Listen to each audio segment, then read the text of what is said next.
Alright, almost ready to go. Last cleanup and checkup.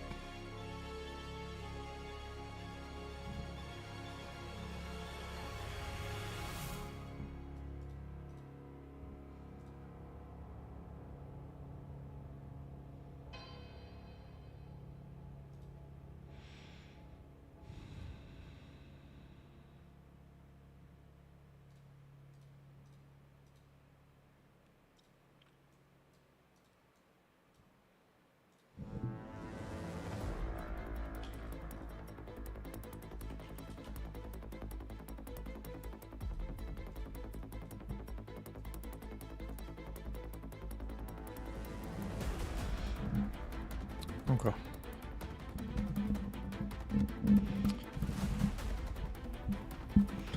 Time to rock and roll.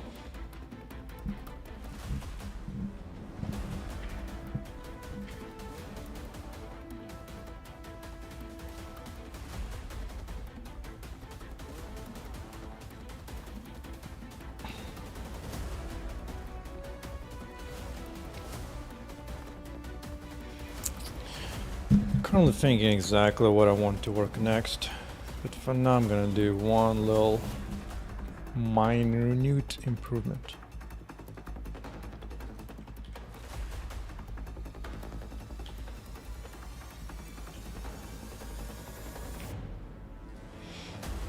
Let's see.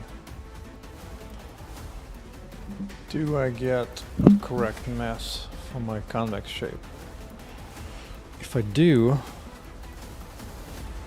and I can keep track of the total mass of all the objects involved, and then the walls being destroyed. Oh snap.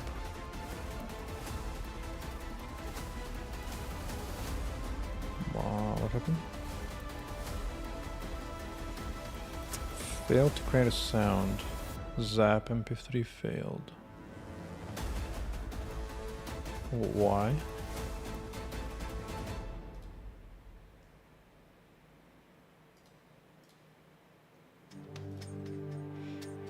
Just rebuild the assets.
Show me what you got, Mr. Build System.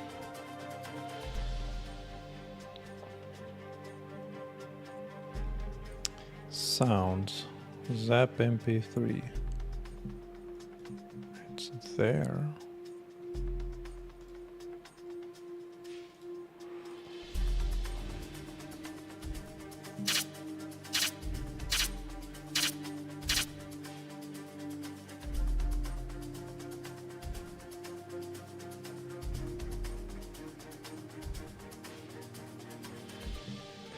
Bad pack riding.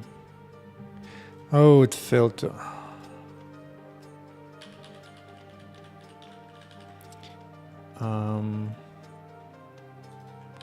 Did I not add it?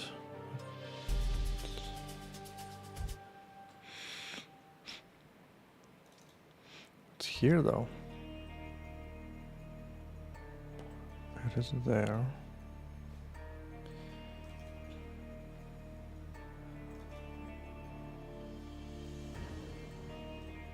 Was the path too long?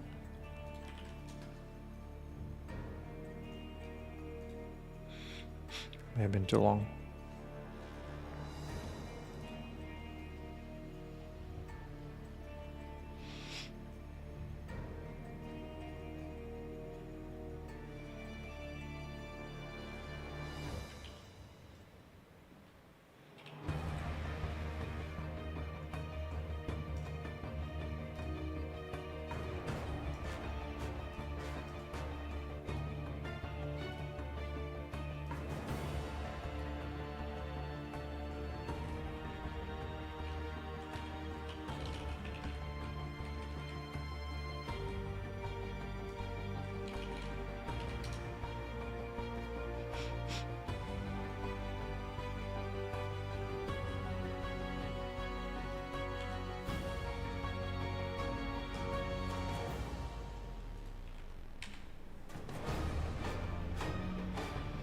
Hey, Mr. Beanie and Ice Tank. Things are good. Things are cracking. Let me know how the music and volume sounds like. I have spent a little bit of time off stream working with sounds, but boy, making sounds sound good in the game it's an art form in of itself, which I don't have myself right now. It might be one of the things I outsource in the future. Let's see.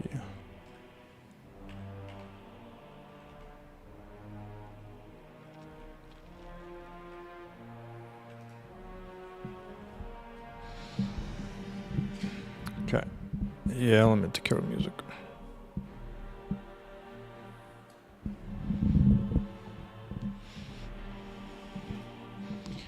Yeah, it should be good. Should be good now. The Beanie is a connoisseur of quiet, whisper-like music.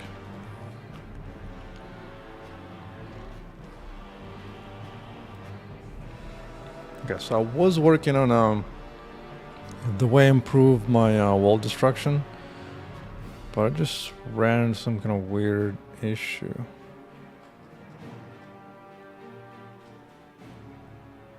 So that one is fine.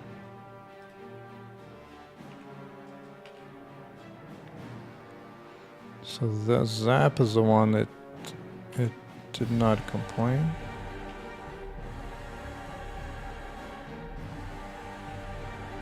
Okay. Onto robot hit, which shouldn't have any problems. Onto this one. Now this one, for a reason,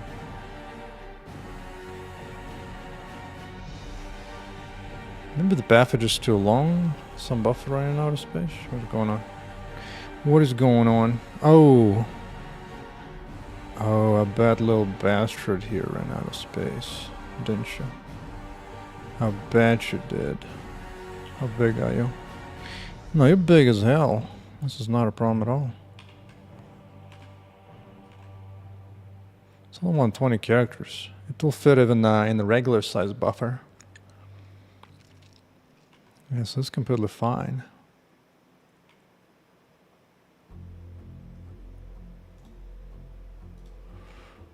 Yeah, path seems good. Let's check it. Oh, come on. Give me a copy. Just give me a copy.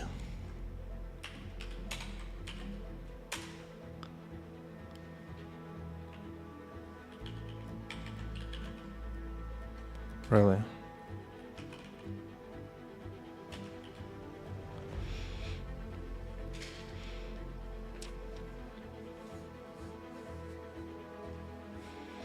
Imported cheese, huh?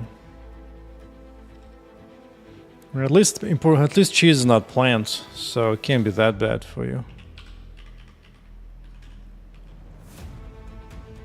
Did I just mistype the name? What is going on here?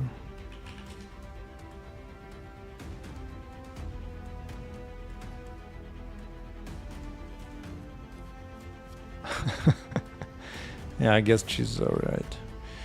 Well, it's just a bit of like a drug, but yeah, cheese is okay.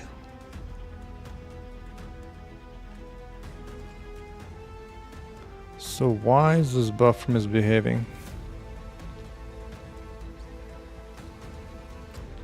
Is it because of forward slashes? No, it's like that all the time. I don't understand why I would have problems. I don't think I've changed it at this part. It still looks fine.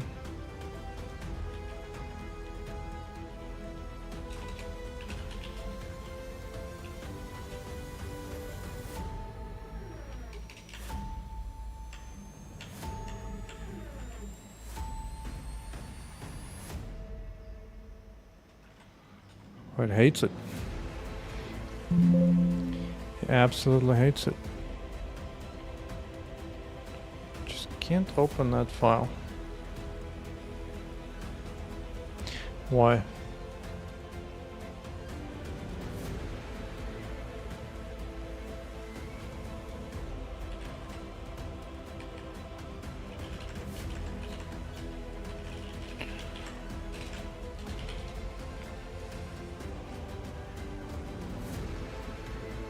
It's the same Zep Splat.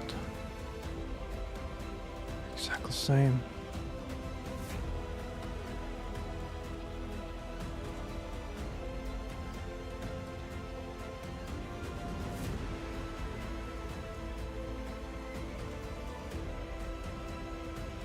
The other one's open just fine. Something about a long name, huh? I mean, fine, let's make it shorter. Let's see. So let's call this a rock break. Oh yeah, I was gonna add some sounds to walls breaking and the little pieces bouncing around, which might be a little complex.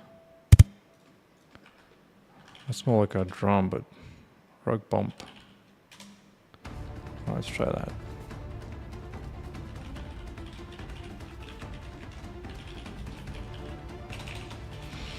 To actually make it all sounds good, I will need probably like a dozen different rock sounds for when it breaks, when it clanks somewhere, and so on. Yeah, the biggest problem initially will be to properly size the volume, the magnitude of a sound effect based on the hit, based on the kind of hit, maybe even the angle of the hit. I already added the sound to your lasers. We'll see how it will come off on the stream. All right, so let's see.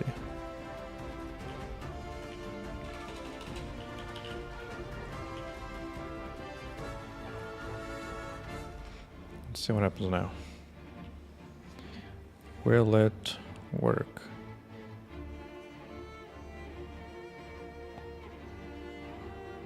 It still fails to open. Why does it fail to open that?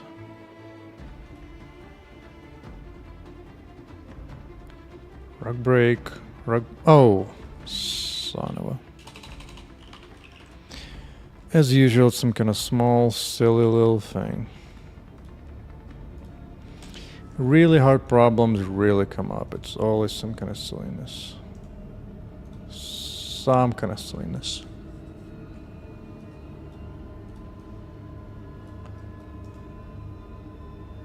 Oh. Oh. We're still struggling. What's the file? Sound Zap MP3. Zap MP3. Zap MP3.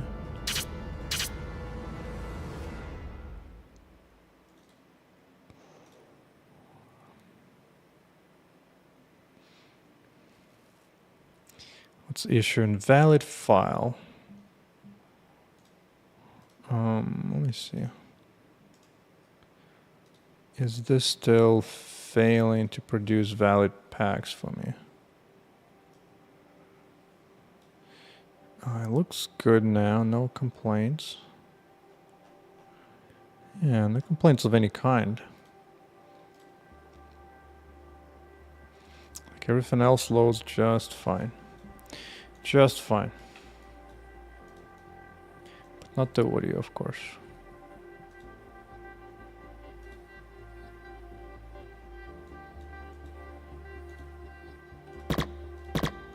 That one works fine. But not the little Rocky Rock. Wait, it works fine here? That's where it sounds more like a drum. Like a drum hit.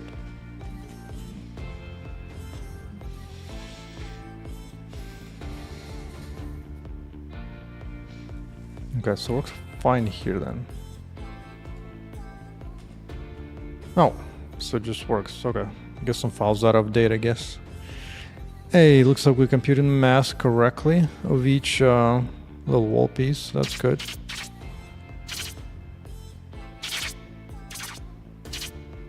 I did try to find a good sound for when the Zap itself was traveling, but all I found was like annoying buzz. And it was, man, it's such a challenge.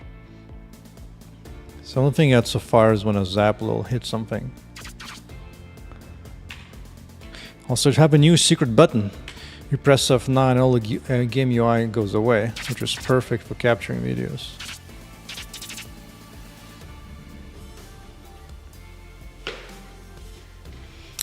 Oh, GitHub Copilot, huh? That's weird. I didn't get any notifications on that side. Looks like YouTube hates GitHub OAI, I guess.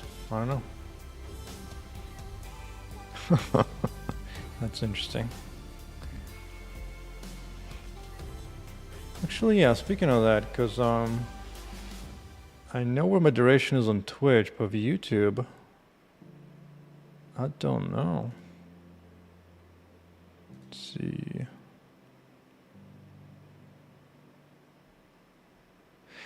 GitHub Copilot, I have used it before for little JSON write-outs.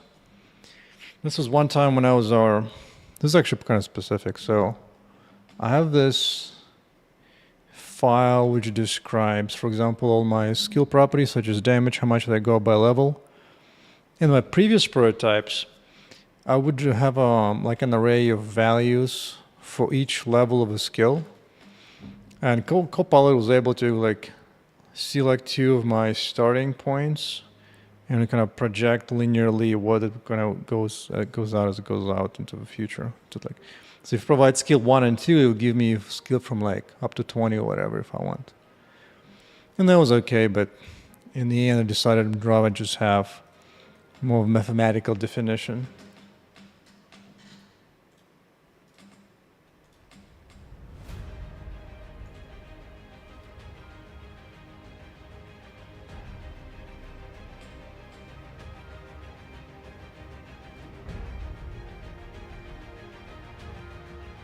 Okay, I've turned on my duration activity for myself, so I'm assuming I'll see if something goes wrong again.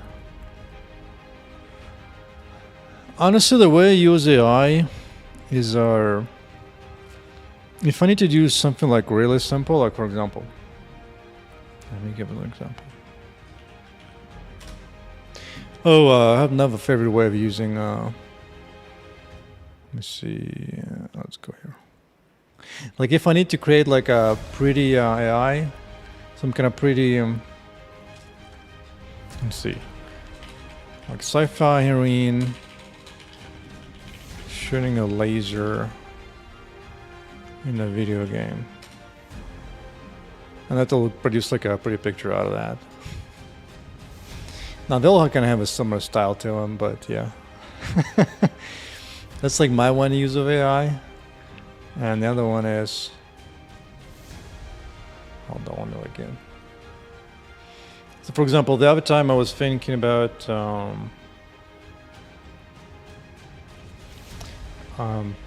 capturing videos to play as like an in-game tutorial, kind of like the way some games do, such as Path of Exile and so on.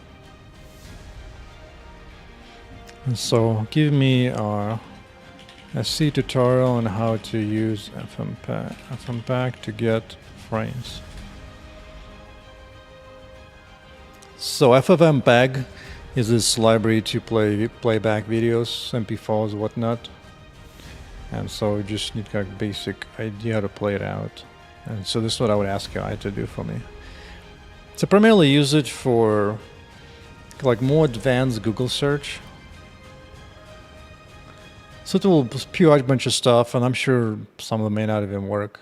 Or maybe it will if he was able to find a good starting example. So on. And that's...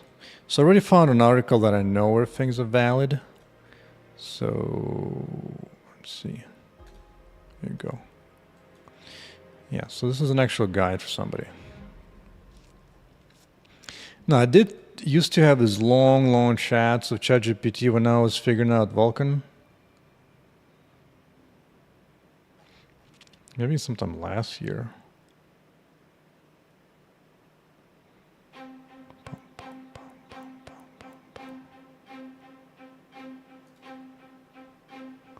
And yeah, I would just be asking about different things.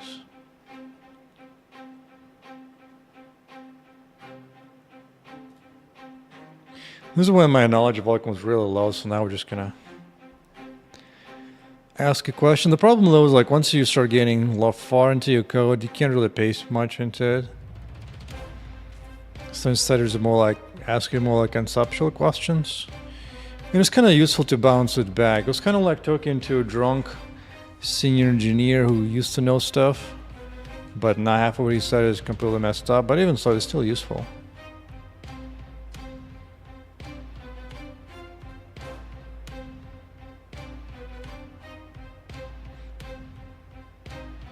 And I would be complaining back to GPT like, yo, this thing doesn't have that structure at all. I was like, oh yeah, I'm sorry. He was making a lot of errors.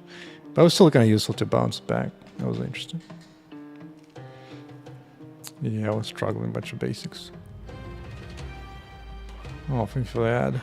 Thank you for the ad. So that's how I use AI. Now I know there is AI built into Visual Studio and a few other things, but I suppose I could try at some point, like, yeah, because GitHub Compile is always up in your face right here at any time.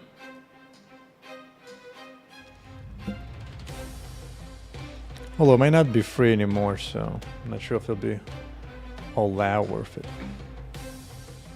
Oh yeah, so now, so when I break a wall, I know ahead of time the size of each chunk. And so now I have its mass. Because right now what I do is, when I hit the wall, I just have a logic of checking how much damage you've done and what portion of life is left.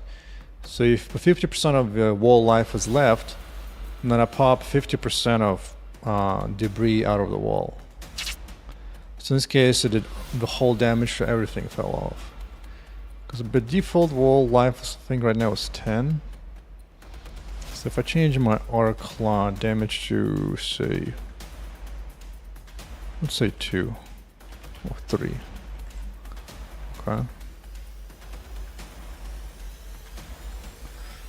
I don't need this anymore. Now if I hit that, like you will see like a quarter fell off, maybe a third.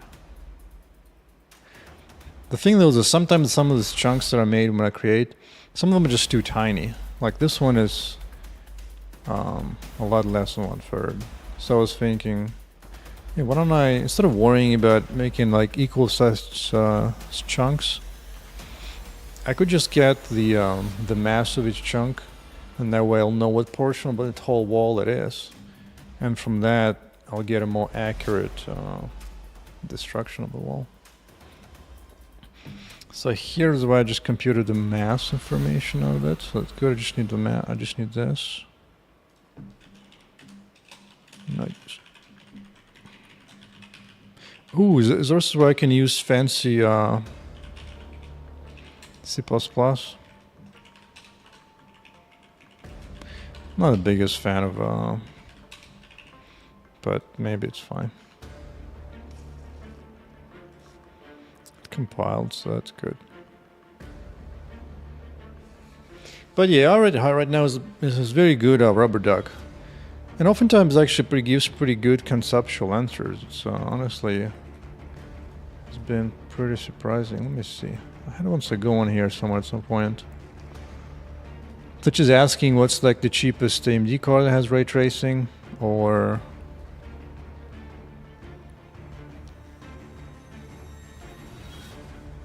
somewhere.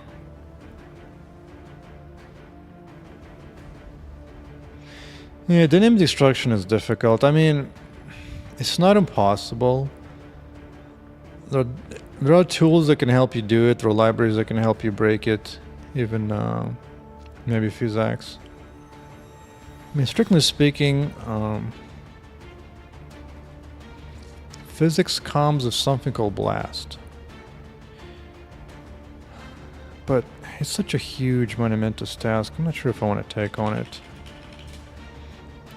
It supposedly does braking. I'm not sure if it does dynamic brakes.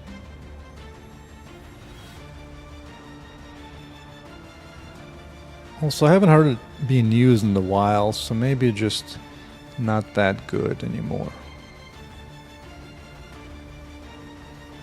Right, like it has all that. And how it breaks. It's cute. Like it will... This one will be more physical. Because it would compute like the forces and so on. But I don't think it creates a mesh breaker.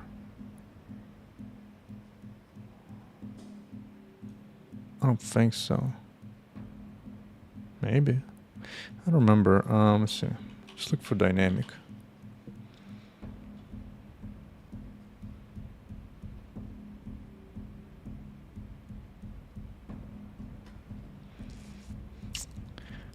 Well, I don't want to use AI for this. How about that? Here we go. AI to the rescue. I need a new chat. Can NVIDIA Blast break a mesh at runtime by computing mesh chunks for me? Or is it all pre-computed ahead of time?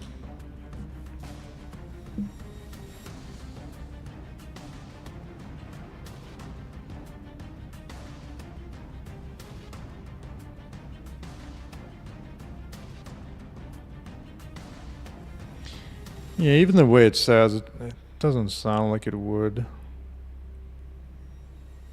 Yeah, that's what I read when I was reading on Blast. It's generally kind of expensive to do that.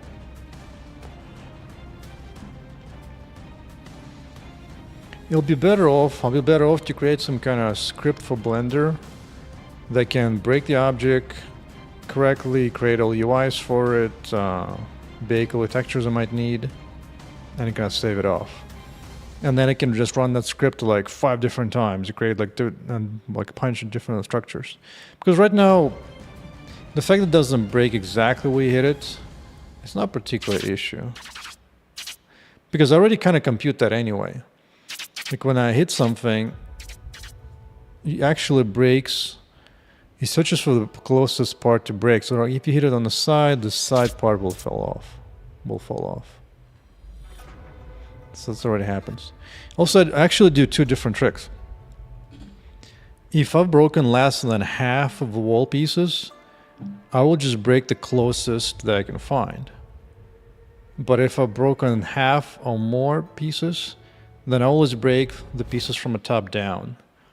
Because before I did that, it was a problem where like, sometimes it would just start breaking things from the bottom and you have like a hanging wall chunks.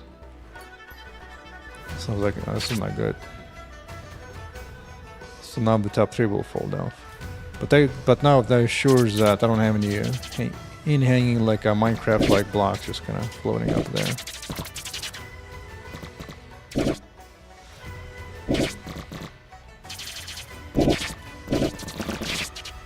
The zapping sounds okay, but I don't know. I'll definitely need to get a nice audio guy at some point to make me good quality sound effects and everything. For sure.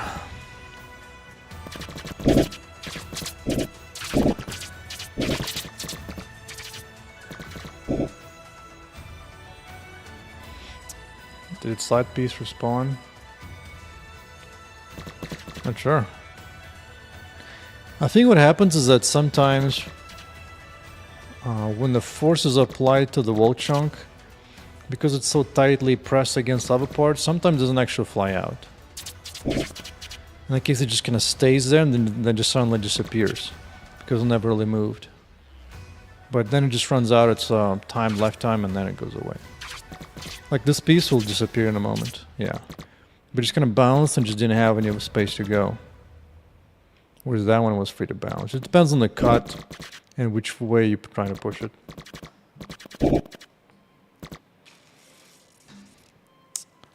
What was I doing? Oh yeah, I was doing the mass thingy. I might as well... preparing for mass computation. I actually wanted to fix something else first. There's been one annoying quality of life that I broke recently. And that is We forget about light arc for a little while. The laser has this problem where it just snaps immediately to the target it sees. Like, for example, when I'm gonna walk out the wall, it's just gonna immediately snap to that guy behind me. No? I lied.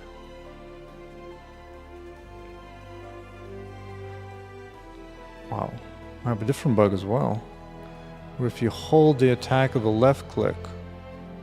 Is it just the mouse? It must be just the mouse. Because here it's there, but I think with gamepad it definitely snaps. Right?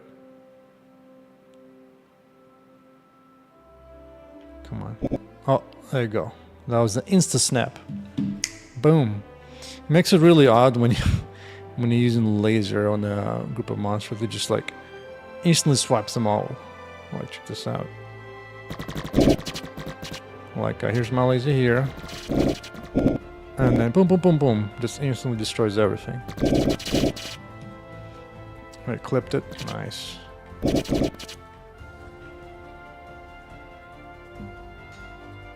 I'm not sure. I know you can share clips on Twitch. On YouTube, a similar, maybe?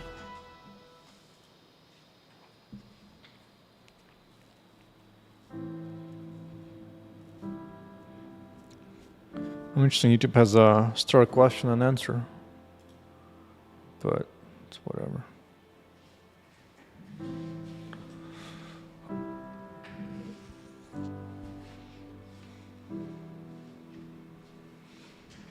Alright, so to address that,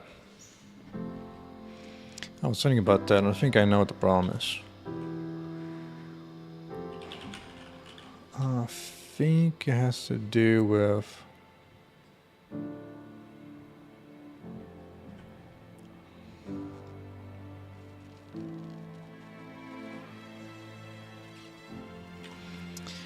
I have this animation check to see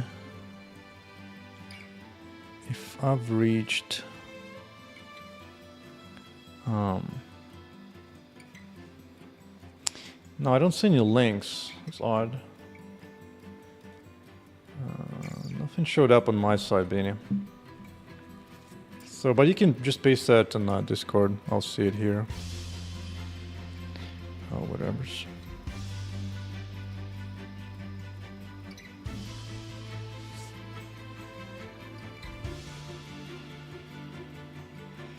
No links, sadly. Yeah, reachability pose is what I care about. But I might need more than that. I also need to know if the player's facing close enough to the direction necessary.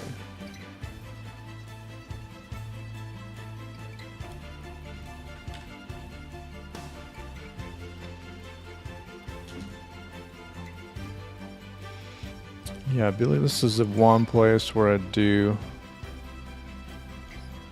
that. Oh, let's see. Tag fine.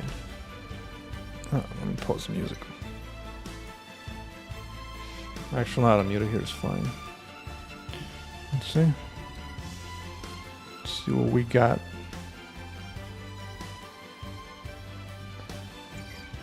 Yeah, this is probably one of the bugs I have, I guess.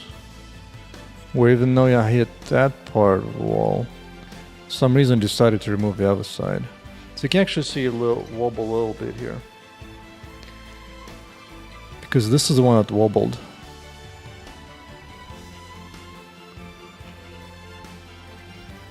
Yeah, it just wobbles right here. Yeah, so tried to move but I couldn't, so just like I'm just giving up. And then it's just gonna disappear, and it's gonna despawn. Oh! You're right. Oh, that's interesting. So now this one broke, that one did appear back. It already midway through, I see it. Yeah, interesting. Yeah, it just reappeared back. That's cute.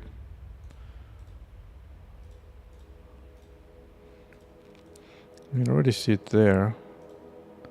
Was there something else?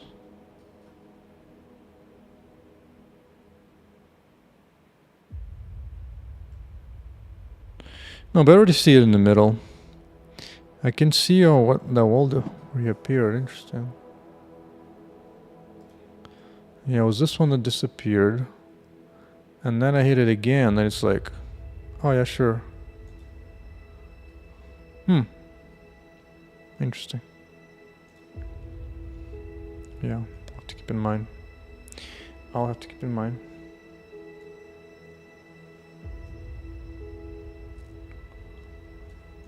Or is there something at the end? No, let's watch to the end. But yeah, I definitely see this part disappearing and reappearing. So something in the logic that computes which part to remove somehow got confused and didn't track that it was no longer there. Interesting.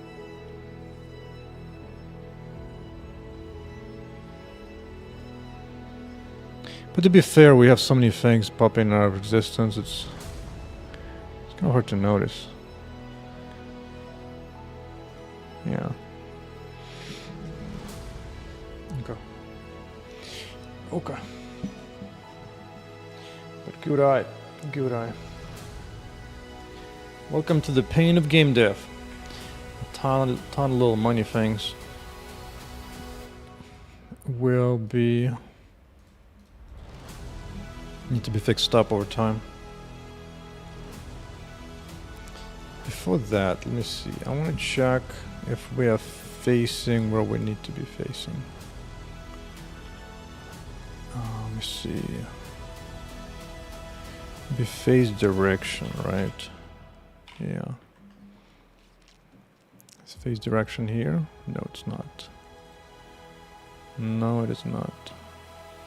Let's add it.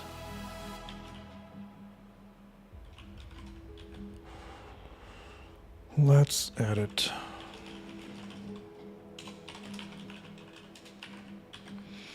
This is a more critical thing where it makes laser look poorly. Okay, right here.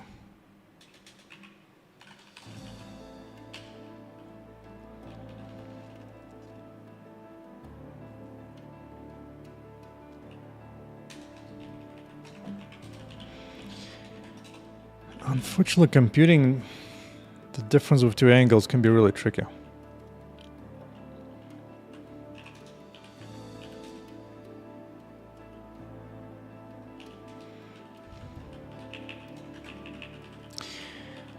Yeah.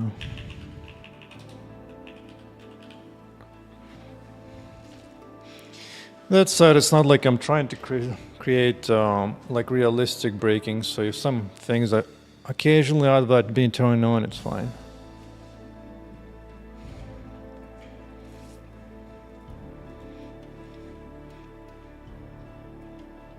Here's an interesting question. If you have two angles, and they could be anywhere in radians, let's see 0 to 2 pi, how do you find the shortest side difference of them? I guess it doesn't matter if you can just compute diff radians.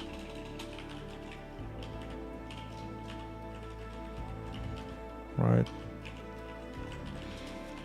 And if different radians is greater than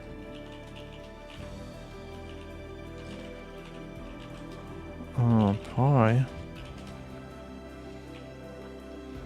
I think it means I can subtract the 2 out.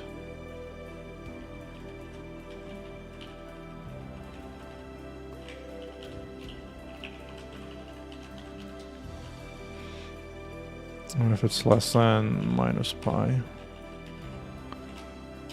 I can add plus them. I think that would do it. Here I need some kind of minimum.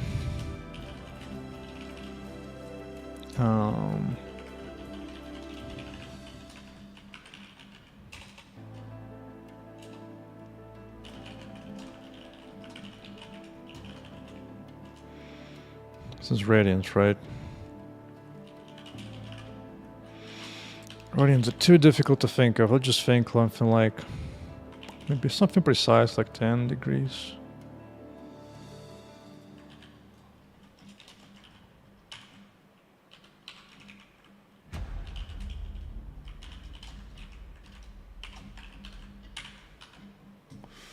Let's try this.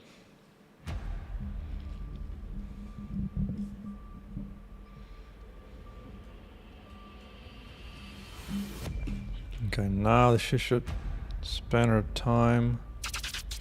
Oh, wrong one. No, stop killing everything.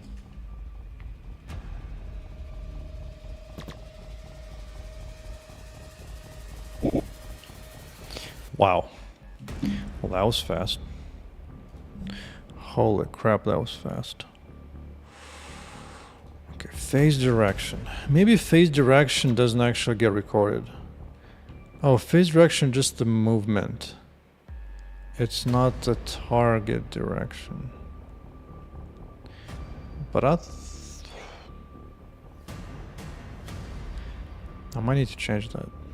I thought I was doing that, but I guess I wasn't. Let's test this out again. Does this affect my current goal angle? You see right now, angle is fine, and now it's definitely changing it.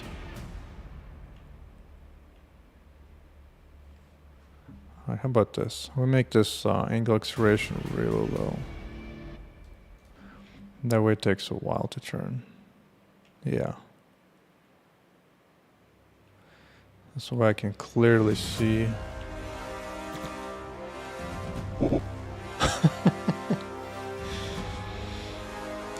Maybe it doesn't update it in time.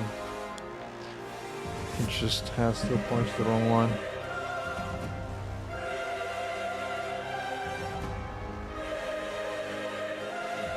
Let's see, call rating. Let's see.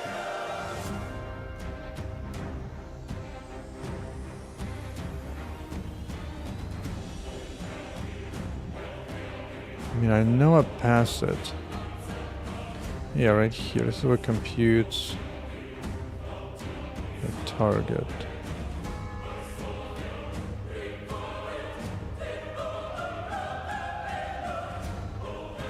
I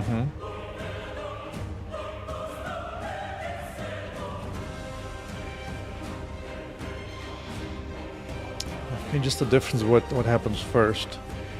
The update of the angle or the laser check for the animation. I guess that happens first.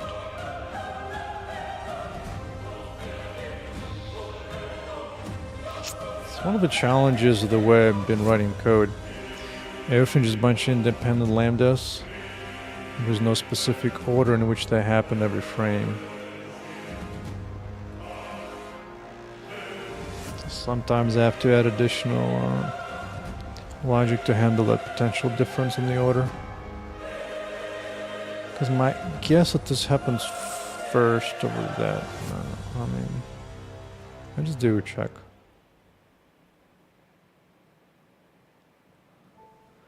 So there's this one, right? Yeah. And the other thing is. Oh, this one would be. I guess that's fine. I guess now I will know what happens first. So here you go.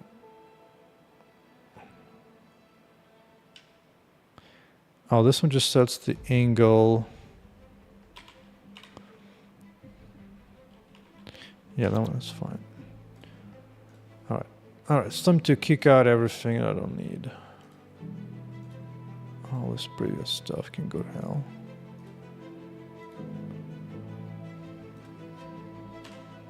Go, target here. Target here.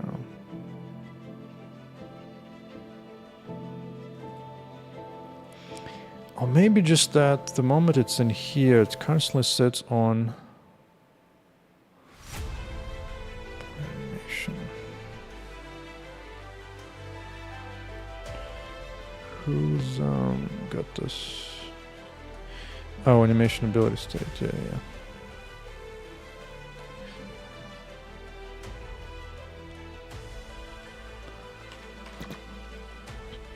Yeah. Like the yeah, but once start shooting, it's just there. Yeah, because that kind of gates if I'm allowed to use the ability. Gotta wait until in the right animation state. But this is something different. I think it's to be handled outside of animation.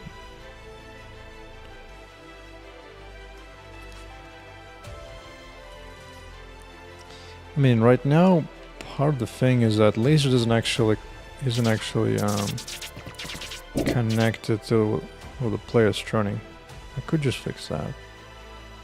Where laser just shoots directly where the hand is pointing. And that would kind of solve that problem. Maybe that's what I just need to do. If so, I can just get rid of everything here.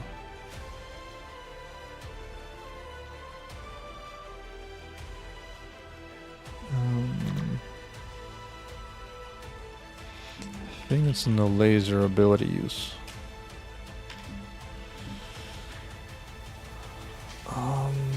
Yeah, somewhere here.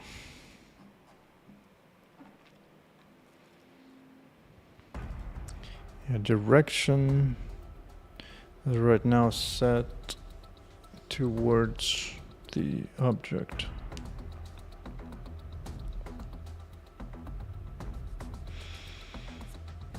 Now I could lock it to the hand direction. Well, it might be tricky.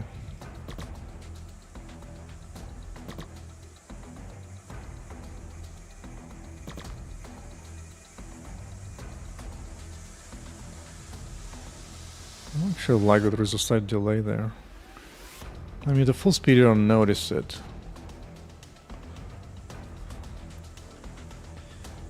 But here you can see, I'll show blending. Here's blending from, and now it's just plain flying, and now it'll blend into aiming. I'm surprised it doesn't wait out the whole thing.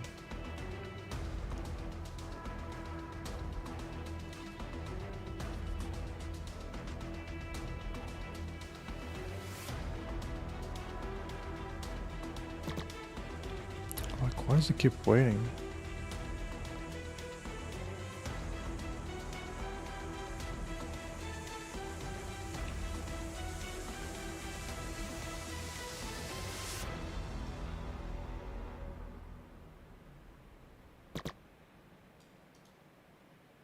Oh.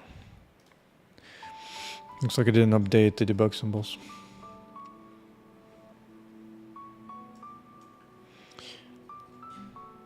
Oh, the wall bug, huh? Man, you have a good eye for that. I did not notice that at all. Alright, let's do it again. Now, we're back to laser. Save.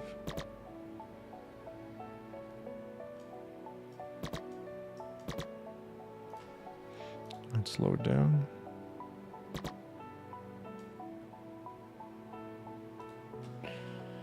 Let me see, do I have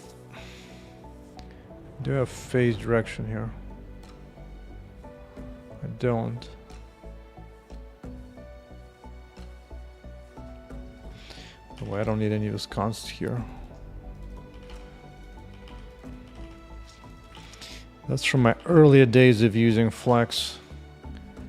Now I understand it a lot better. So I know I don't need all that nonsense. Well, let's try a simple approach first. I'm just gonna provide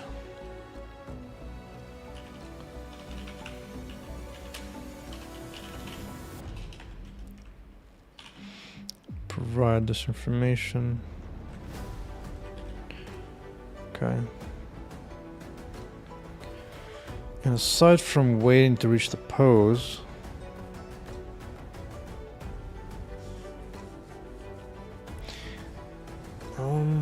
it's not that I need to stop firing if I'm not looking the right direction yet. Because if I'm holding down the ability key, that's fine if you just keep holding it and playing it. I just need to change the direction.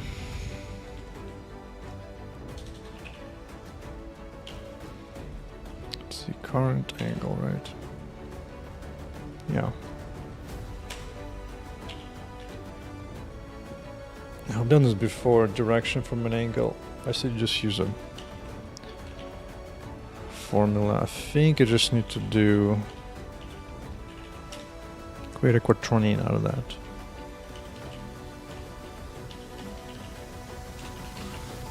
The spin, I don't remember if it's up or down.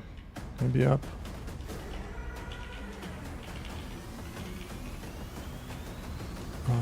Face direction.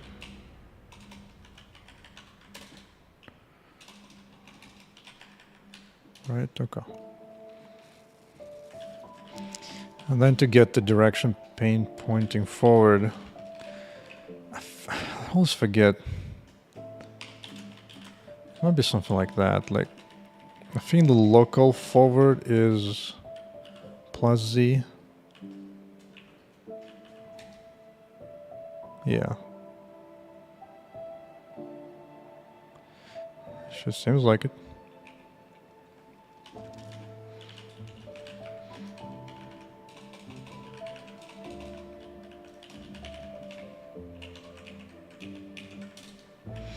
Okay. So now we have a face vector.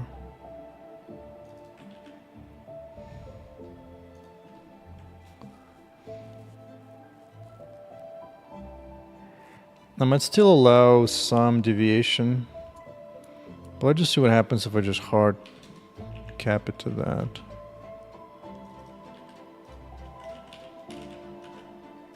Let's see.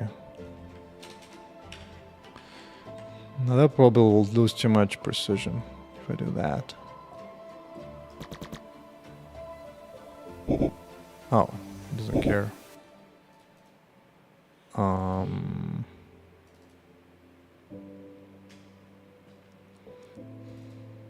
No, really? Current angle radius. Is it just not? Maybe it's the live coding is messing up. I'll just restart. Yeah, we're just messing up a little bit. So now if I'm like behind a wall, I don't see the guy.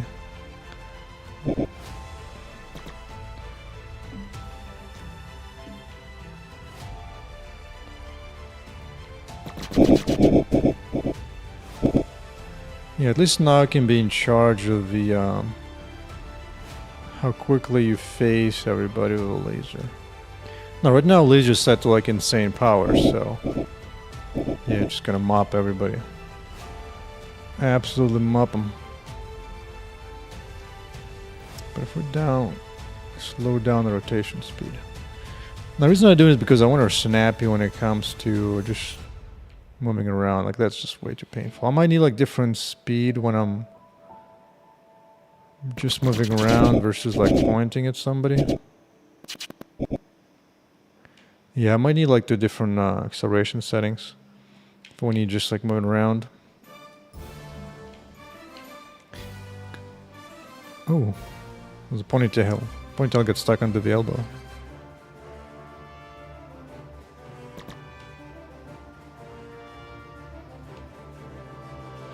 Well, let's pacify the laser a little bit so it's more useful. Bring it down to like 6 a second. So maybe I can spot that little bug you seen.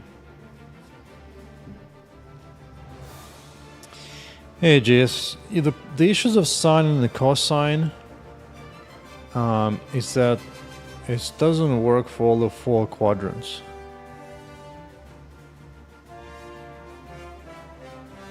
Because I remember trying doing that once, and you have to like flip some quadrants and check correctly, and check if its angle is a particular way, and then you need to flip one of the sides. Think. Maybe I just did it wrong, but whatever.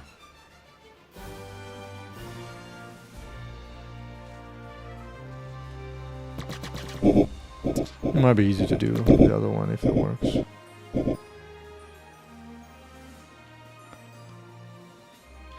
Yeah, This one is tricky, because I do want it to respond quickly to what I'm doing. Yeah, because on a sphere, sine and cosine should form right out a full circle. I wonder what I was doing wrong last time I tried that.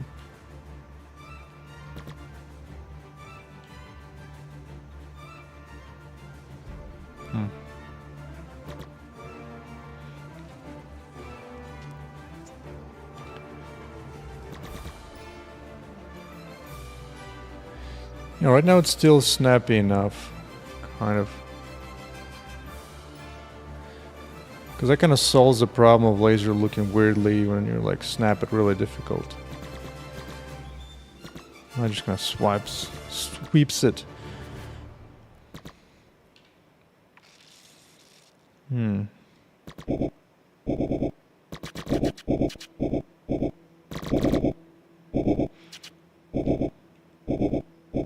Yeah, now it's a little more reasonable. It's not completely wild. I wonder what happens to the light arc. Like if I'm not quite facing the bad guy. I guess it's kind of hard to.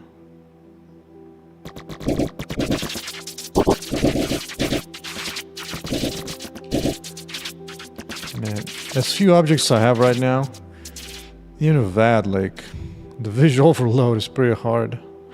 When things are just blowing up everywhere.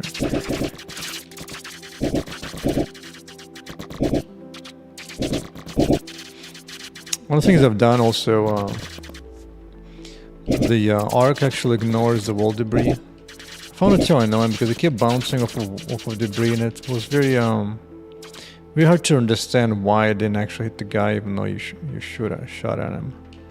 Like, wall is easier to understand, like, you know it's not moving, but the wall debris was just very difficult to understand. It would sometimes bounce off the robot parts as well. It's like little chunks that are falling off the robot. Sometimes you just bounce off of that as well, but not all that turned off now. It's a lot more deterministic.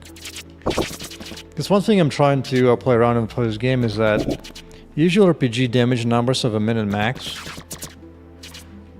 And I'm not sure why they do it that way. My guess is because that's just the way D&D was over on the table, on the board. In the case, it's more fun to have that like a random element. But if you play a game like that, everything is already pretty difficult to predict anyway, so... Right now, every damage shot is exactly the same amount. So I'm trying to make it so that you know, like, if you have this much damage, you can always pop these guys in one shot. It's not a big deal. These boys again, healthy.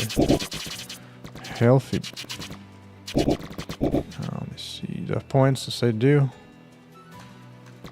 That wasn't much of an improvement, but might be okay. Okay, now it's 5 damage each time.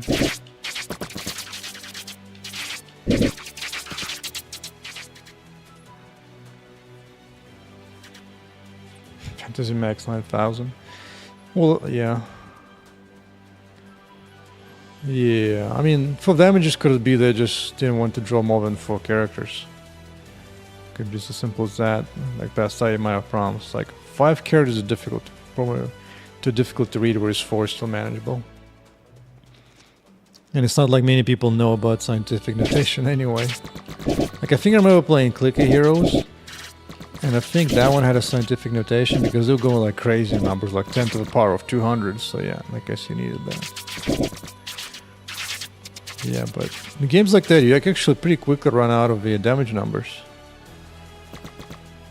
Like, let's say you're doing like 50,000 damage a second, and there's 50 such characters battling one boss. Well, that boss might need like billions of life to be able to sustain all that. Which I think is why the games began to introduce like boss bars. So there was like 50 boss bars to run through, just because that each bar did not fit into the integer of the float value. That's my guess.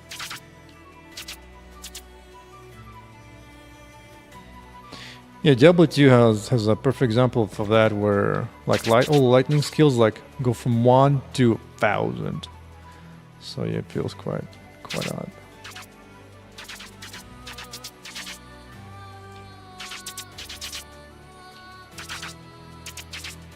Like Led Zeppelin sound just too light. I don't know. Like on one hand, I want to make it more meaty, but on the other hand, I don't want to make it sound too manly. I'd rather keep that for the male hero. I don't know.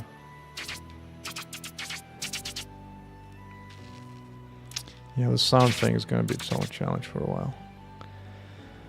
I'll just leave it to the end when I can pay somebody to do good sounds for me.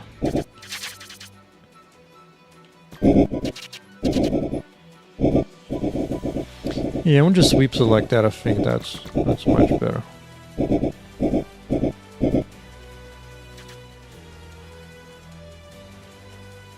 I'm also thinking if I want to do like color code all my attacks versus the bad guys' attacks. That way I know if something is green, that's me, so I need to worry about it. Versus everything that they shoot is red. So I know I need to dodge that. Versus like here's green, or laser's green.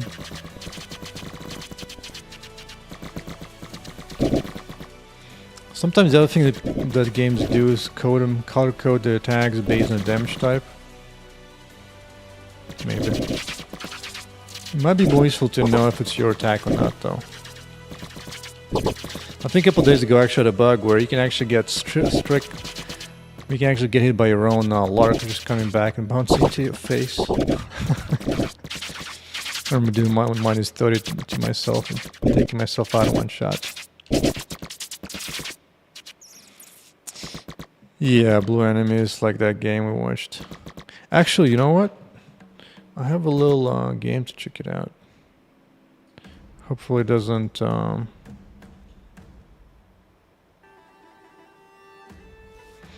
echo too hard. Let me see. Yeah, it was this one. Early access with a demo. It looks some kind of action RPG, a bunch of things going on. And that to me just screams Unity. This has to be Unity. Because Unreal UI doesn't look like that. Let me see. I think do I have it or not? I do. Well, let's see. I will need to work on a new enemy for first time like in a year. Okay. Looks like I have just one. Call him Bubba. Bubba. No? Okay. Music. Let me mute my music. Many walked this path before, child. None reached its end. Axe to skip. Nothing will change. It will be as it has been before. Such I don't want to build any music stuff. Voice. I guess I'll keep it for now.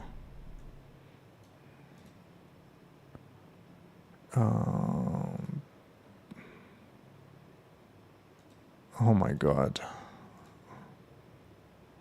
Really? All these random questions just make me feel confused.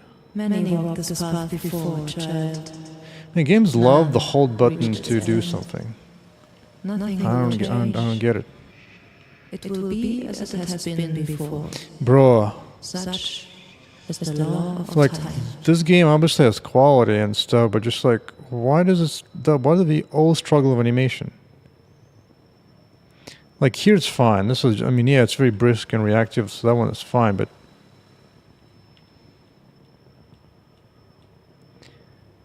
what actually is annoying is more like here. When like the character has problem walking through something. It's got this weird jitter. Like if it was like a developer setting to slow the game down to like 5-10%. Actually, make sure the stream looks good. Yeah, good. Oh, I'm such a pickler. Like, I think what happens is that they hard lock in the face direction based on where the character wants to go. There was a bit of a jitter when it interacts with a little object. I don't know, it's a bit too snappy for the motion. Like I like the hand pumps, the bicep pumps. Those are good. Although somehow I lost all the sounds.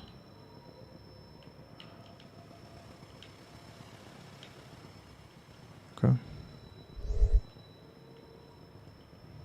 Did I lose all the sound?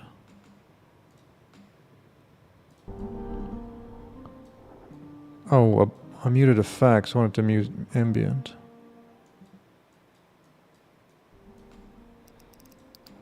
It's kind of weird that you needed to save the thing and then it complains.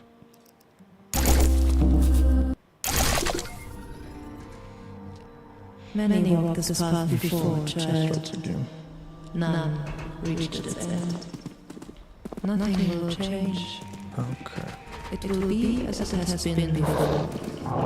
Such is the law of time. Oh yeah. That's the thing that I don't like, putting like giant objects in my world. Especially if they completely block you. Like, I get it that they have like two different approaches. Sometimes they hide, sometimes they just show the green character. Oh, the echo.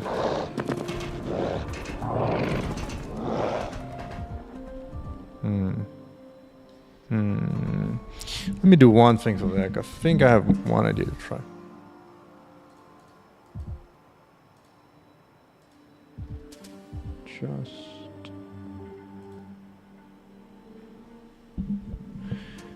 This probably muted on my side, but I should probably still play the game.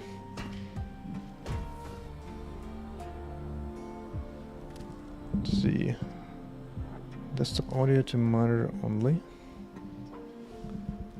Let me know if there's an echo still now.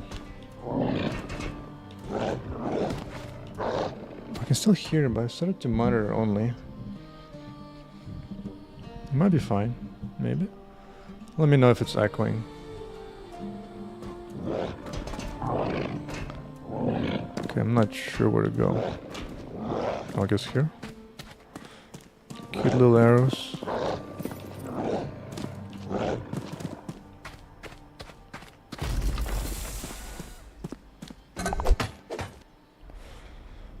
RT to use. Okay.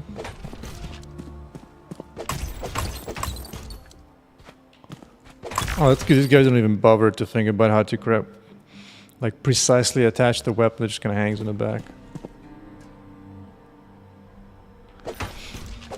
I think I may have fixed the echo entirely, so I'm pretty sure I can still hear the game myself.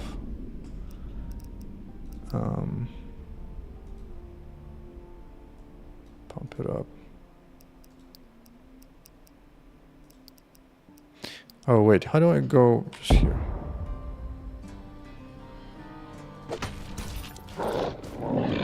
Okay, boink, boink, boink, I'm back here. Oh good.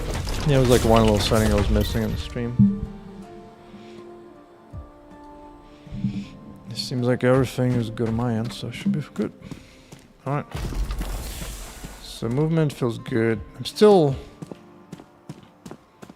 I prefer... I mean, I get for snappy animation for sure, so it's kind of hard to do anything. But yeah, there's definitely much better animation in the previous game. Previous Indie I was looking at. One of each. Oh, okay, so this one, yeah, these guys like to slow you down when you're aiming. I get it, they love to punish players who use mouse to point, I guess.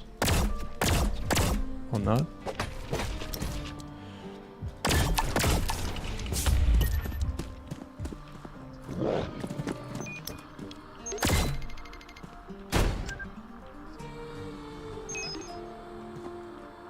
Okay, so this one aims.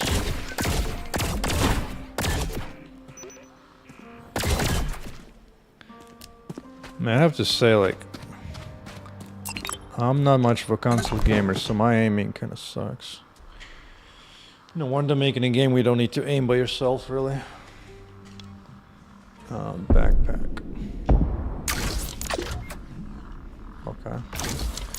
Like that's the problem for me as a game design tutorial. Like here you have simple game and simpler, just like things are happening is fine, but then you go to this explosion of buttons and stats and everything. And I just don't like that. I need to solve it somehow. I don't want things to just explode into this insanity right away. I need to build like at least several layers of this UI approach. The first time you open, just shows you just what you care, and that's it. Like I don't need to care about any of this stuff. I don't even know what goes there. Like this is cute, I guess, but it's just a mental overload.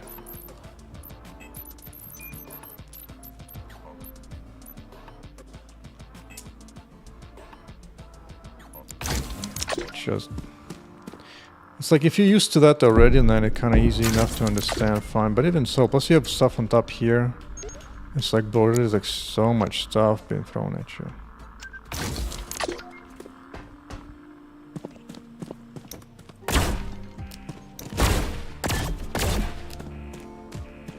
Oh, I can mine this. What's the point of mining?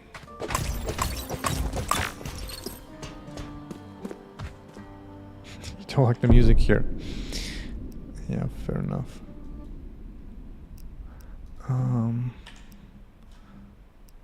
No.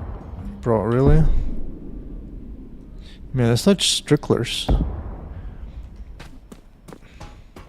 Like in my case, I don't do any kind of save the setting. The moment you set it, I just assume you want it to be there. Of the level of music you like. Okay, this might, well, whatever. Don't care too much about music. Music is kind of independent.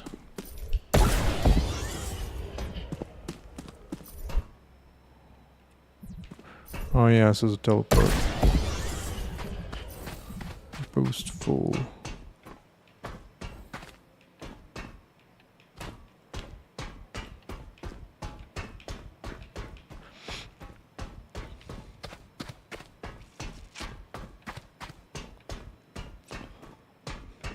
Like I get why they do such a snappy animation, but it's just not my style.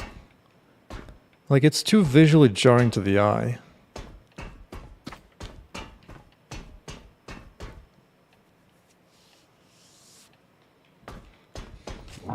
Oh, it reminds me, it was a game that actually forced you to play in the rhythm to the music.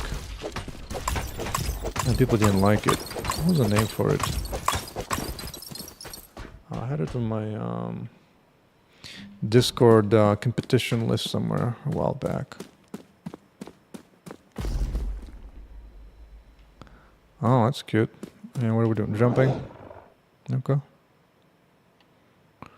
Okay.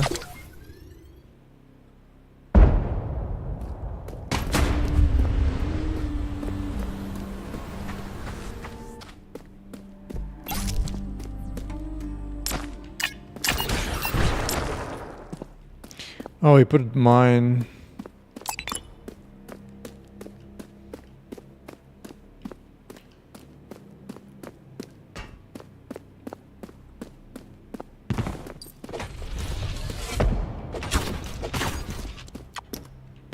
Oh god, I hate shooting.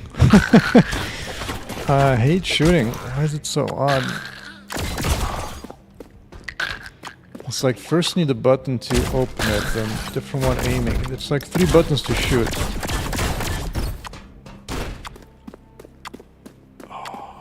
Like I'm so spoiled by my own game at this point. It's like you need left trigger to get the weapon out, okay? Yeah, left trigger to open the weapon. Then you use one of the sticks to actually aim moving or just aim without moving. And then while you hold this 2 already, right? And now you need additionally press the right trigger to actually fire. It's 3 buttons at the same time to fire in any decent way. And it's... Oh, that's what... I think I read a comment on this game where some people saying that the aiming was really odd, where you can see how snappy that is. Like the moment you just like slightly touch the opposite direction, it just boom snaps it there, and it's fine. But sometimes like the way you aim, depending on the gamepad you use, it might. Because I was like aiming here and it suddenly just like points a different direction. I'm guessing because just like there. I guess like the moment slightly tapped a different way, just like it's... Oh my god. Also, while you aim, you get really punished hard. Because suddenly you just like, this is your speed while with your gun out.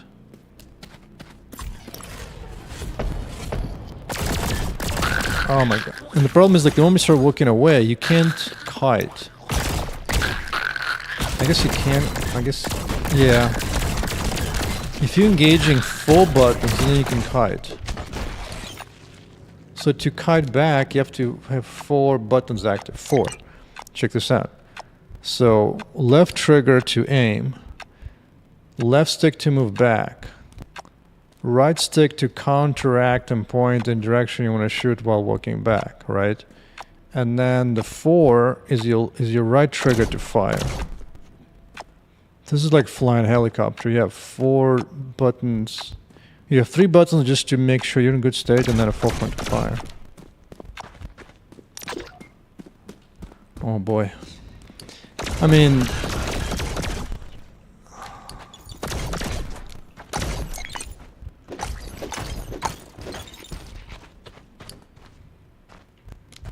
Like, I understand why people enjoy melee characters. Because melee could just kind of face them and, okay.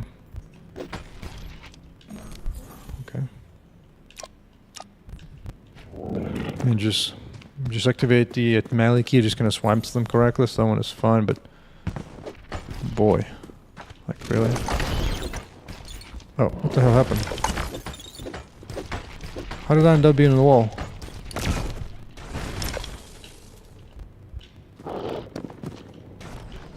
Why am I on the wall? Oh. That's funny. I can't move. Alright, I think I played it enough. How did I get here though? Like you can still see me in the wall. You just kind of teleported quietly somehow. Alright, whatever. But dude, if controls like that... Like, maybe if you're already used to that. But you also get punished for having your gun out because now you move slowly against these fast-running guys. It's like, bro, like, can you just make a game just fun to enjoy? Why'd I have to suffer so much? Anyway.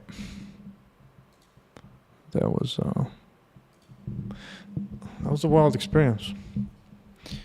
I do enjoy looking at this up and coming games because you can kind of see why you don't have hordes of people buying those games.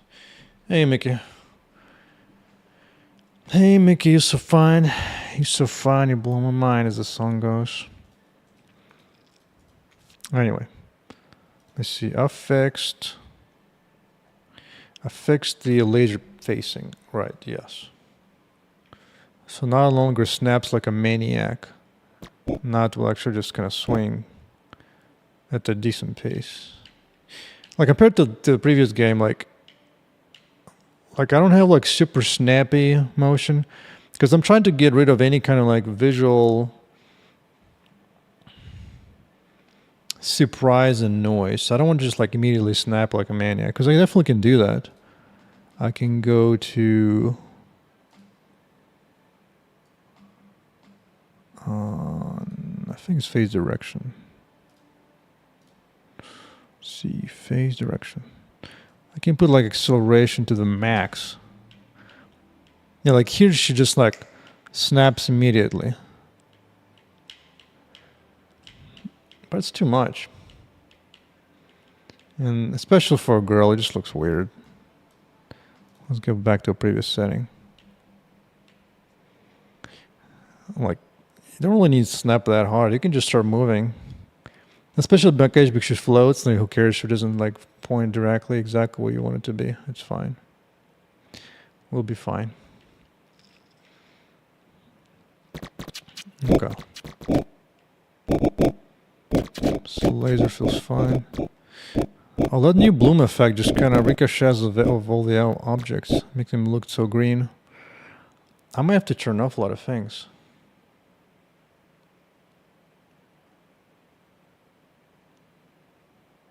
Yeah.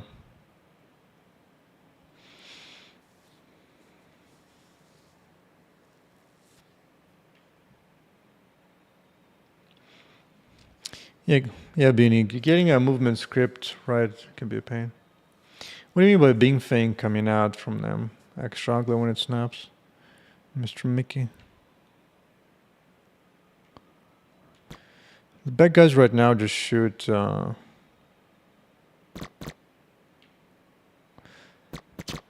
Yeah, you can definitely make some abilities kind of punish the player by making it turn slowly.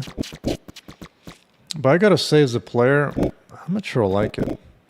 It's like, just let me use my ability and don't need to punish me, making it just unnecessarily difficult. Just because I have this favorite ability to use. Just let me live my life.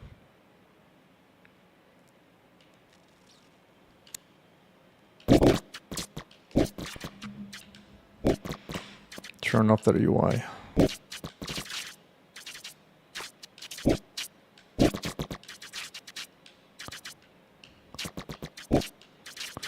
The game actually became kind of pretty hard recently.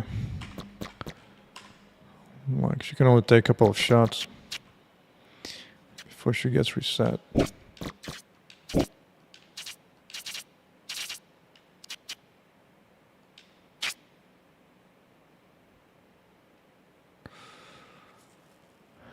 Okay, laser fixed. So let's just submit that.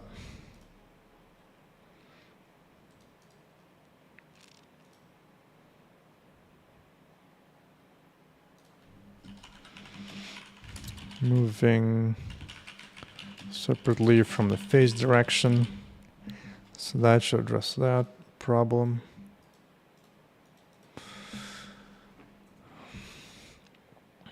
I could do proper wall destruction by checking on the mass sizes of chunks. I could, but such a minor thing. Maybe do it later. Oh. I got squashed.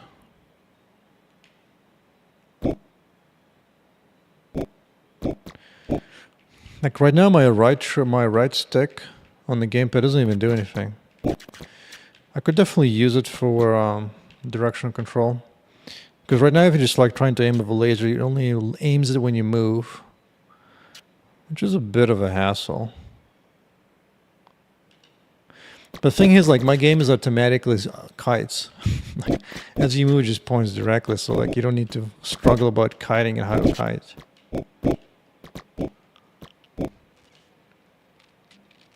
It's kind of odd. It's kind of odd game design by other game devs. So like, no.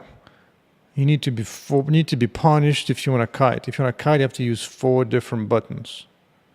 Then we will allow you to kite. I was like, okay. Okay.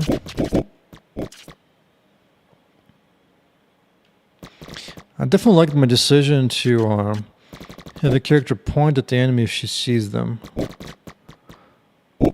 Yeah, like if you break the wall and she suddenly sees the bad guy, so then she will point.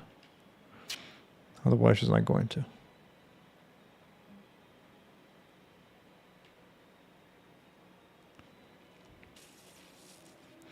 I've been thinking what next skill to work on, but I don't have a good idea yet.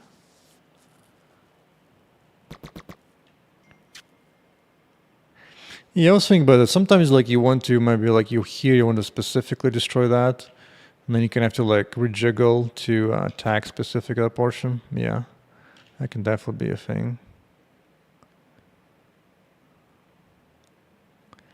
So that's what I was thinking, maybe add a right stick to do that control, but yeah. I wonder if it really matters. Maybe. Yeah, because I was thinking to work on the world gen a bit more. Like instead of this like open thing, have maybe like a wall that you can either open up to, have the area open up, or maybe just destroy the wall and that triggers the opening to the next area. Flamethrower, sniper. Flamethrower. I've been thinking about doing some kind of burning effect of the enemies so that they take damage over time. Sniper. I don't know. The odd thing about my game so far is that I don't actually have weapons in my game. Like all the equipment you can put on, there's none of them is a weapon. You just have hand laser, everything just from your hand.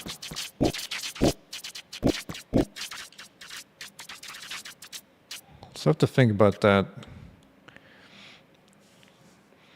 Not that I'm against weapons as such, it's just that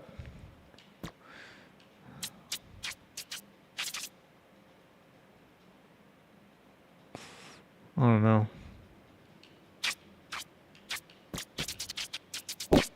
We're just thinking I just don't need weapons anyway.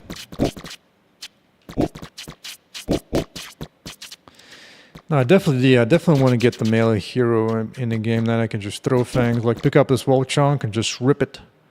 And just throw it at the bad dudes. Or can actually just like NFL tackle the asses into the wall and into each other.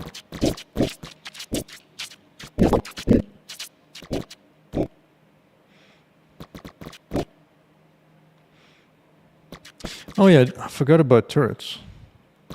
I did forget about turrets. Turrets. Oh. Looks like I discovered a bug. I lost input for a moment there.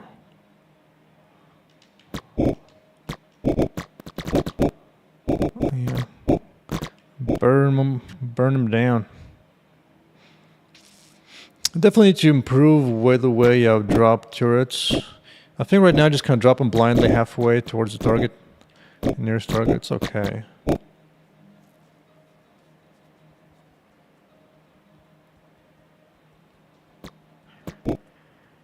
I mean, I will definitely have a lot of fun with a melee hero, because he's gonna be more like a semi-Iron Man brawler. So he's just gonna be uppercutting things and just throwing ball pieces at him.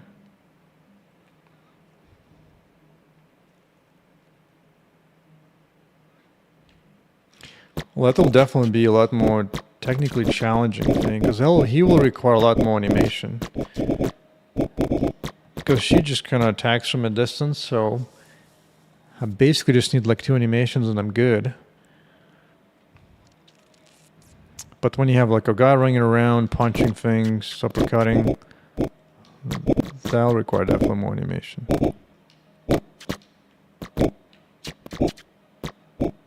Wall bug. Man, I am blind to the wall bugs. I'll tell you what.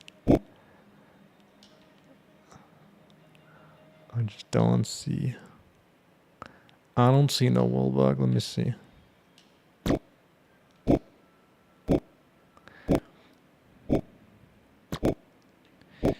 Yeah. Take that.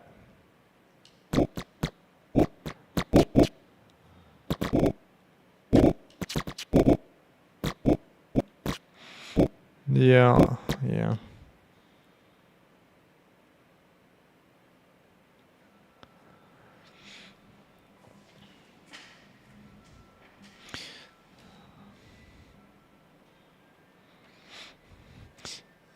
Yeah, because the game already looks pretty hectic. If I add even more things, I'm sure it will be just completely visual overload anyway.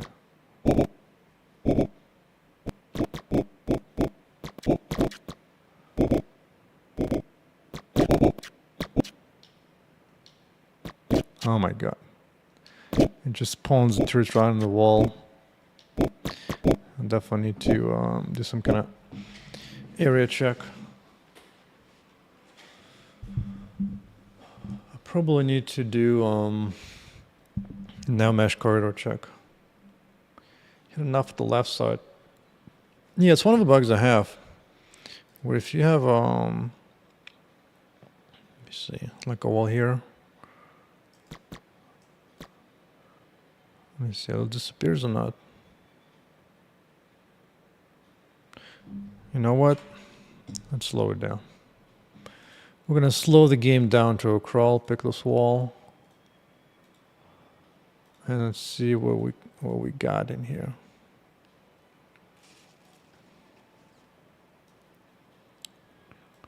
Okay, attach flag 31. Let's see. I need to add GUI tool to show the flags like separately.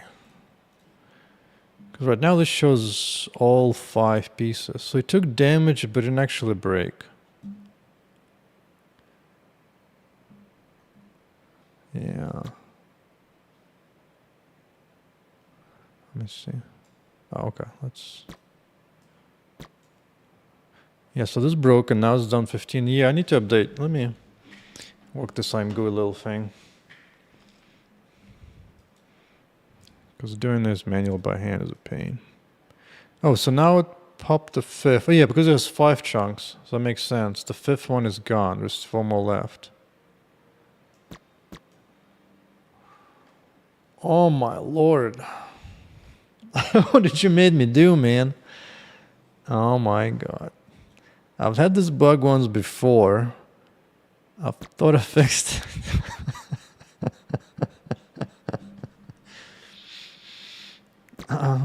So this, I've had this before, and I swear to God, I thought I fixed it. I had it somewhere before. Oh yeah, right here. I used to have this. This was when I was first working on the breaking the wall feature. And yeah, things were wild. But yeah, damn, okay. That's quite a bug. Let me see, I do have a wall like this here.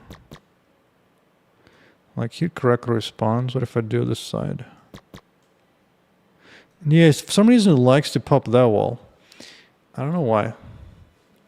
I have noticed this preference in a few other places too, like here. For some reason it pops that side. But, I mean, that doesn't concern me, but the fact that it just went completely wild. That is, that is crazy. Let's at least...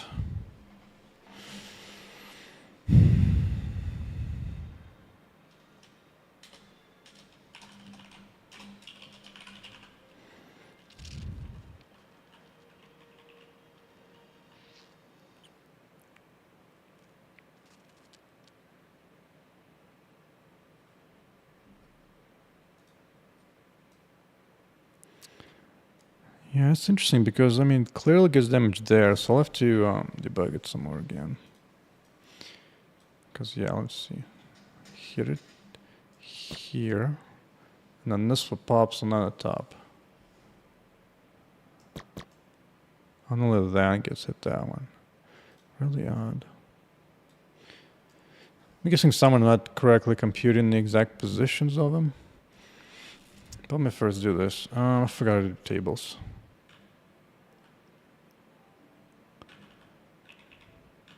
Begin table, right?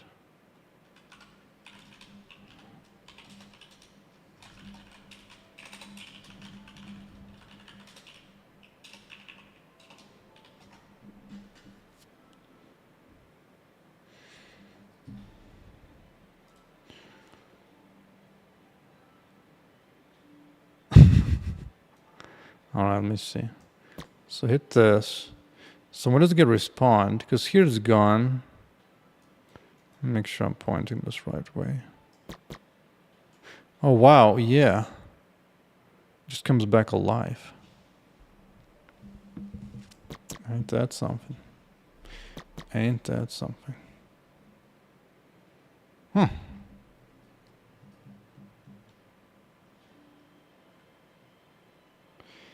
I mean, in some way, it kind of makes sense based on the way I wrote it. Like, I don't hard track, or maybe I do. I don't know. Let me just. All right, how do I do this table thing?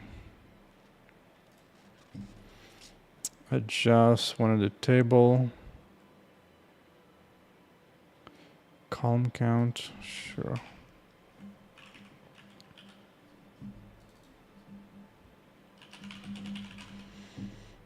Let's say up to 5.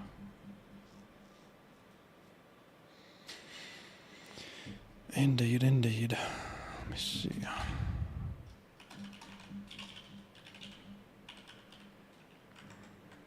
Let's see.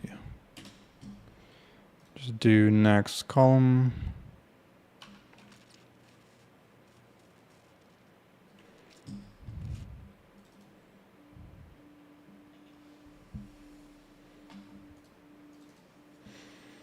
Column count 3.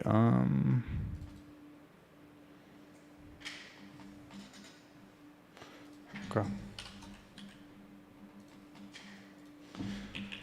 Let's see. Let's do just up to 5.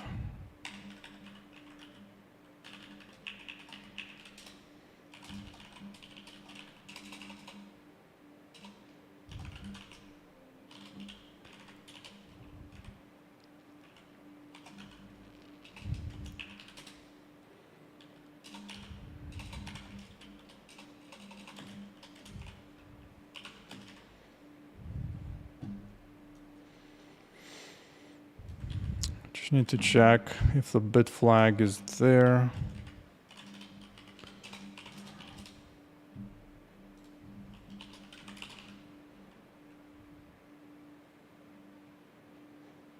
Yeah, if it's there, I'll just print like an X.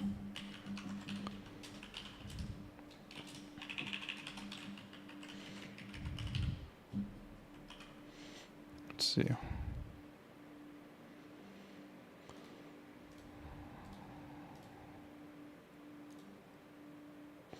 Oof. All right, fine. Let's do show demos. Don't care about that.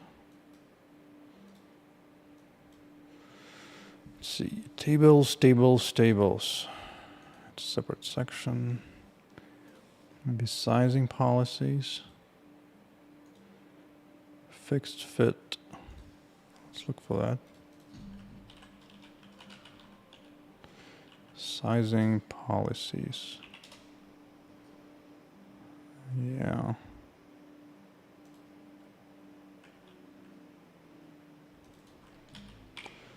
And where to use this?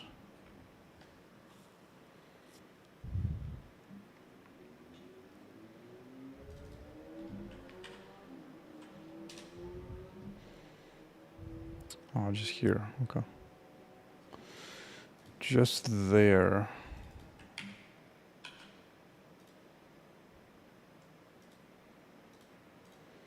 Hide that. I kind of want some borders actually. See, borders, inner, outer.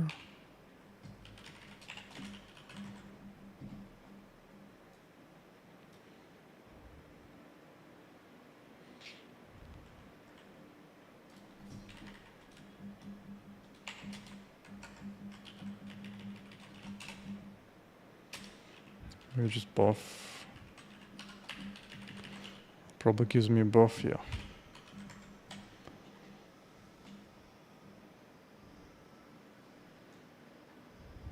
Oh, but that last thing is being weird.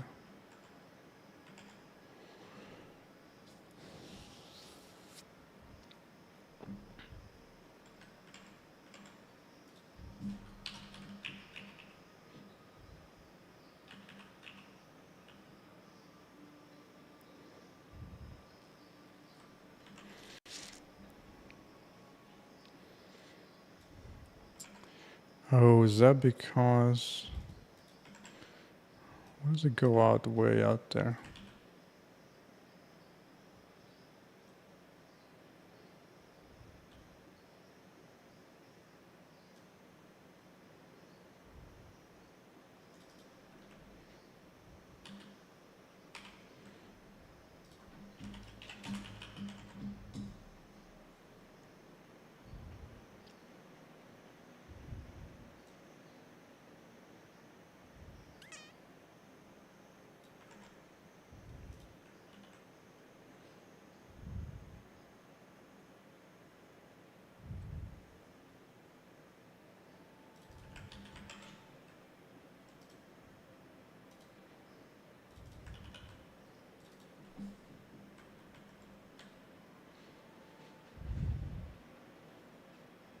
No? Alright, whatever. At least I see what's going on. So let's do restart.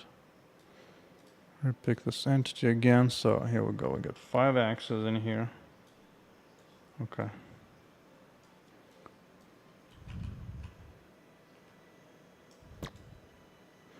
There you go. This one popped.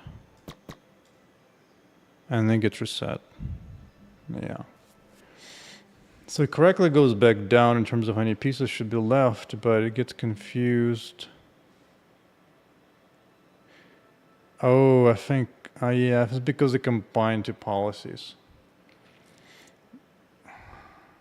I mean, there might be a bug where the first one gets popped just from the wrong side. That's one thing. But then, because there's so few pieces left, it doesn't keep track what's left. Somehow. Alright, fine, let's do it.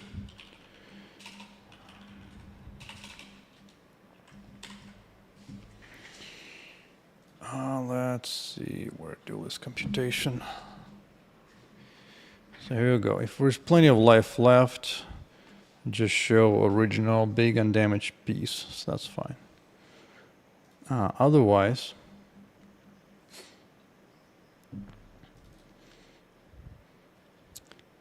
here we have some good amount of damage left.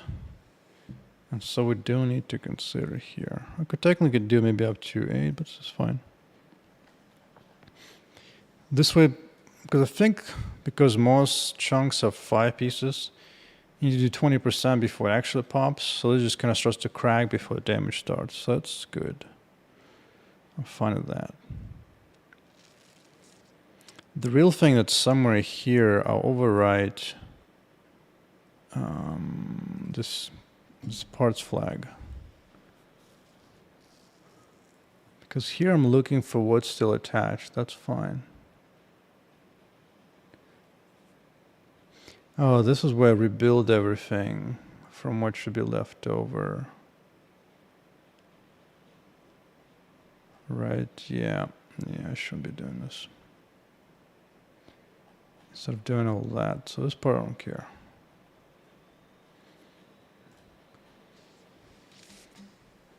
It's this logic here that needs to go away. Because that wipes information what was popped previously.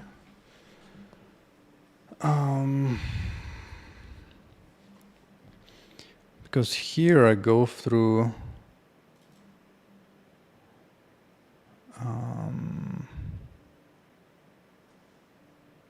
yeah, here I go through looking for what's still left.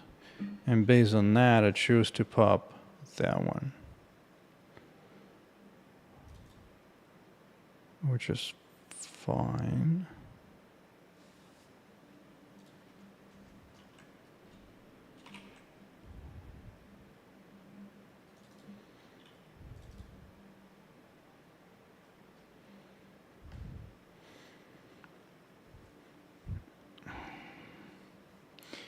Oh yeah, part of the challenge is that even though I just choose the closest piece, I might actually need to pop multiple pieces.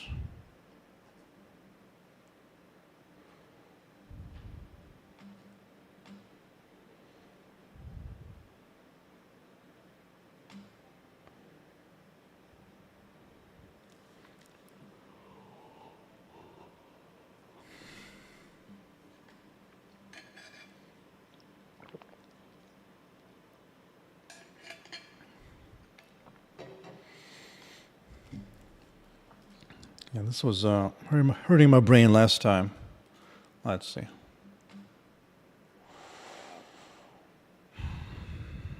I come in here.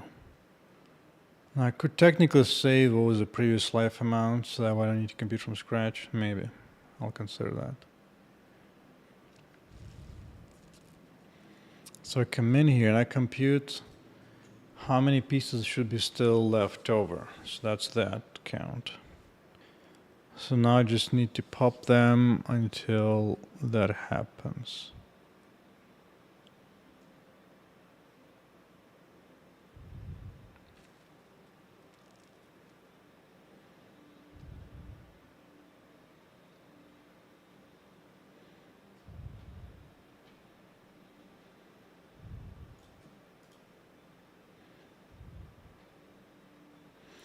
List of closest last. Shouldn't it do... No, this is wrong. You should go through all the parts here. Man, it's so easy to forget all this stuff. Like I was writing this how long ago? Let me see.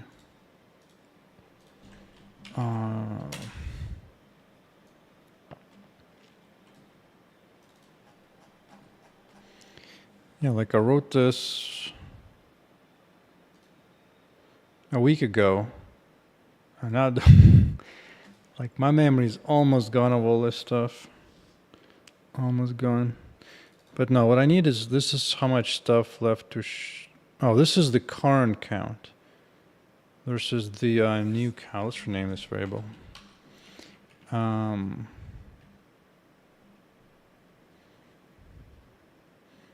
To show count, desired show count. Let's go with previous count. Okay.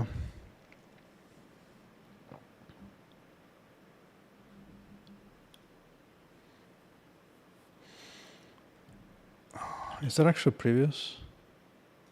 No, it's not previous. This is just total count. Based just like on the maximum, all fractures. Yeah. Yeah, they're just all the fractures. And this is how much we want to show. So then I go through everything. Yeah, this should only be added if it's actually been attached. If it's still attached. Okay, and we'll drop it here.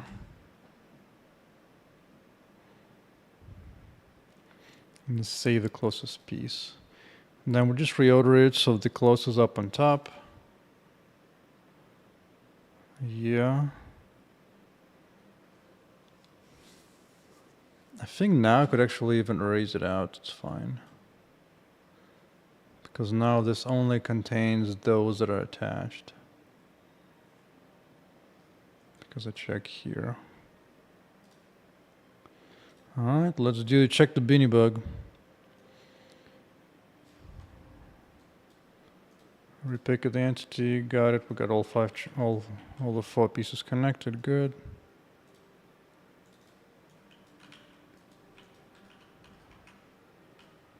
Come on, I want to point in this direction. I mean, that I still don't know, so that pops out last. That pops this third one, so this one's now gone. Son of a... What does this one return?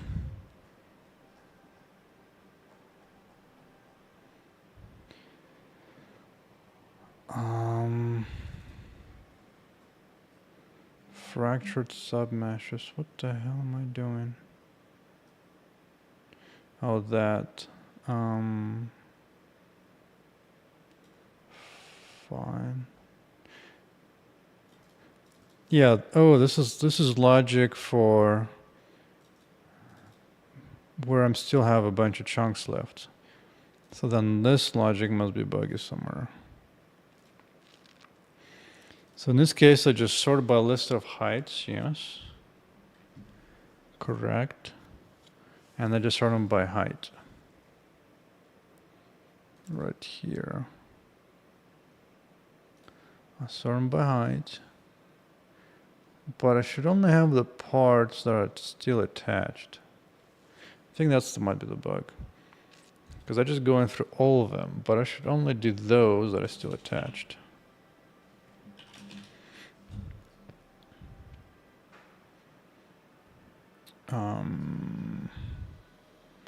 What's the component called? This guy. Yeah, I think that's the thing. If it's still attached, included. That might be it.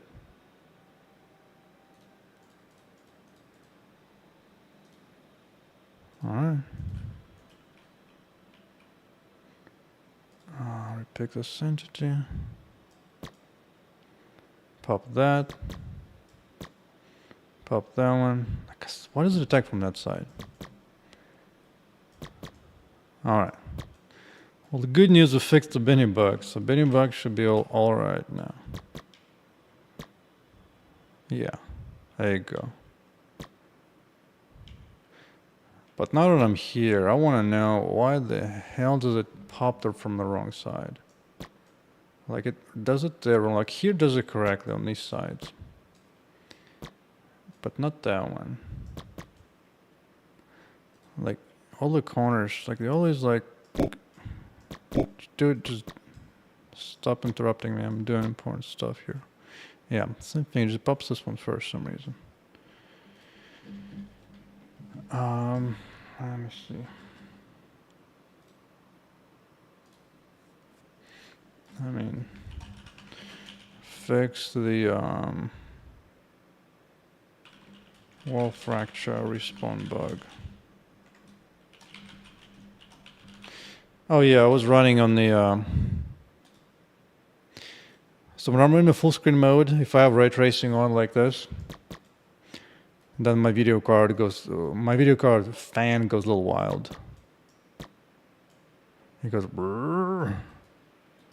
So I usually just kind of turn it off.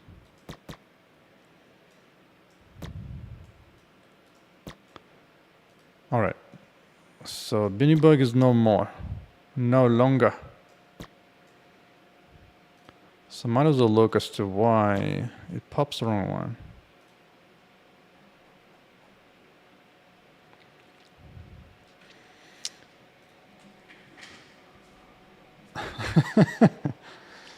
I guess microphone's actually picking up the fan. Yeah. Yeah, when you go full screen, that's why like you have to like drop it down to this mode. Maybe at least like smaller windows so it cools off a little. Oh yeah, now it's quite down, yeah. In the past, I would actually downscale my GPU. The music is still there, it's just quiet. I guess the fan just takes over music.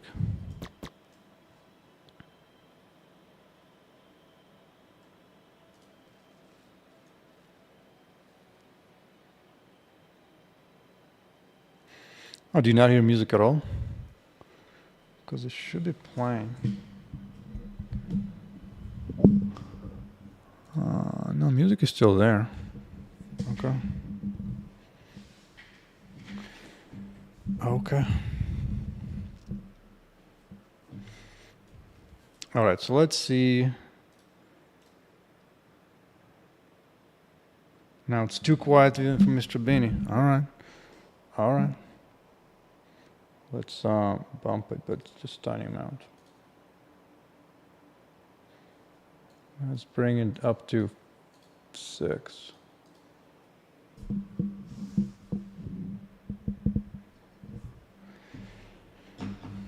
Yeah, I'm not a big fan of wearing big ass headphones the whole time. But hopefully the mic I use is pretty directional, so it shouldn't really come off. Plus my music here is pretty quiet, even on my side. Alright, so let's do this. Let's print the positions of the incoming damage.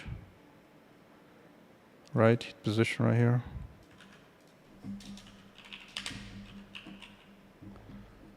Let's see.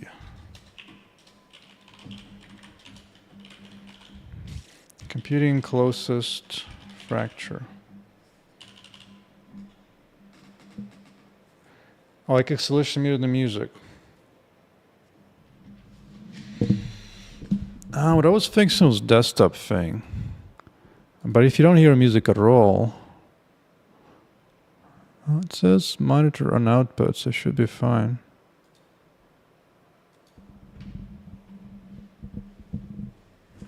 I guess you heard it before from the mic. Interesting. Oh, no. I don't particularly understand.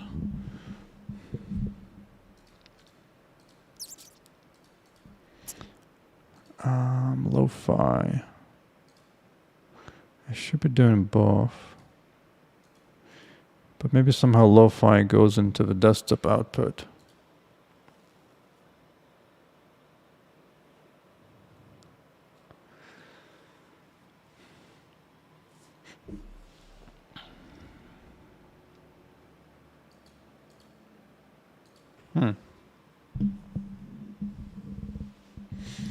Hey, Mick, is that meant to be music? Yeah, they're meant to be.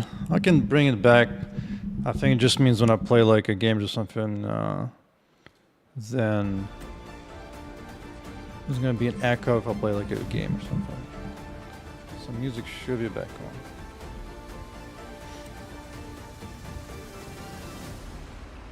Let me know if you can hear music now. Yeah, cool.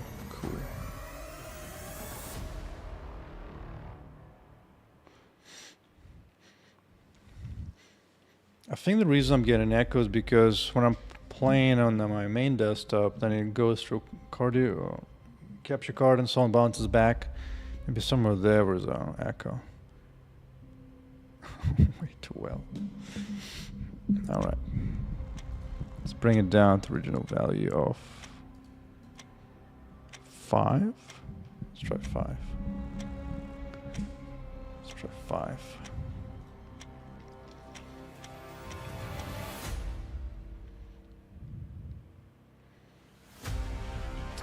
Hit at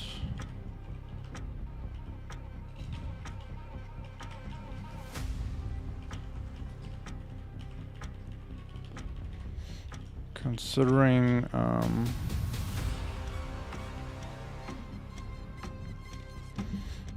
okay, this is the wall.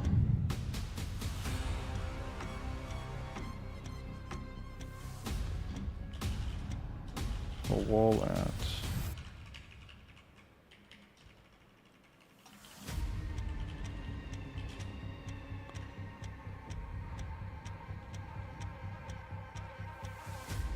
yeah.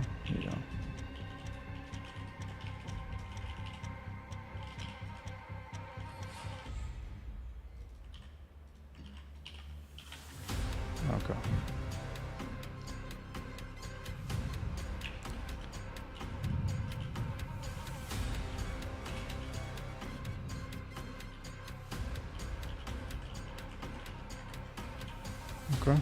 Okay.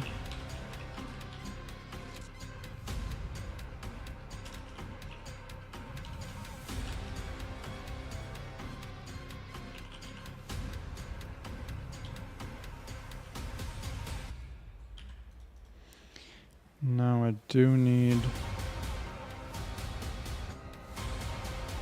a piece ID so I know which one it's talking about.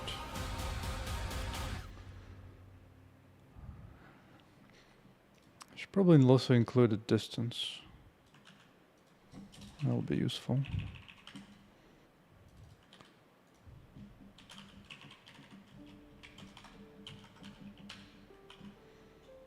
Boom. Okay. Now let's see some spam. Because it will spam. But I'll get some useful logs out of that. Oh. Got way more than I wanted. Was there a null somewhere? Or was complaining? Oh. Whoops. Forgot a few F's. Oh, that was an actual F to fail, huh? F to pay respects. Because I forgot an actual F for float. Ain't that something?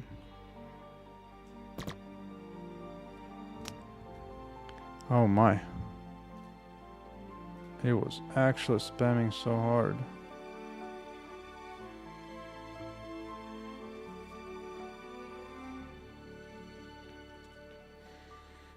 Considering for wall piece. That's funny. Just to change wall to world, and I'm working on the world piece right now.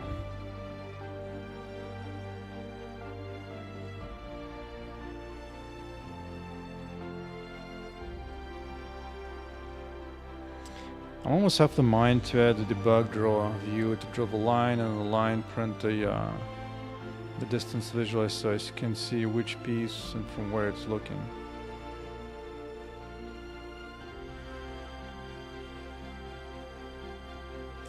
I think that's the real answer is what I need to do. Otherwise, It's gonna be too wild. So that's the shot.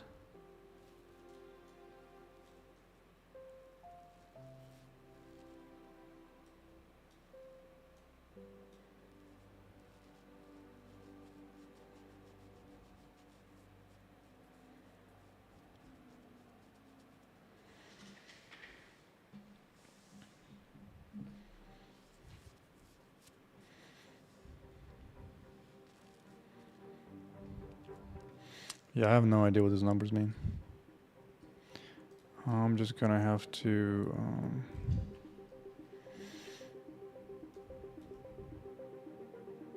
I need to visualize all this. Let me see, where was this? In the world? Right here, okay.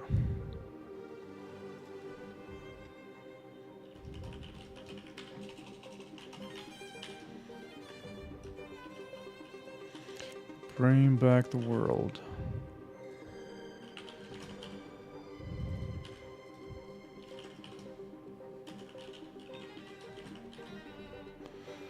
Oh, yes.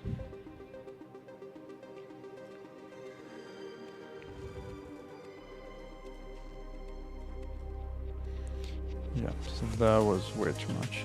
Because that's actually part of the problem. Right now I'm computing at every freaking frame. I think that's what's slowing down some of my frames, actually. I need to change this to, instead of do it on tech, I just need to do it on when it actually gets hit. Rather when life changes. Because that might be going too slow, actually.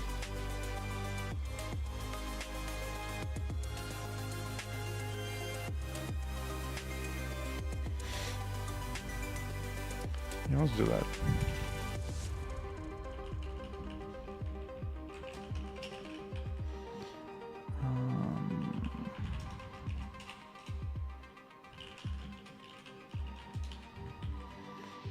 Let's see.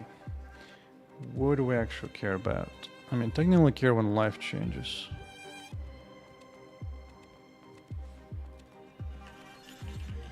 Apply damage. Target entity. When live gets hit.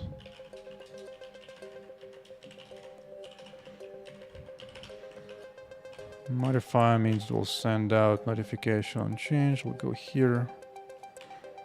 So let's see if this works. Actually reminds me, I need to also build out an extra profiler for the entity system to pay attention to what is being slow. Okay, so now, yeah, right now it doesn't compute unless something changes, right? Yeah. Good. I should be running significantly faster.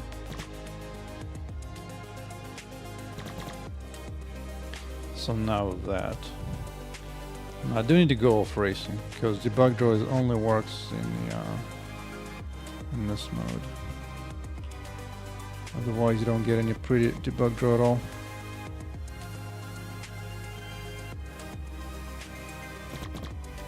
Right. Okay. So now that we have this. I can actually modify entity on the fly and be like, yo, add debug draw. Already has a debug draw.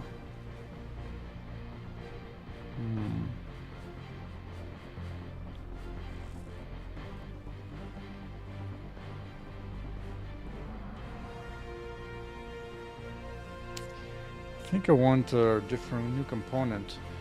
A component will keep track of what was the last point damaged just for debug view.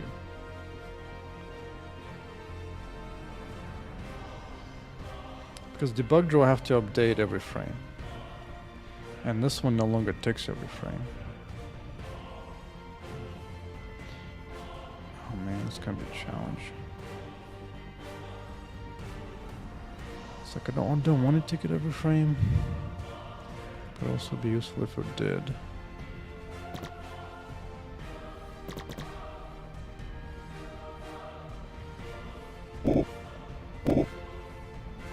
Actually curious, how big of a frame rate difference did that make? No, my frames are still dropping in debug build anyway. In release you're just flying like crazy, but here it does drop below 140. I think it's all from physics. I think. Now there's something else going on. Might be running something else that's too expensive. It's not graphics. Graphics doesn't care. Graphics is not at all impressed with what is going on. Because the CPU cost for drawing graphics is less, about a millisecond, no more than that. And physics is staying under 1 millisecond. So I wonder... maybe I'm doing something else. Like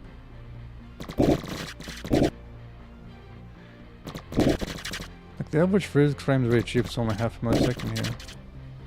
Graphic is cheap, but something else is going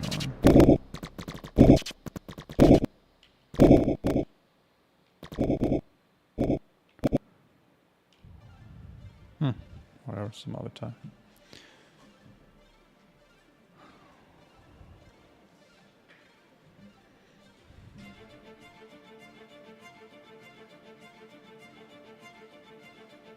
Oh, you know what?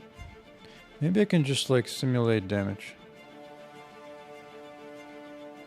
What if I can just simulate the damage? I can just pick this wall. And then I can just set the flag to what I want. Red pillars. Yeah, red pillars are supposed to indicate where the robots are spawning from. That's actually just a spawner block.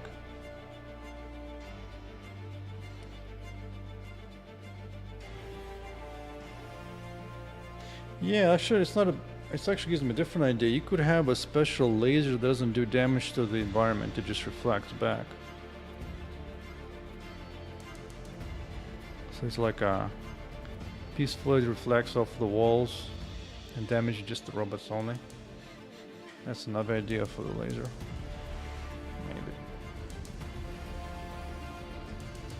Well, the way the game is going so far, it's not really sneak and do weird odd damage in a different way.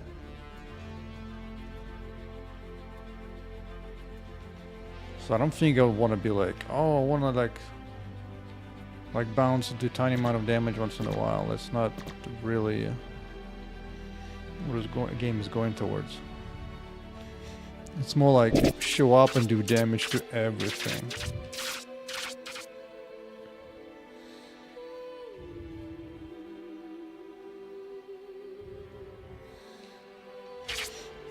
But anyway, so the wall, I have this wall selected, right? Let's see.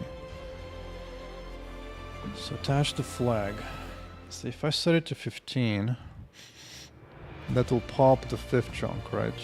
So let's see, 15.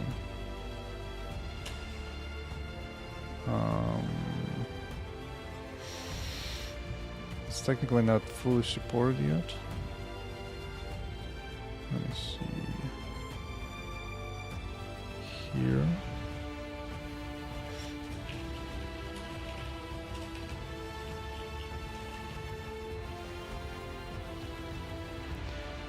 Gotta keep track of when it's been modified.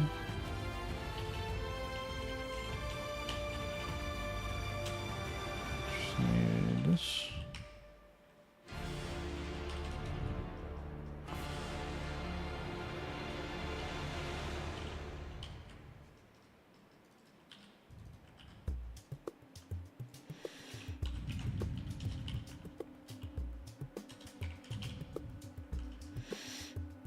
Let's see if that works to mess around with that. Okay, now 15. No? Oh, wait, what I need to do is like technical lower life. Problem here is that this one doesn't have, doesn't know where the shot came from. What I could do is a little debugger thing to where it hit. Let me see. Oh wait, you know what? Now that it's no longer taken, does it on change? I think I can bring the logs back in without spamming like a maniac.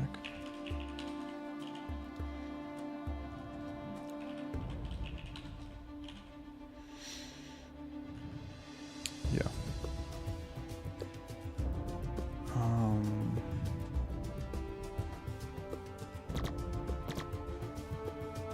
Okay.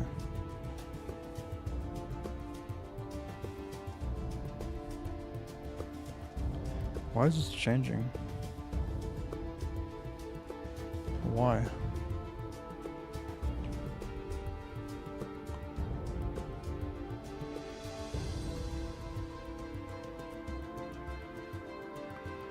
I'm calling modified somewhere.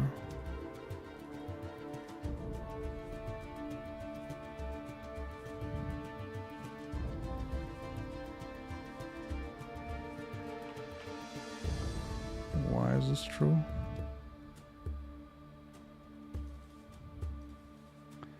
Is it just because this works always to be true?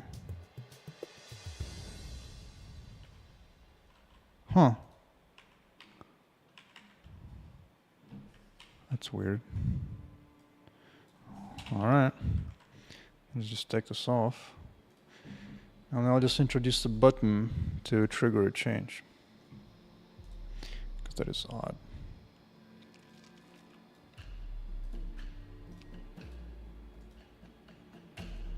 Come here.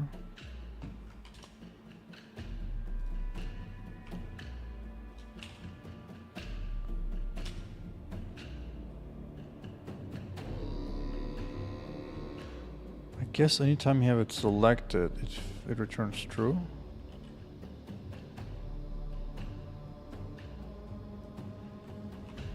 Huh.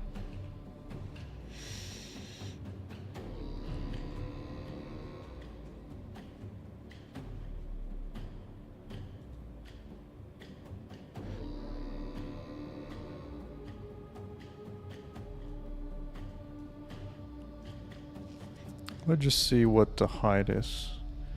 I can at least cheat and use the player position to identify where is that.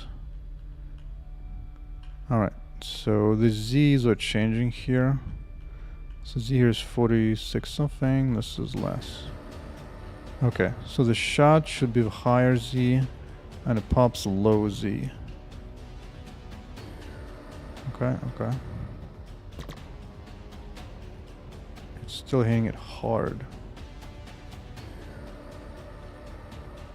Why? Oh, whoops. I should start with false.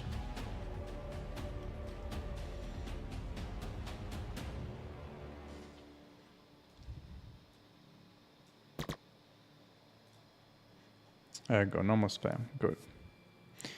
So let's see. The shot came from 46Z, yeah.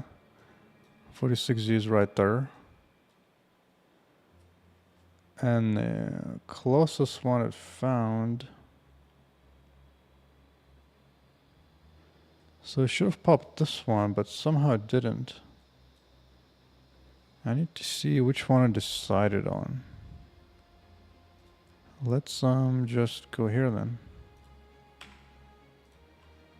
Do it again. There you go. Let us proceed into deep debugging. Flax, what do you do this? There's so many of those stacks. Oh my god. Somehow it runs fast though. Somehow it just runs fast. So we got to hit yes, high Z, good.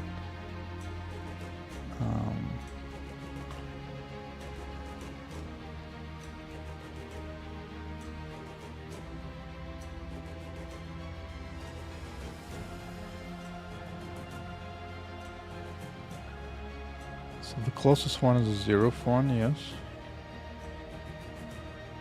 And so I'm guessing this should never get hit again, right? No, right. So the zeroth is the last one.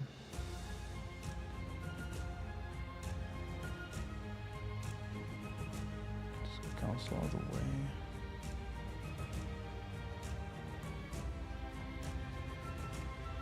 Right.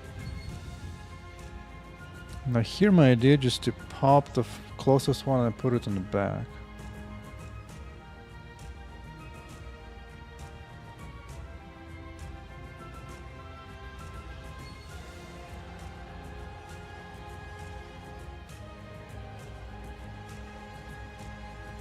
Let's check.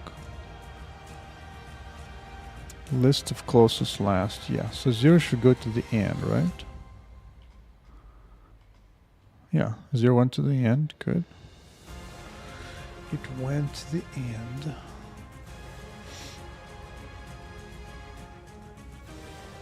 Now, whatever I'm doing here is actually pretty stupid. Because I'm zeroing out and then adding the one removed doesn't make any sense.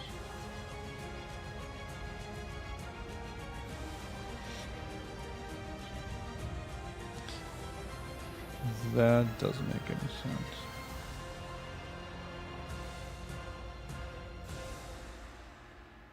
Goes fine. I'm choosing to pop off the closest piece, which might need to pop off more on anyway, so it's not like it's the biggest deal. Yeah, basically I'm only doing like the first piece you pop is the one you hit, fine, but after that it's a free for all. So I'm fine with that. Maybe I shouldn't just do this at all, because then I'm going through how many I still want to show, and these will be the ones that are still attached.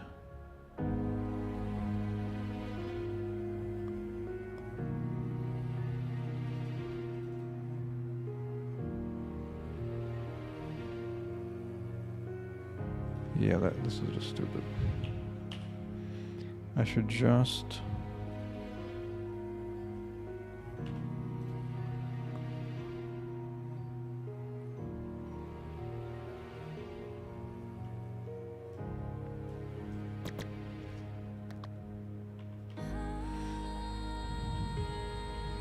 so we have this F thing. It pops the one it's removing, fine. And here's where you could rebuild the ones that are still attached.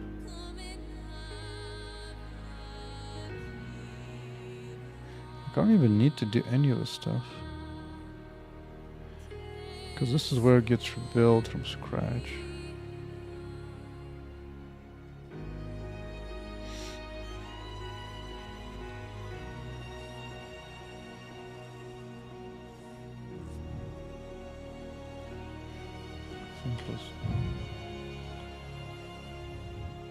So it does remake all the connected parts here.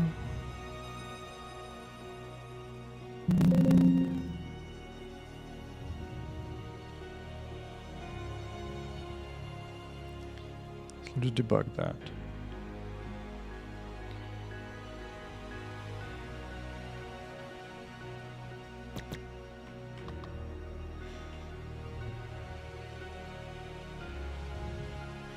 Now the piece is popping is 2.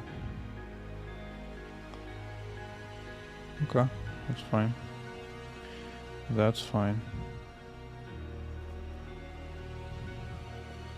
Which means this will be 2 at the end, yep. How many does it want to show? It wants to show 5 still. So this will rebuild into 31, I believe.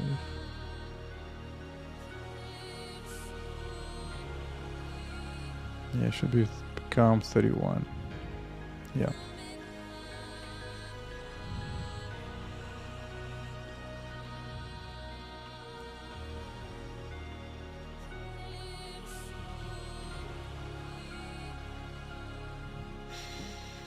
You know what?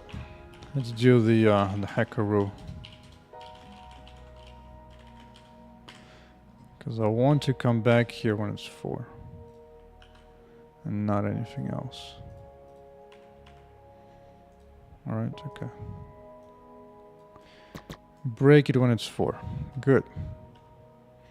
So now it will pop something off. It should ignore number 2. Otherwise it should everything else.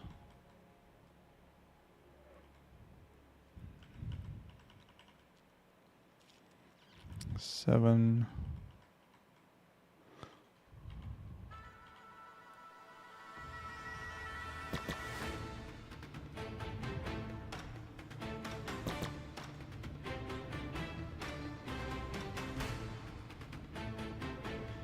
Numerically looks fine, and yet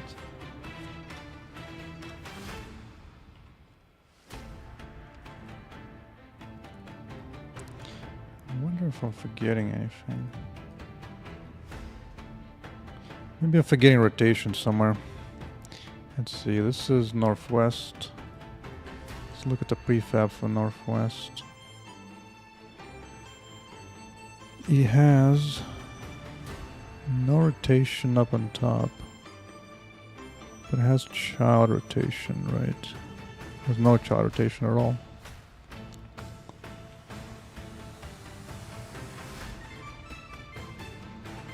No rotation on the parent. And 0 rotation on the child.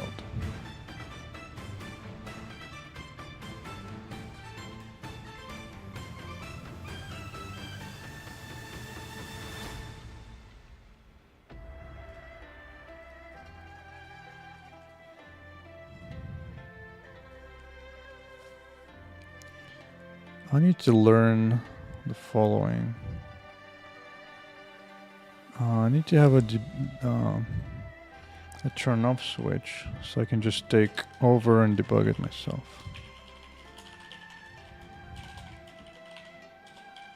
Okay.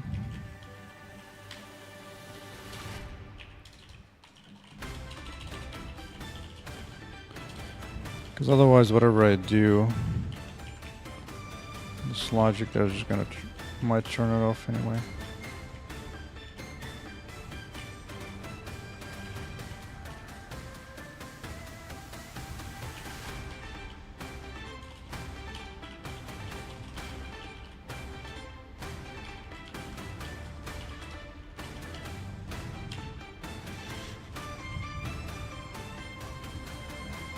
Okay.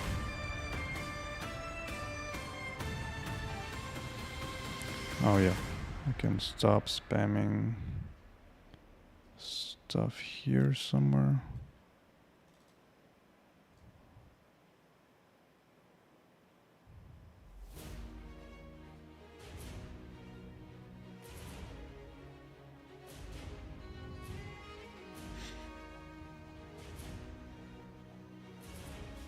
Oh, whatever.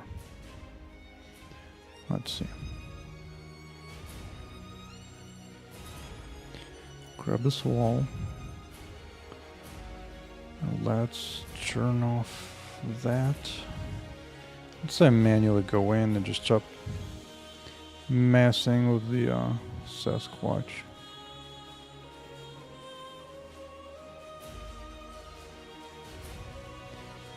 Maybe I just like lower it first.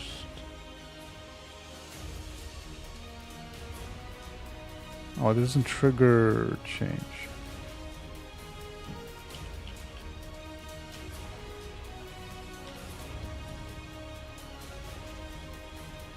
Not for long.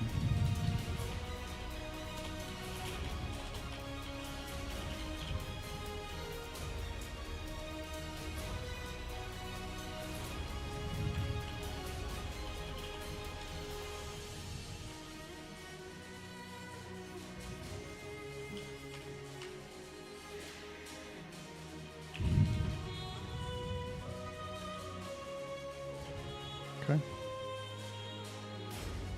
I'm changing the current.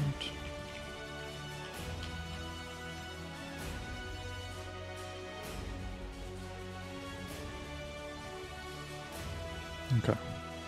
Now this. Now I can turn it off. Let's see. I want to know what is this one?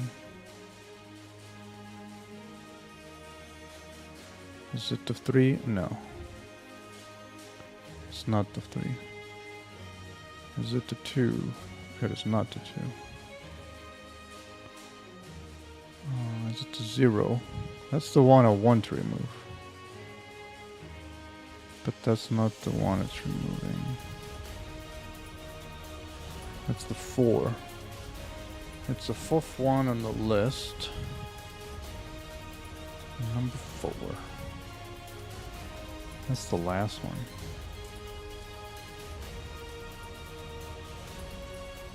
Okay. Now that I know the order. Alright. One more time. The 4 is the bad one being removed. The one I want gone is the 0. Okay, that's the 0.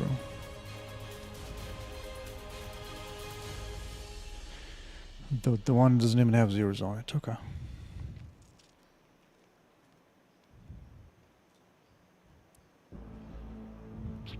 Okay.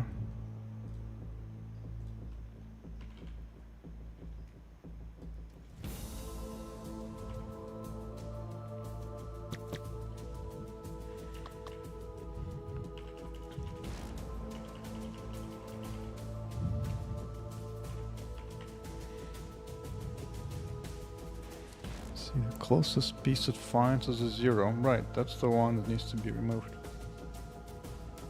Because 4 is the wrong one, 0 is good. So it finds the right closest piece. And it stays a 0. The 0 here is at the last portion. Right, yeah. And I can even keep going until I get to 4 pieces to be removed. Right. It's all good. Submeshes. Nothing.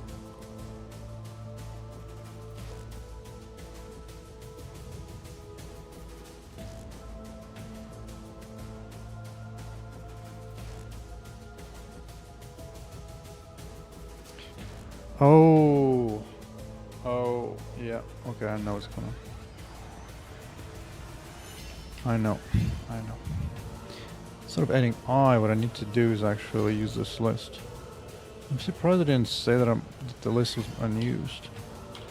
I need to grab integers from this list I made. I should fix it.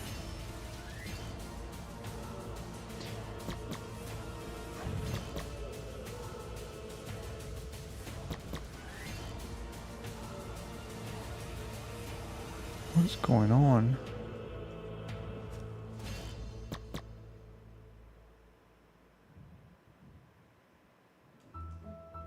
I think it removes something momentarily.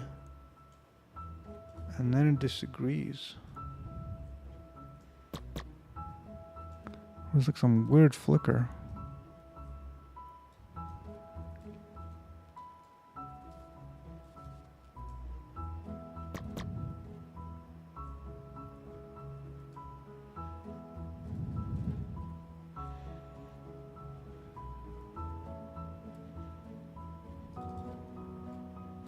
Yeah, like here I do it correctly, I grab it out of the array. I was so sure this would work if I just do that.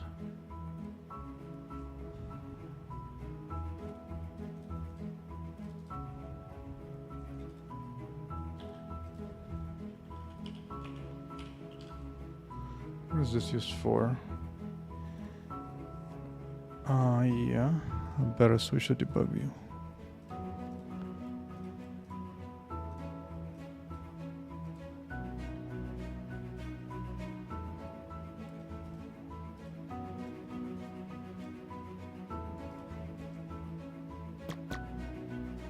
You destroyed this one first.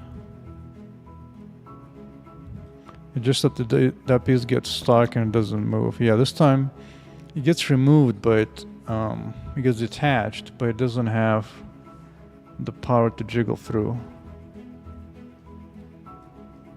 What does it?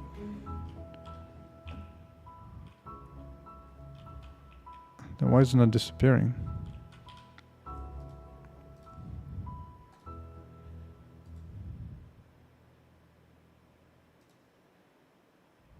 Wall.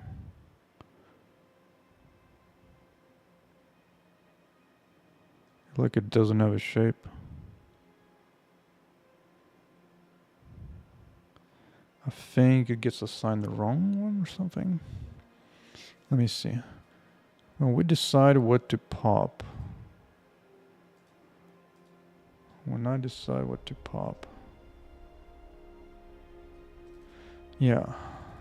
Like, if your previous fracture parts is not, doesn't equal to the new decision.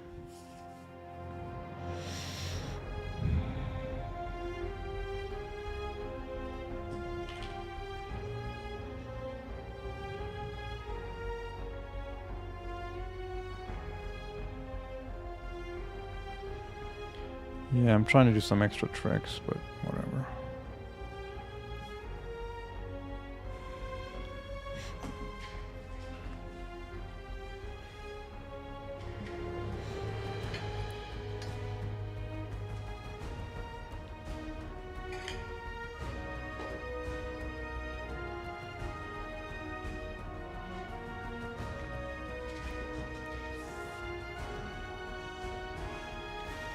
Just want to know if I'm giving the convex shape the right thing.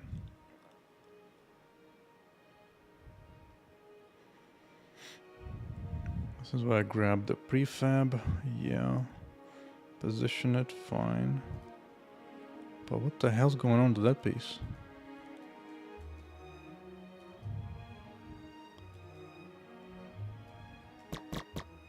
Like, it's not there. There's nothing there. That's why it's shooting through. Like here. And yet...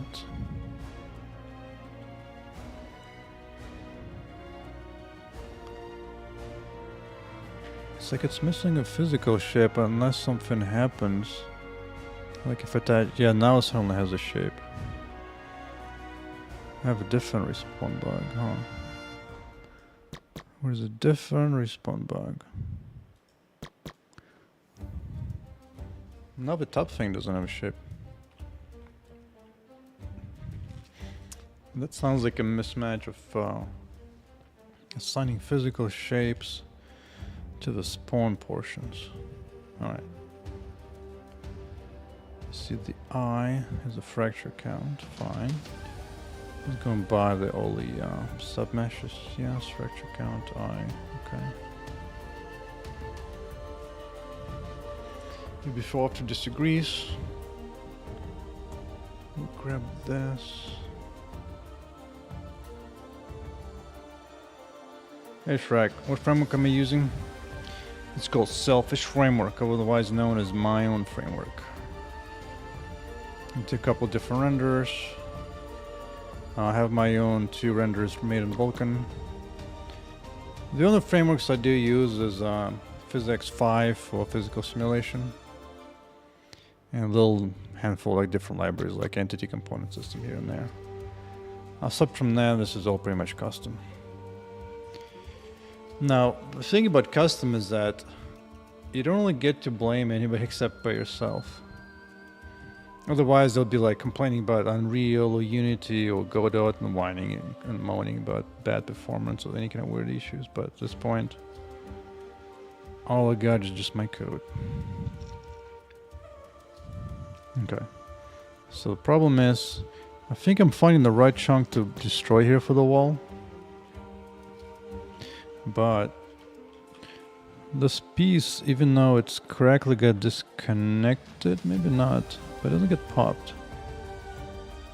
Maybe, or maybe just that's what happens. Maybe like it gets damaged, but it doesn't actually pop. So let's see. This is a code that will pop it if it disagrees, right? Yeah. Let's see.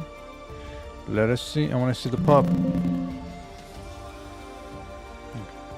Maybe the live code is being complaining. I just rebuild and restart.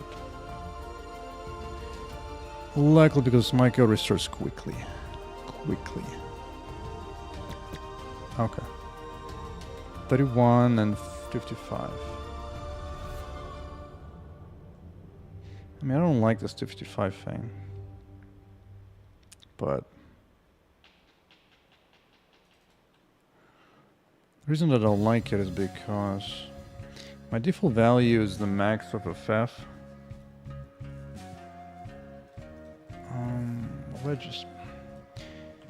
Because FF allows me to support up to 8 pieces, 8 flags, bits in 1 byte. Maybe I just do... Let's do a binary operation here. If this one doesn't equal to that, then we need to go and do some nasty. Let's do that. What you asking, Mr. Benny? Let's see. Okay, that was...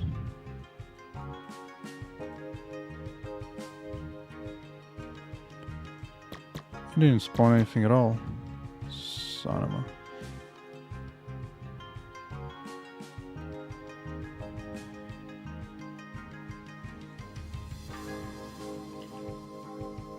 Okay, now I'm confused. What was I doing here before? I'll just go back to this line. Just go to this part. And just back to this logic. Fine. Fine. Recompile, please. Okay, left coding is live. Let's see. So 31. Now this might not actually pop anything, right? Dude, just go where I want. We shouldn't pop anything yet. Yeah.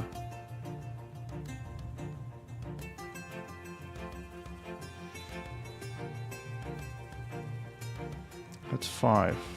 He didn't even pop anything. Why? Let's do it again. 31. Oh, you know what? Let's do my hack. Wait until I'm actually popping a piece.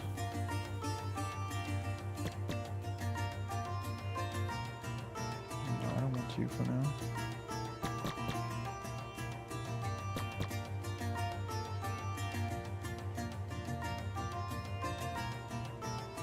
Really? Just gonna do me like that? Alright. So by default there's 5 wall chunks in there, wall fractures. Once it hits 80% life, you should want to pop one of them. So he wants to show 5. And 5 pieces around. So that should be totally reasonable, and it should come out as 31 for this flag here. Because 5 ones get you 31. Right, yeah. Gonna be down in Thompson, yes. 31, good. Now it does go here because previously it was like a full byte, 55. Should still be fine. I should just do nothing. Right, yeah.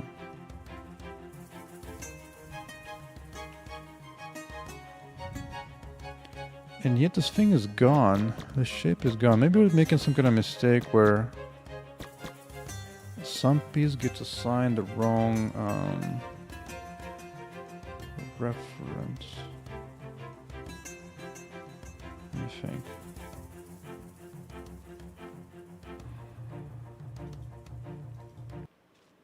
But everything looks so right.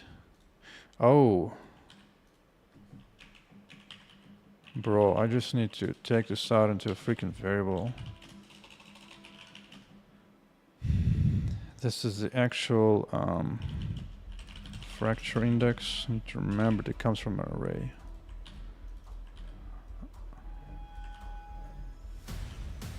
Everywhere it gets used uses that. Boom. That should be better.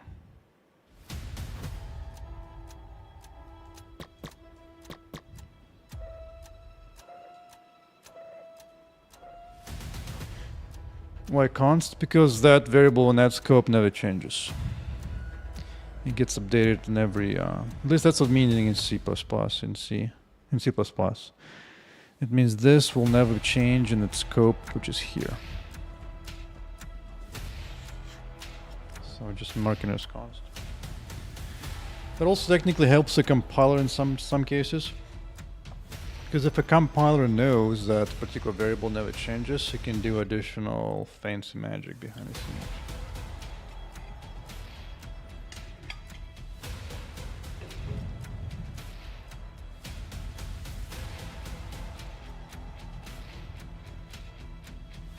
Alright, so now we're finally about to remove a piece, right? And we're removing the 0th piece, yes. So 0 to get removed, fine.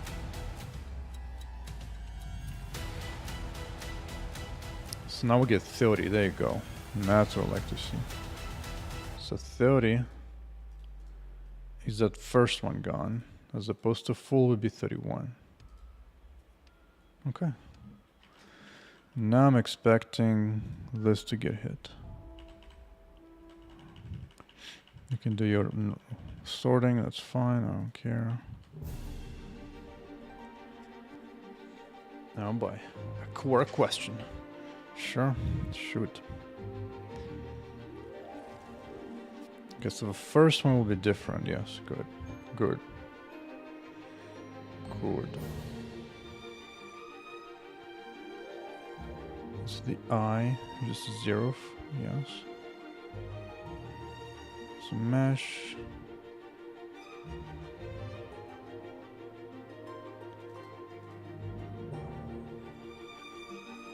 So mesh reference, yeah.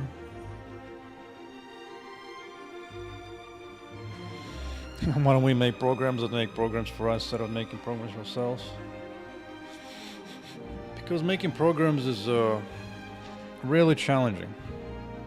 Like, look how much I'm suffering with just like a little minor little wall thing where, oh, when I'm shoot the wall, this particular side doesn't get physics, even though it should be. It should like spawn off and become its own dynamic object, and it doesn't.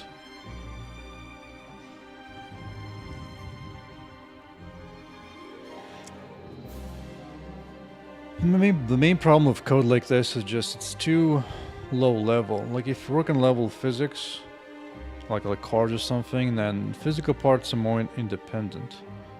Where software code is so interconnected with so many tiny connections everywhere. It's more like you're connecting two different organs, so you need to manually by hand connect all the little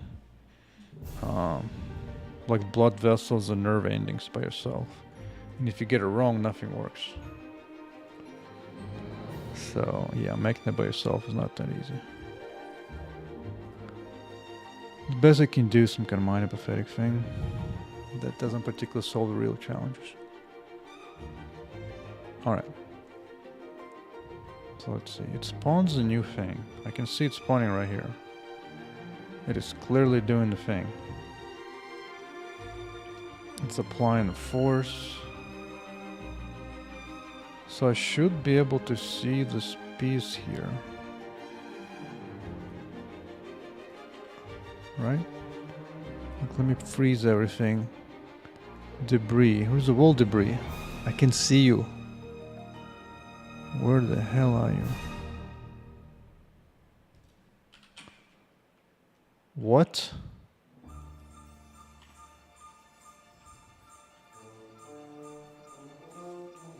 That is, it's not right. That's not right around City Folk. So, am I grabbing the wrong object? Well, it's progress though. So let's zoom out. There's clearly nothing there right now. Good. And then on a break in this part.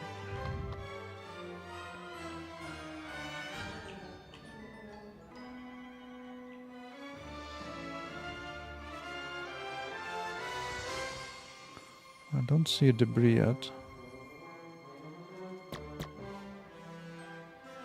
Now I don't see a debris. Until I pop another one, and then...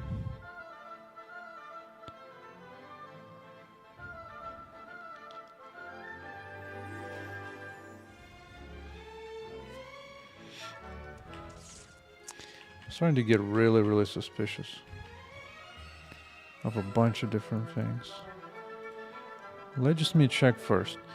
If no pieces actually gets removed, I want to see if the correct physical shapes happen. Because what happens is that if a wall gets slightly damaged, right now the collider is a full box. The moment you damage something, like let's say you damage this corner, it actually changes into 3 or 5 colliders. And you can see white lines indicating the physical collider shapes. As opposed to, like, this is the same piece, but this is a whole piece that has a full collider, as opposed to this made out of 3 little parts. The moment you damage this one, the same thing happens there. Oh my god, I made some big mistakes. That one's never supposed to pop. Okay, as you fix things, you break other stuff. Excellent, excellent. So let's work. Oh, so what was falling off here? I was attacking the wall here. Yeah, I was attacking that wall and this wall fell off. So that's what freaked me out. That was never supposed to fall off. Okay, here's what I want to do. So first, an initial damage. Doesn't get triggered. Sometimes left coding doesn't update debug symbols of Visual Studio correctly. So let's try it again. I'm going here. And it just ignores me. It just ignores me. Why? Bro.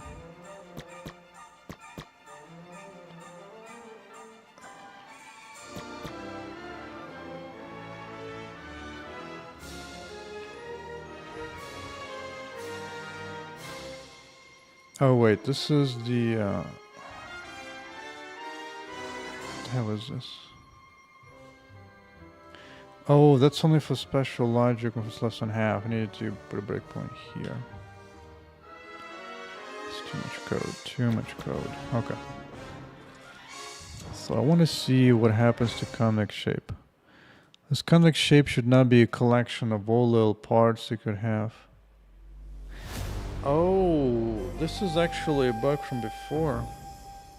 I completely forgot about that. I was so economic, I set it to 4 pieces max because I was expecting, like, yo, if you're changing in a full collision shape, then I would expect 1 pieces to be gone, so 5 minus 1 is 4.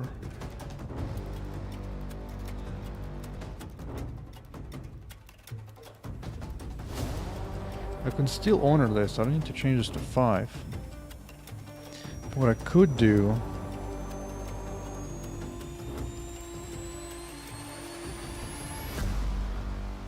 is that if I'm not actually popping any piece, I could still show the visual breakdown of the wall, but not actually change the collider until something actually breaks off. Like, this is still good visually, but it doesn't need different colliders until piece is actually gone. Let me see, how do I do this? So this is what I do in full life. Submesh is just this. Convex shape is false, and that is true. This is what I need. Like, this whole thing I'm doing here is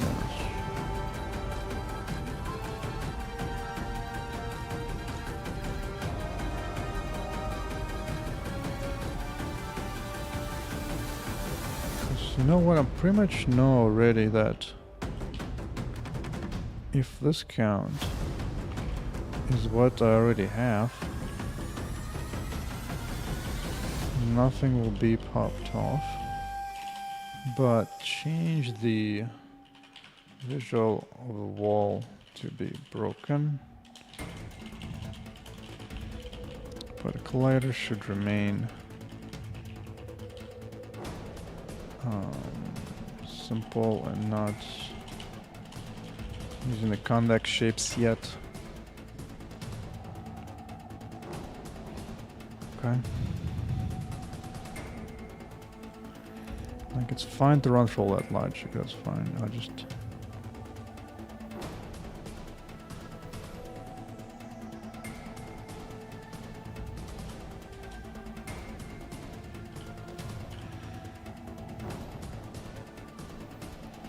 And then go back to this mode.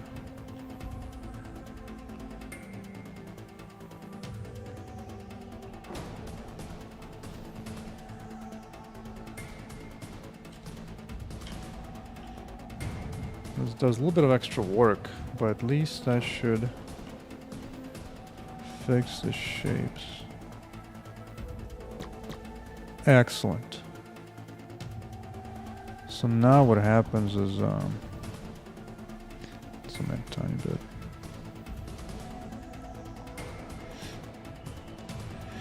Wall gets damaged. The collider is still simple.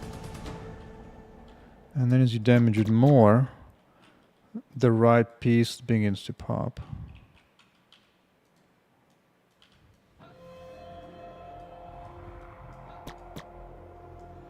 And then after that, it'll just pop the top ones first. Depending on the damage and so on. And so now, oftentimes this part broke off when I was attacking here. So let's do that. Excellent. Excellent.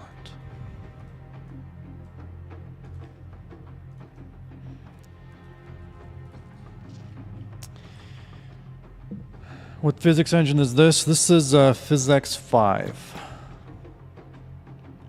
I've been using PhysX 5 even before it was called PhysX. It's been years and years. Now, making my own physics engine is just way too much effort. That is way too much. Like, maybe in the future I might make it, but... Like, for example, I was actually a couple weeks ago, maybe, I was trying out... Jolt. But my issue was that the hair was just not stable of Jolt. It just kept wiggling like wild, because this is actually simulated using hair.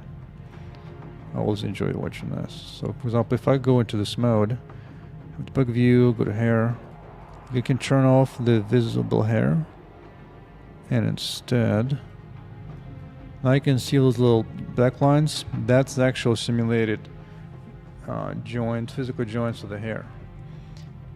And so each line is a separate body connected through a joint from a top to bottom. And Jolt physics are just so unstable, I couldn't get it under control. It just keeps wiggling all like crazy. Oh yeah, level barrier. Benny, let me join the moment of peace when I'm not working on bugs, okay? I can fix everything in due time. In due time. Yeah, let's see. Yeah.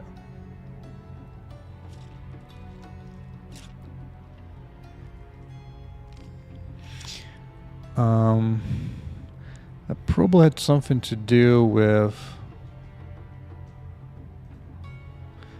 Well, let me just... First of all, I want to save this progress. Breaking incorrectly. And then I can fix this annoyance. Yeah, you were just curious, sure. Curious to see more debugging suffering. Alright.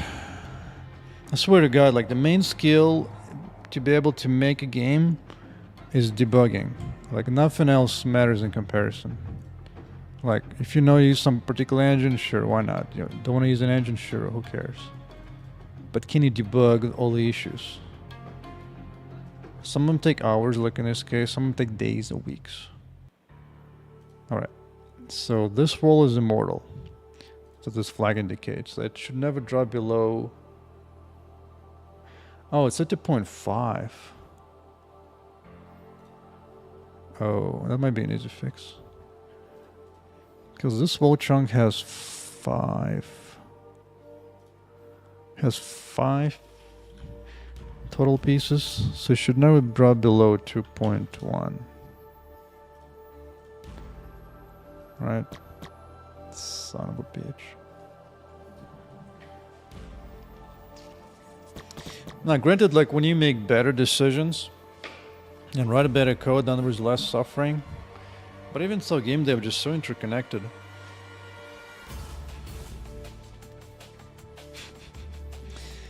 Okay, I swear to God. Looks like I broke some immortal thing. But why?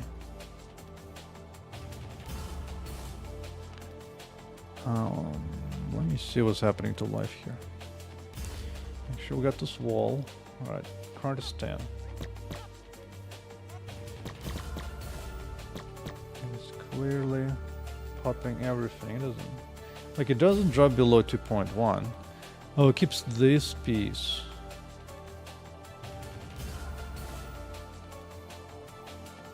I think that I remember this. I remember implementing this feature and thinking to myself, how will it know which piece is the right one to keep in the end? And I was like, yeah, probably it'll be fine, probably.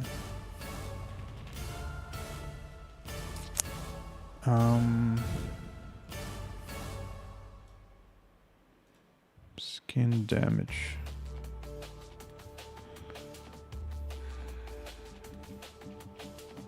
Here's a strong floating piece. Now the right way to do it would be to actually add a field that says like, hey, this piece is the last piece. Alright, take care, Shrek. Take care.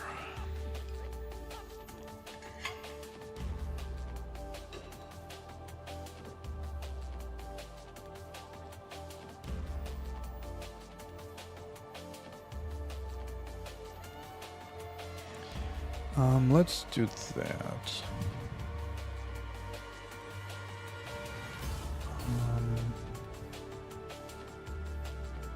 Let's say I'm changing the life, right? It's another mesh.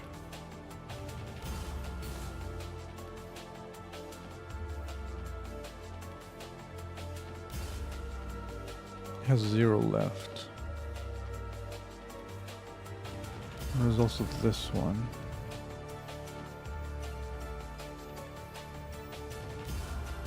You know what? I could just go to Blender and take a look at this one particular one. Which one's the last one? But I probably will need to either force it to be the last or the first. I guess the first. Let's see. Full wall fracture. Why does it not have 0? I guess that's an indicator that's when it stays in. And somehow it didn't stay in. Yeah, because this is the one that I want to keep.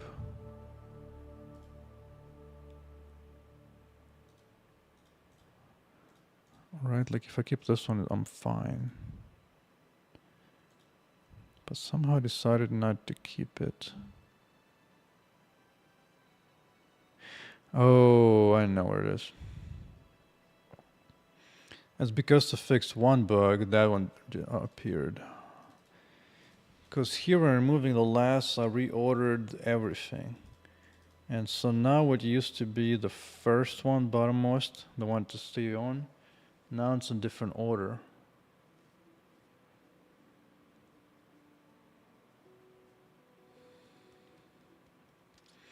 I mean, I could handle this here directly if I really wanted to. Let me see. This is some out of life. Like I could check if life is set to be immortal, and we'll keep the first one in the menu.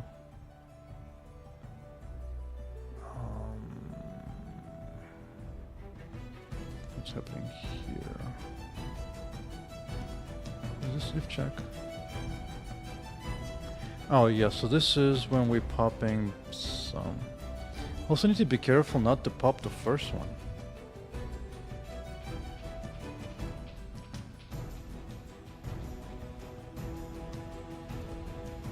Otherwise, if we hit that first, we'll actually pop off first. right? Because if I go to the back and shoot that one, then this one will pop first and will be super unhappy. Yeah, it'll be unhappy. So when we find the closest, actually it can be closest except that one.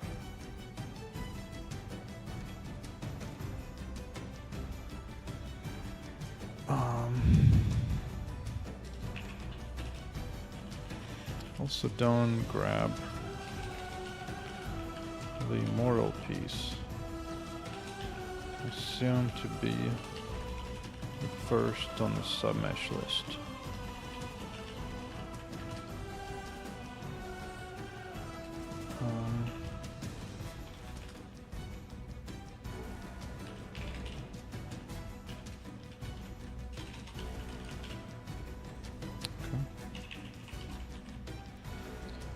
That will remove it from finding as the closest one. Oh, I still need to show it. It just shouldn't. No, it does need to add it to the list, but it shouldn't consider it for the closest.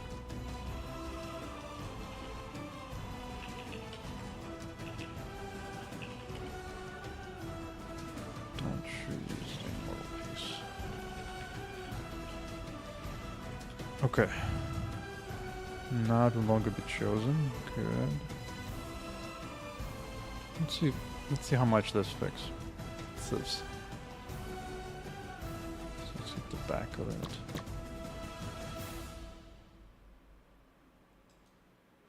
There you go. Sometimes that's all you need. Sometimes you need a little bit of cursing at the computer. How about we attack this one in the back? This one here.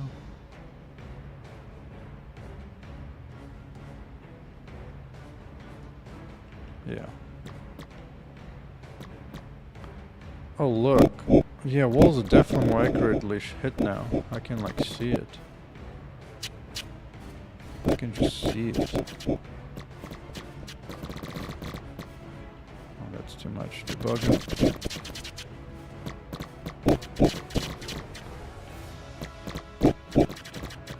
I can just see actually hitting the right wall. Most of the time. Oh gosh. Save it.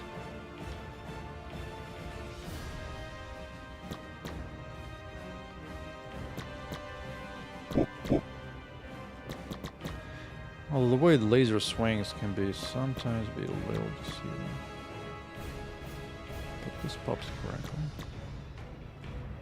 That's good. That was always good. Those guys already worked on that wall.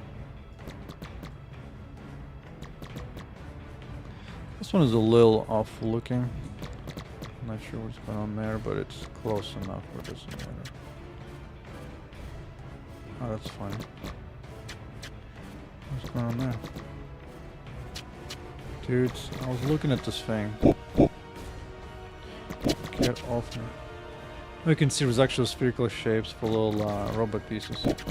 Because sphere is probably like the fastest collider in physics. So that's one way to speed it up.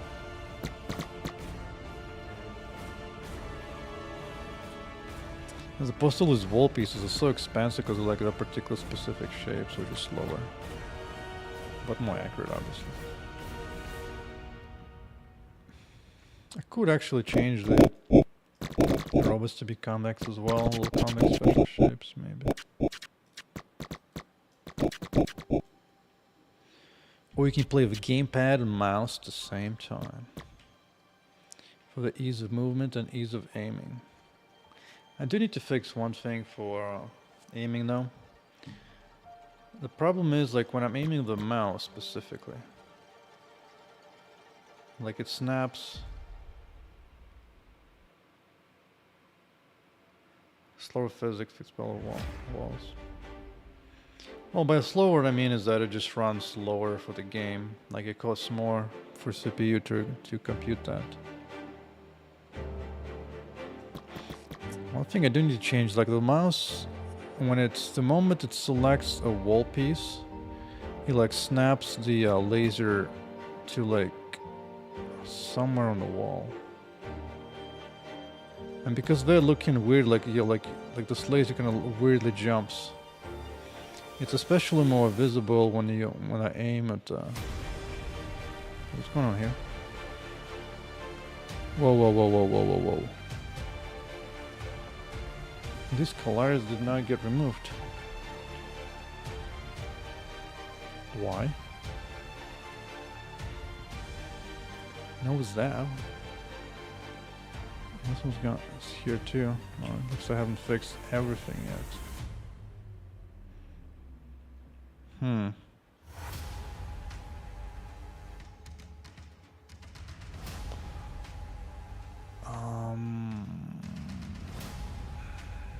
So tricky. This is a corner. Yes, the meshes are gone, but the colliders.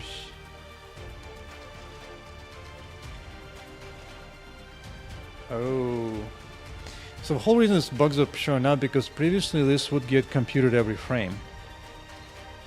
Whereas now sometimes it misses the proper change notification to trigger an update. Interesting. Like if I poke at it now of some kind of notification change, like if I just touch the life a little bit. No? It doesn't care. Maybe it's actual bug. Huh.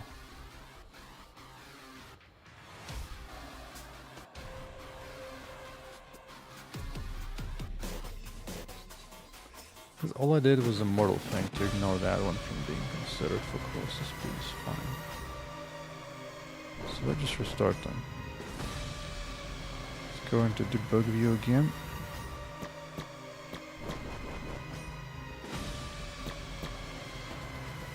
Here looks fine. So what are the conditions into which it doesn't work? Let's see. What about those bad dudes?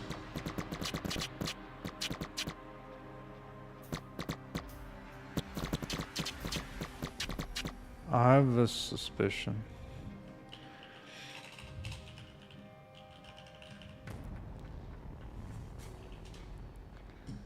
There's probably a few places where I don't call apply damage. Now this particular thing was, this function is what applies damage, but actually it's not always true. In the past I've been lazy and just kind of modified life directly. So it's probably somewhere this doesn't, this probably happens outside somewhere before. Huh? Yeah. Or something like this. Maybe it could be just those bad guys when they shoot things are broken, when I shoot things are fine. So let's see. Projectile collide with something. Detect collision, apply damage. I mean, if that's true, then I can test it by giving myself energy shot. Energy shot.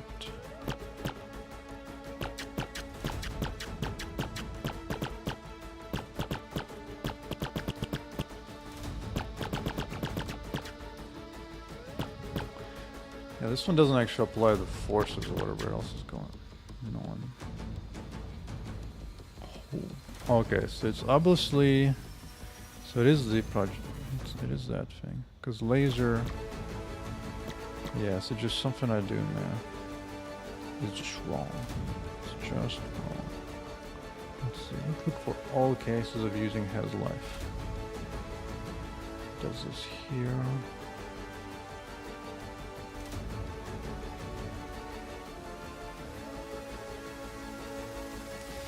I think it's this bug. I think it's always cases of here where a beta's going on. I'll keep switching to this.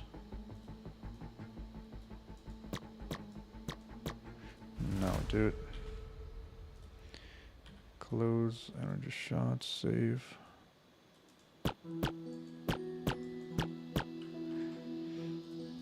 Let's see, what is this? Oh, this is laser. Yeah, this is no longer a particular problem.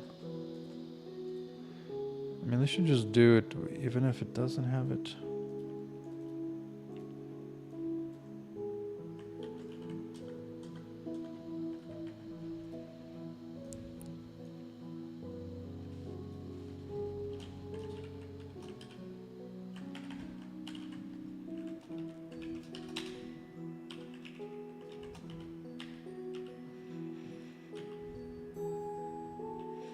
Now that's the right method. This is the only case where I see this is happening. The debug symbol is already off again. The breakpoint is not triggering. I'm pretty sure it's supposed to trigger.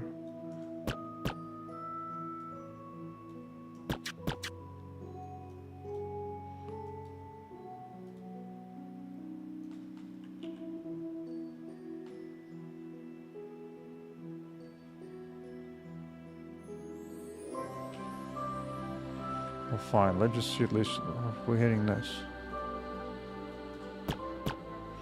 I am.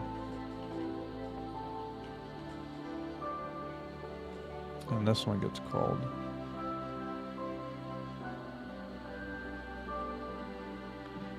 Oh, maybe I'm missing information from projectile weapon. It's kind of one of my pains, the fact that sometimes I do too much custom code as opposed to shared. Let's see what happens here. Because here we come. Life is pretty low.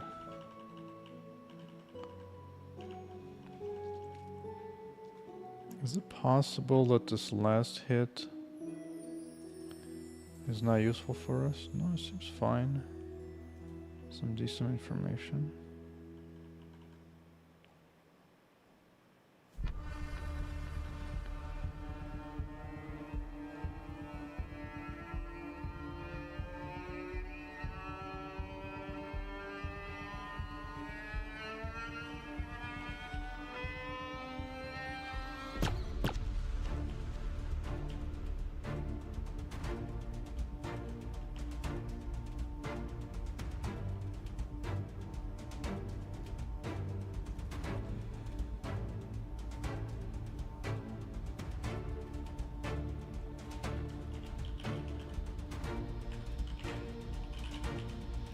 Maybe I'm not notifying this is the right time.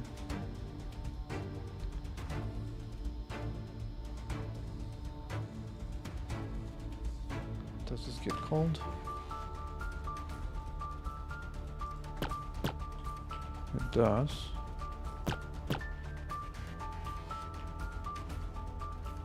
Yeah. Oh, maybe I'm missing like a toggle flag to make it work. Let's see, the corner comic shape is enabled. He has the stuffs. He has the stuffs.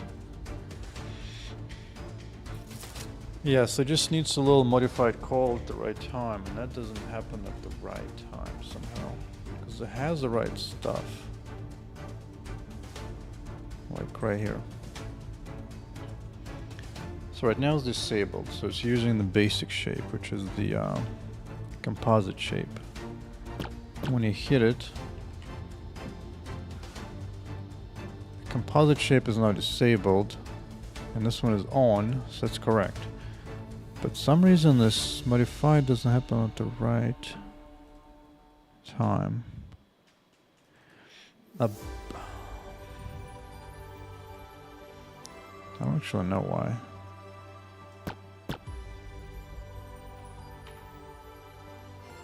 Oh, fine, do this. Here calls the comic shape, so it should get there. It should get here.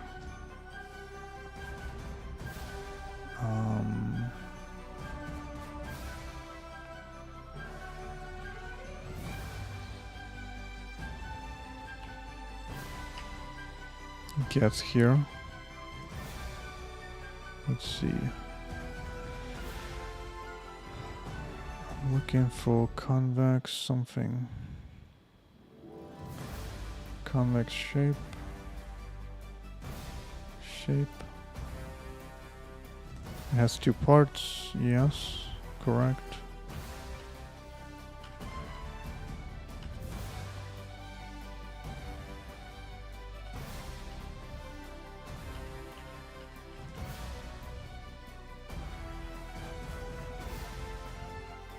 It attaches those shapes.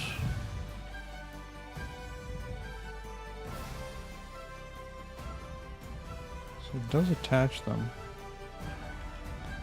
Wait, is this a problem just in the debugger view? Switch to a laser. No, it was an actual physical shape. Somehow the actor itself did not update.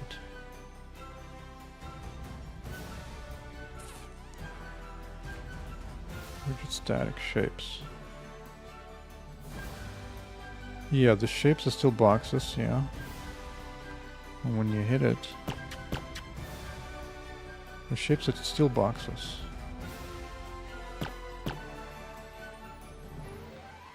Did it for a moment become convex and I went back to shapes? Why am I crazy? Yeah, see now it says convex mesh. But only when hit with laser.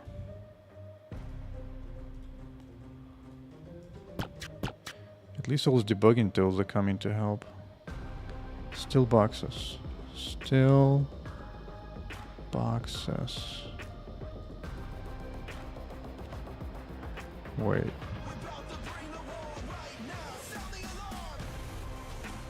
Let's look for solid shapes.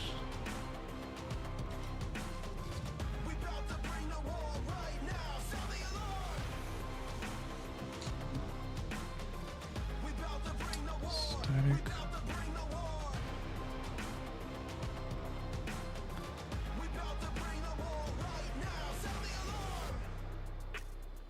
Maybe I should clean the shapes anyway.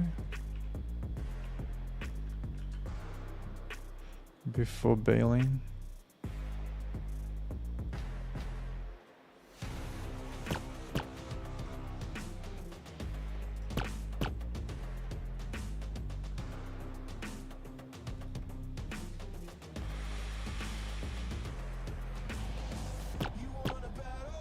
This one's still false.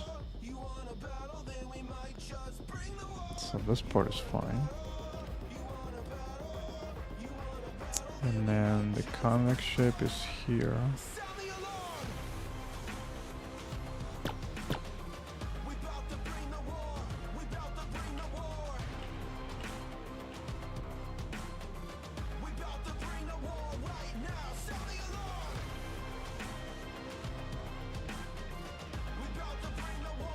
I mean, no, it's not really true. I shouldn't mess with what's there.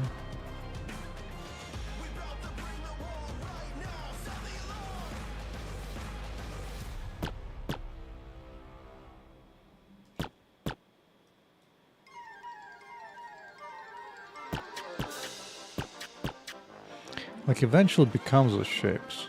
Eventually.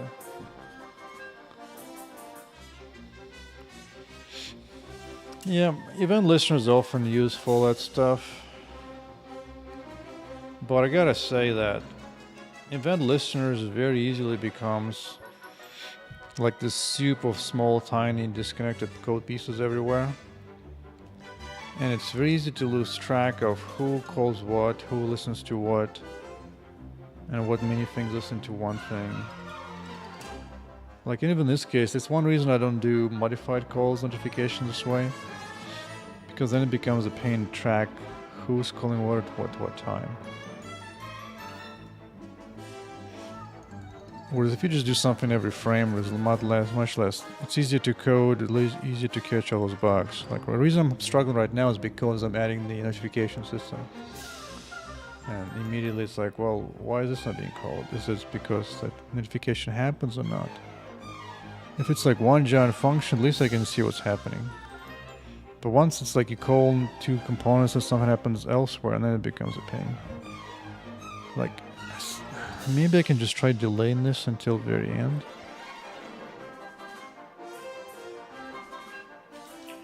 Like I can put it at the end, but I thought notifications happen at a different time anyway.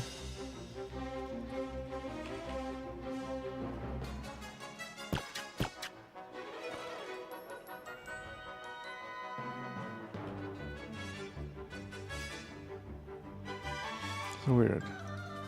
Because definition is here, but just not applying it to the static object.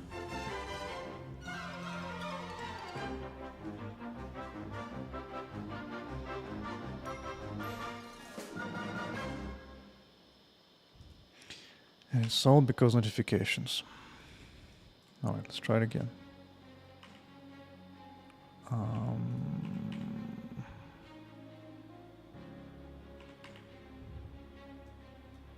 Okay. And I'm gonna hit that. I'm getting notification. Shape has things. This one should pop all the shapes, right? What are you doing? Bro, that was a weird debug glitch. I just rebuild everything. Especially sometimes you can't even trust tools. Sometimes debuggers can act weirdly.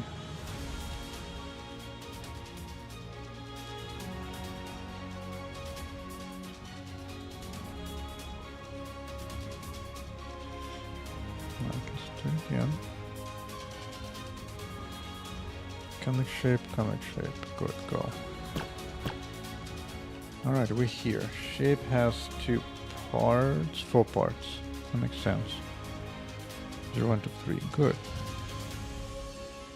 Now this should get a bunch of has two shapes, good. Yes, two box shapes, correct. So now it should pop all of these freaking shapes. Okay.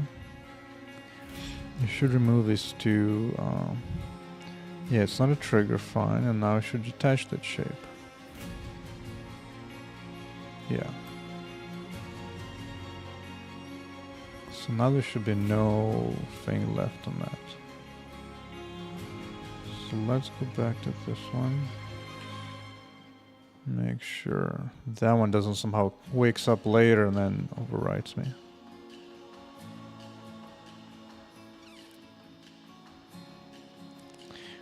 What the hell? This gets called on something I'm not happy to see. This actually gets called on notifications for detect collision. Collision gets detected and so it calls this dude? What? Why? All I'm doing is notifying collisions.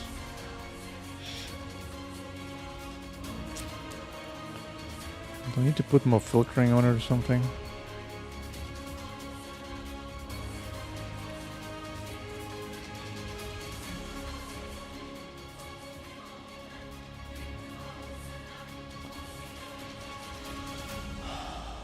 Okay. Yeah. That's a problem because I think this event notification can sometimes happen like in a weird thing. And then suddenly you don't know who calls the notification. Like when you're making a function call to the function call, it's very clean and easy. But now you have this stack of nonsense from where you called it to where it gets to. That's the price you pay for notifications. God, such a pain. Alright, fine. So this does create everything, but my suspicion is that something comes in later and then somehow wipes it all out.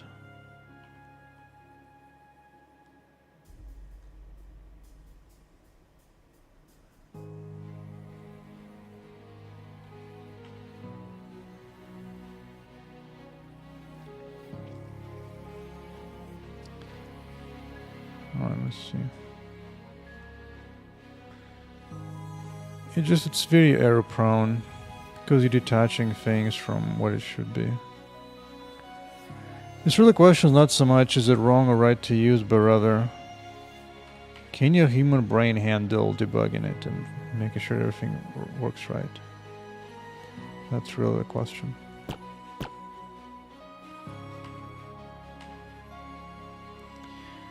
Because here's composite shapes coming in, but it's bailing out, so it should be fine. When this thing comes in, it's true.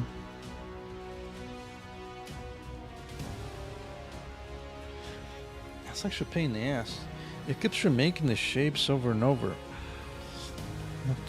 Notifications are so annoying. It comes on contact from collision.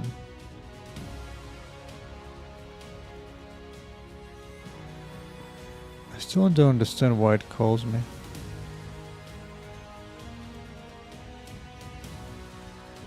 I can add some extra filtering all around so that I don't suffer for it. Let's do that. Maybe it will help.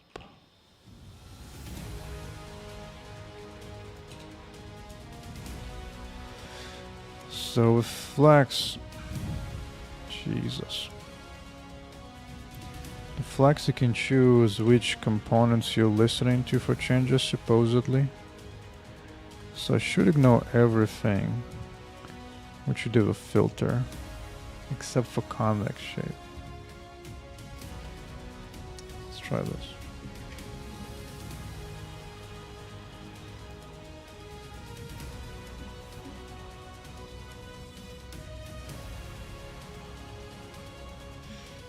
Alright, so we got called while doing update.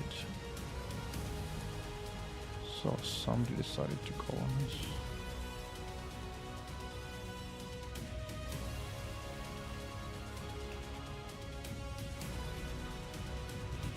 All this additional, to be so careful with notifications, because this could easily be a performance problem. It's like if I have some undiscovered cause of those notifications coming, these can be very expensive physical computations. And then suddenly it's not doing what you want it to do. And it slows you down.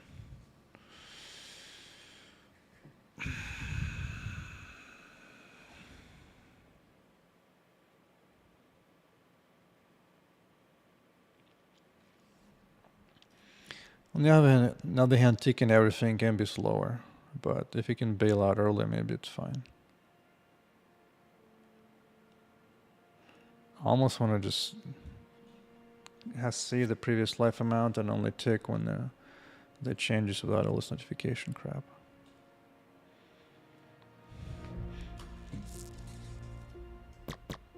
Because I know that's easier mentally to handle. Just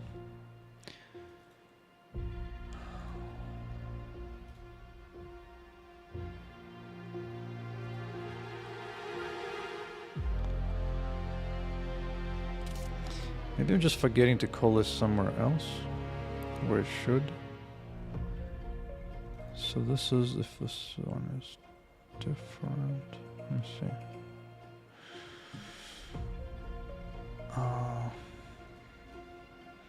Yeah, like here I don't even call. So let's see.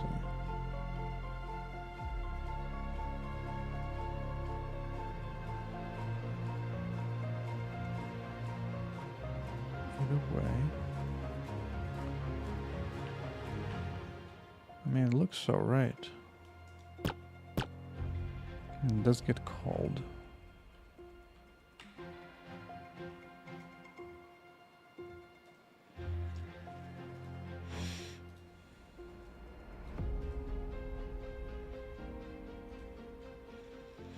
It's just a matter of not getting called at the right time or not getting called at all.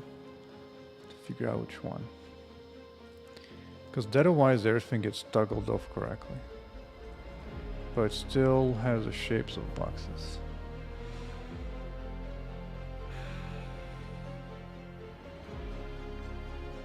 Let's do this.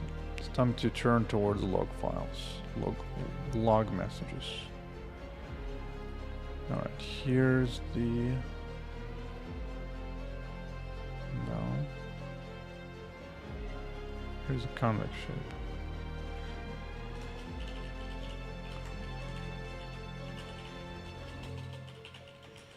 Convex shapes. Okay.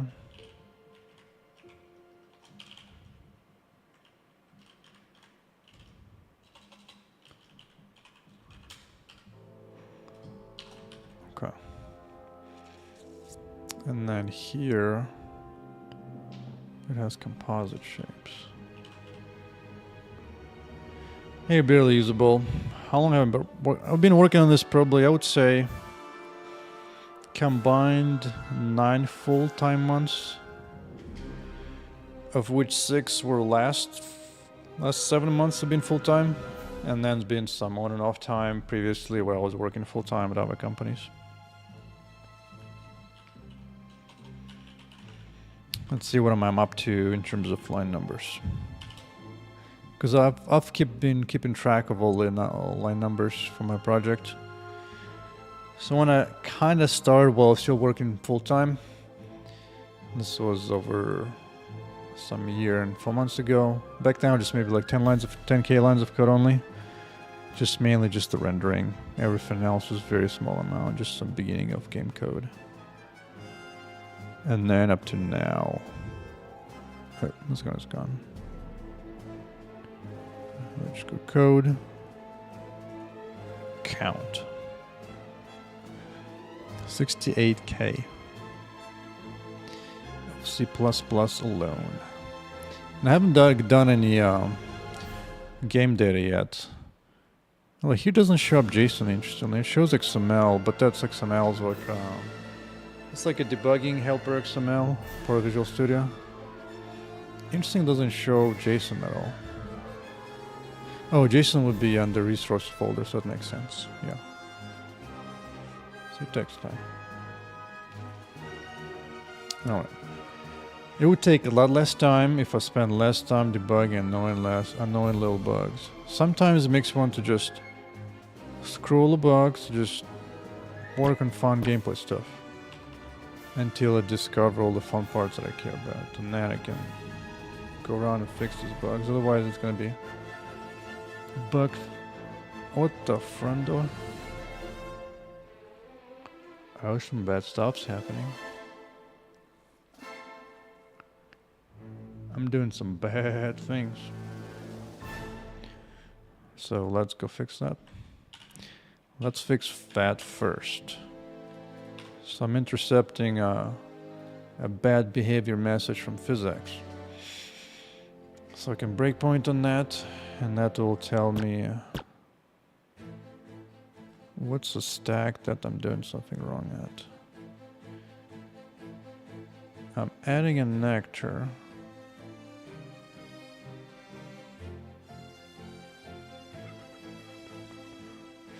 Yeah, for sure. Yeah. You can just forget all little bugs and just work on fun things for a while. The bug I'm currently working on is as follows. If you're using massive laser power to take down this wall, everything's correctly in terms of colliders. You can see all the white lines. So that everything is fine, everything is good. Okay. Okay. However, if you use an energy shot, then these collider shapes don't get updated. Except until the very end. Like, see, this one got like a partial collider, but the full collider didn't change, which it should. But it only happens with energy shot.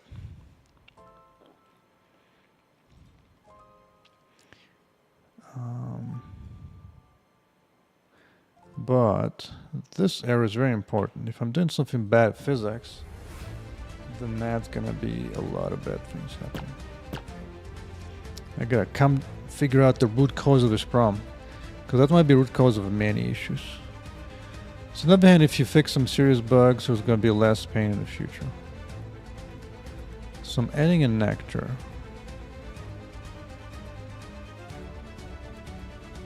Wait, really?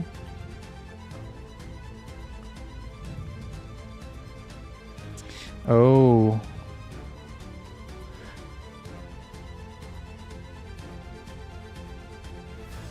That makes sense. I'm trying to make a change to physics, but it's doing that from a callback when it's not supposed to call me. Oh, I bet this is son of a flex problem. I bet what's happening is that, you know what? I think I can verify this. I bet I can verify this right now. I'll bet you. Here's my idea. In the call stack, it says it calls notification some unrelated component, right? Components detect collision, so like, fine, who cares? So this is not the callback that I'm worrying about. See, in physics, where is it? Here. Somewhere. Vulnerabilities. Yeah, so this will get to this callback, which is correct. We just got, by the way, look at this nonsense. I'm calling notifications detect collision, and this, all the stacks, all the functions again in between before it gets to my code. So yeah, event listener is good. No, not really. You're just a pain in the ass. But anyway, so detect collision happens. Fine. This is all good. Yeah, this is all good. Oh, this one does damage immediately. As it does damage and calls modified life.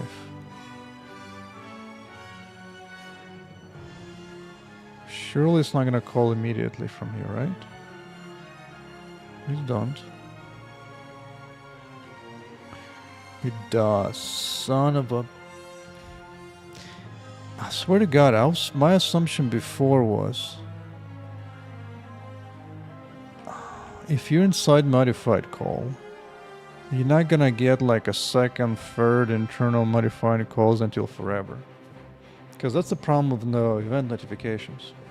Those layers yours? No, those layers not mine. That's coming from a library called Flax that I use. It's very fast, but some implementation does not make me happy. But so far I haven't been able to write a faster library when I'm using Flax. So this is an important lesson here.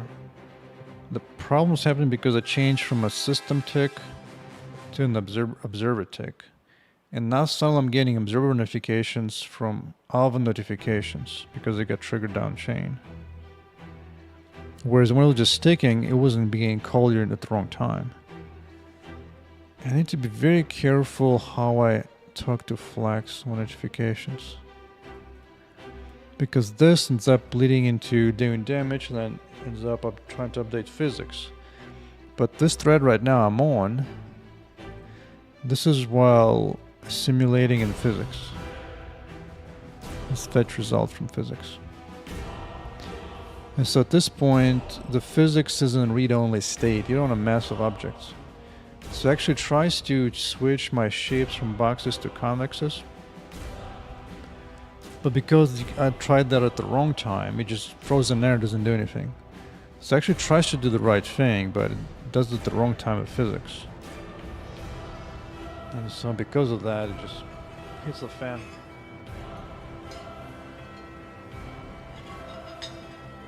So I can fix all of that by going to my previous implementation. Screw observers, they suck ass. Which is I've been trying so hard to avoid them. Java just sticks slowly. Where's my... Oh man. What I should do instead... I mean, hell, even just doing this will probably fix up all the problems, to be honest. Observers, man.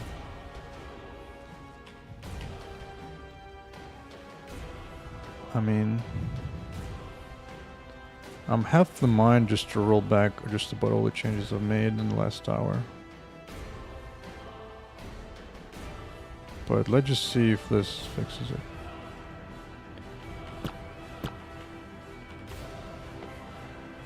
Yeah, see that? This is why I hate event listener notifications crap. Because it's such a complicated beast. If you call it the right time, you don't... Son of a bitch. I mean, I'm happy I learned the lesson, but it's a painful lesson. Okay, because basically you can actually get stuck in the loop. Like if A notifies B and then somehow through a different chain B notifies back to A again, then you're just stuck forever in the loop, and good luck finding out what the loop is.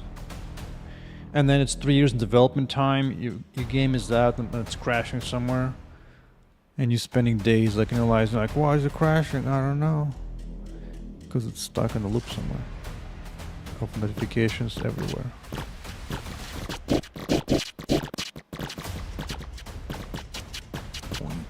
Poink, poink.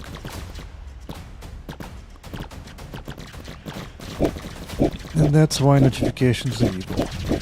You can hide all this bug view. And just destroy things. Is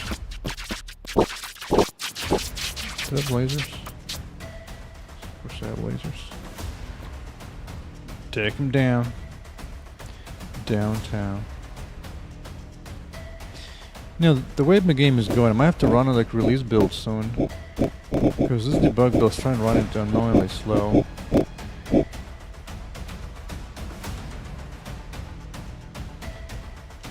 Alright, let's switch to debug view. I want to make sure there's no like fake colliders hanging around.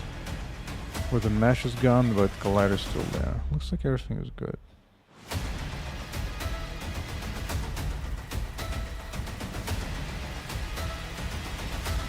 Yeah. Looks like everything is perfect. Actually, did end up optimizing something here or there. The wall can be slightly damaged like this one, but the simple collider remains, which makes things faster. But I wonder, why is everything running so much slower? I think what I need is...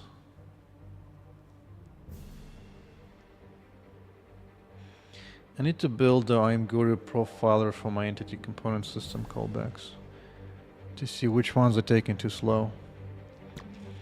Otherwise I'll just be left to guessing every time, like why is it running slower? I don't know. For example, I can do one little thing easy once I submit it. I can get rid of the slug line. I don't need it. I don't need it. Scrap 2. Oh, I still spam this log, no wonder I'm running slow. Oops.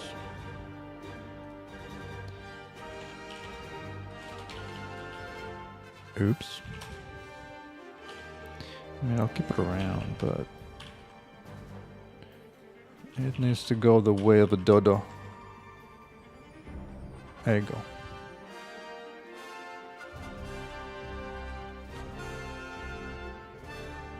But what I do want to see is... what's the frame time cost of running through entity component updates? Right? So now this cleanup is good. Look at this, I spent like an hour looking at for things, this is all I've changed. Oh boy. Physical shapes of walls not changing. Yeah. Writing to log is pretty slow. But what I need is the following. I want like this flex memory to become my but I'm using 35 megabytes of flex that Flex decided to allocate. So here I need to change this into Flex Debugger.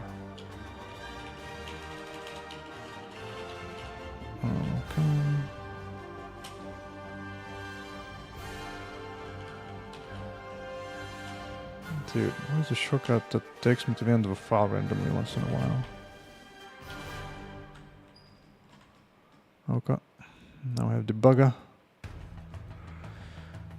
Now what I want to see is there is one particular expensive ECS call I make, which is progress. I need to measure it. I need to measure it. To measure it, I use something like this. CS frame times. Oh, that will break everything, so better start. Time measure. CS measure.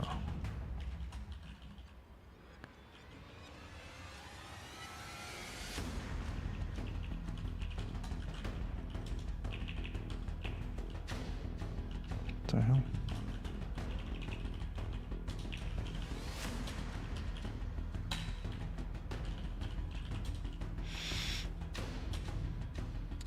This is microseconds, so this would be in milliseconds.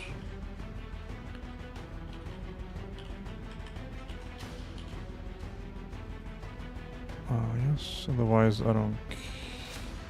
Oh, this is only when I'm quitting. I don't care about quitting.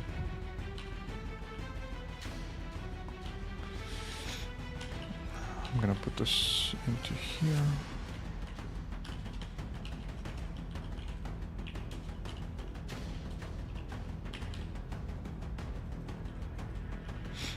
Okay. Now, where's my... Yeah, right here. Actually, this is good enough to start running the game. So this will, in a moment, tell me the frame cost of running update and all the entities, essentially.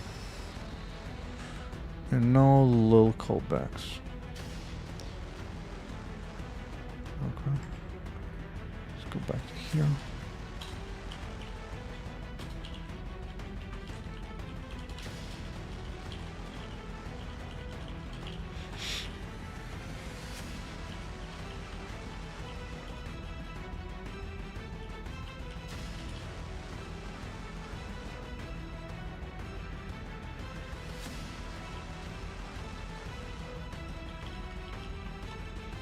Also min max.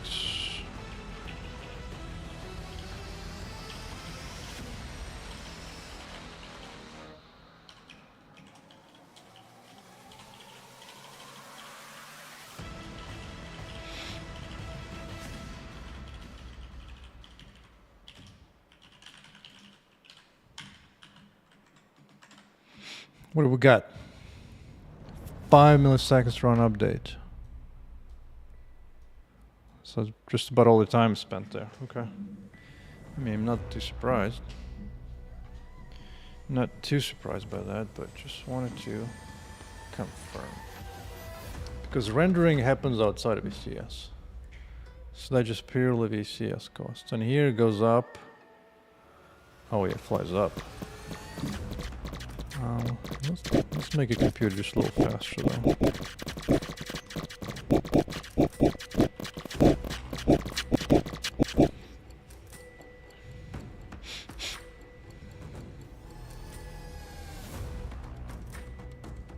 Okay, let's see. In order to hit 144 frames a second, how many milliseconds is that in 1,000? Let's see.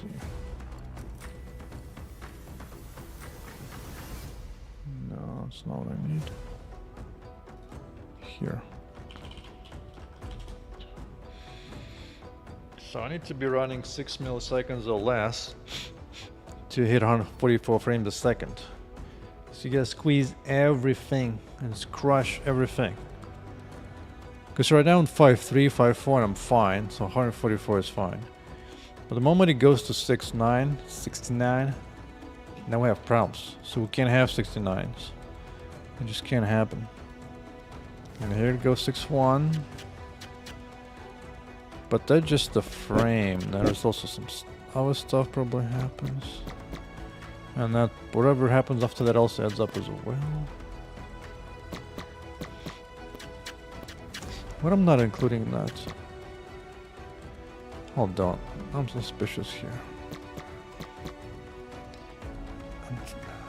Let's see, frame, FPS. I forgot what I'm measuring there. I think it's this one. I'm measuring frame time. Frame time is good average. And this is what? Just gets it delta. That's like a full thing, right? Yeah.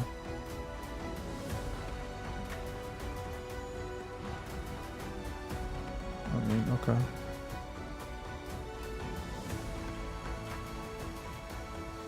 So then that's actual full frame cost. Or is it? Yeah, just the delta. Just the delta. Which we get from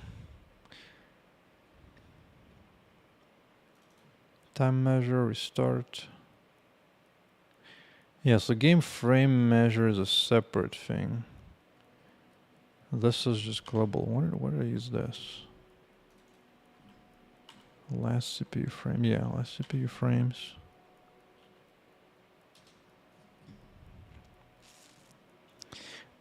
Frame.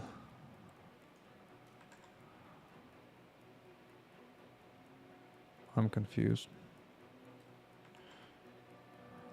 Who says frame? Oh, okay. Uh-huh. CPU frame times. So this number is just that one. So this measures what exactly? It starts from here to here. This is what it measures. So that purely... Oh, it does not include rendering. That's why. Yeah, so this number does not include rendering. And then rendering on top of that adds another 1.3 milliseconds. Yeah, so you're getting close to pretty 6.9 already. Because total cost right now is 6.6-ish, 6.7-ish. So just on the edge of 144. Just on the edge. And the moment you go here... Now, graphics-wise, the frame rate is the same. But that one went up by 1 millisecond. Because of its extra ECS cost.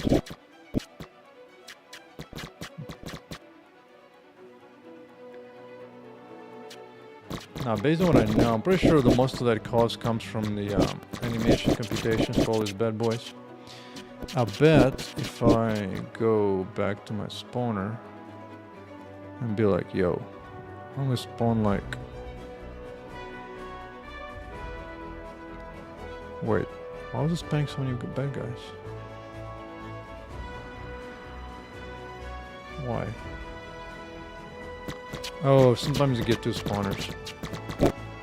When you get two spawners, things go bad. Man, you get two spawners all the time. Seemingly. Zoom the F out. Now you get just one. Boom.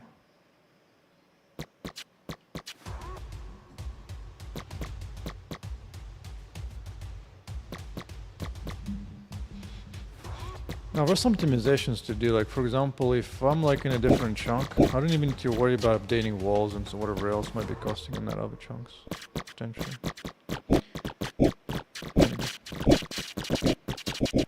Yeah, so I'm like right on the edge of 144 frames a second in debug build.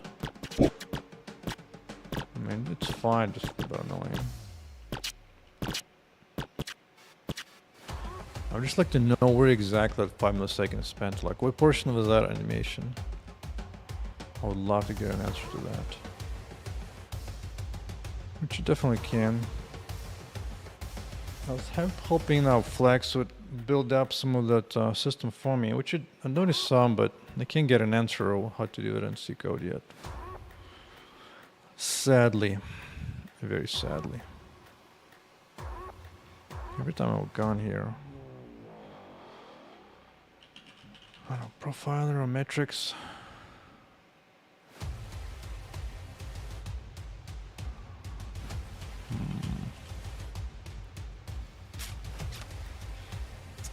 Now I know animation stuff is expensive on its own.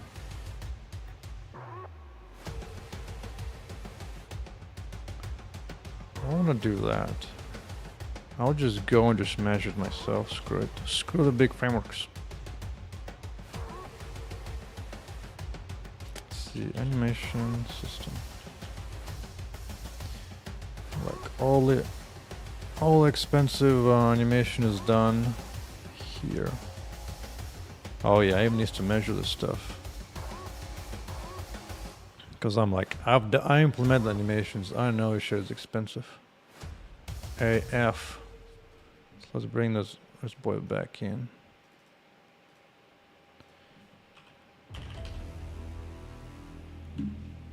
It's time to measure all this nonsense yet again. Yeah. Oh, looky, look.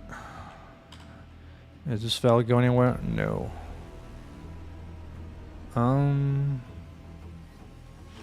Who's keeping this? Let's move this into game system. Into game world. And then I'll be able to access that data directly. Print it where I need it.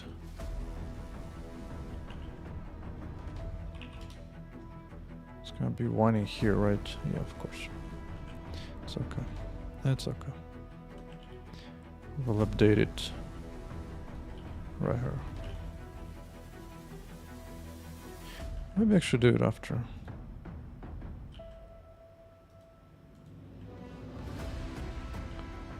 Oh, this just calculates that. That's fine. Yeah, so it needs to happen before. Yeah. Yup. Oh yeah, I used to do exactly that. But let's put that into IMGUI. I'm gonna put it into IMGUI.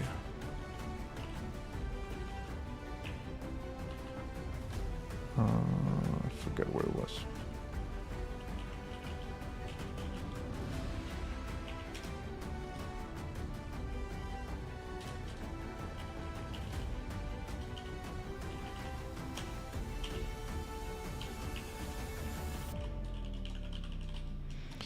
Because if this animation continues to be expensive, I'm just gonna freaking move it into GPU. Screw this. I don't need this. Animation cost. Fine. This is microseconds. So divide it up.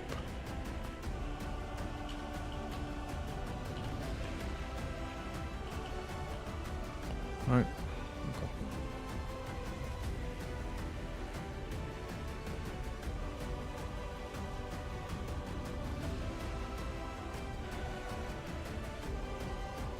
Where's Game World?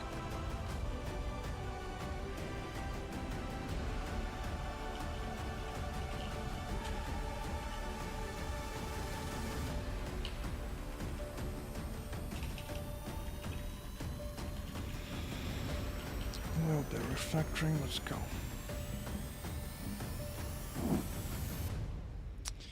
Time to see what the animation got for me.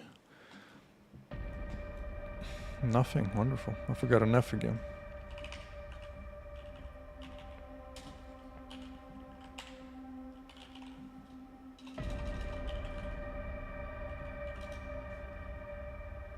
Nope. Press F. I forgot an F. Jesus Christ. Oh my God. You know what? That deserves...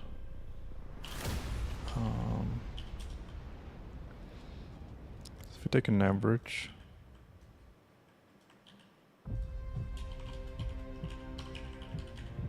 let's count percentages.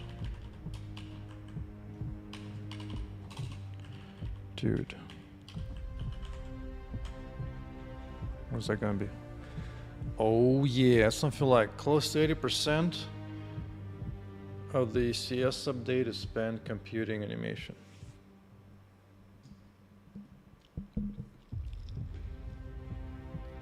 And this is just for this expensive ass character I got and this dude. And if I take him out, it's probably still gonna be, yeah. It's just the player takes that much with all the little bones she has. And just the cost. Well, that was an easy answer. That was an easy answer.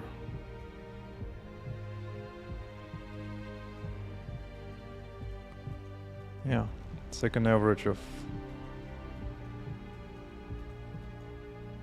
70% just for the player. And once you have this, yeah.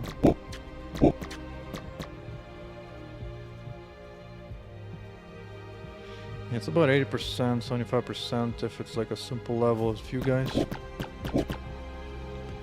And then once you have 4 walls. Which means if I can just move all that animation away into GPU, then I would save like 4 milliseconds on the frame just right there. Look at that, 4 milliseconds.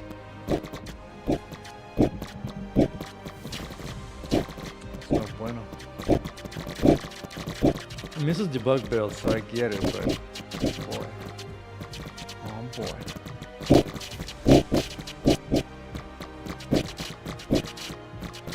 This is where I'm tempted just to move all that animation into like a single place. And it's like almost like I could use threads to compute them. It's kind of weird shuffle. Something. We just put them on GPU. Well, the thing is, I interact with those matrices oftentimes on CPU as well. So just shoving it into GPU direct is going to be a bunch of issues. Oh, you know what? I forgot. I like to have fun with my energy shot by setting it to fast recharge. Fast! Something like this? Oh, yes. Hell yes. It's go time. It is go time.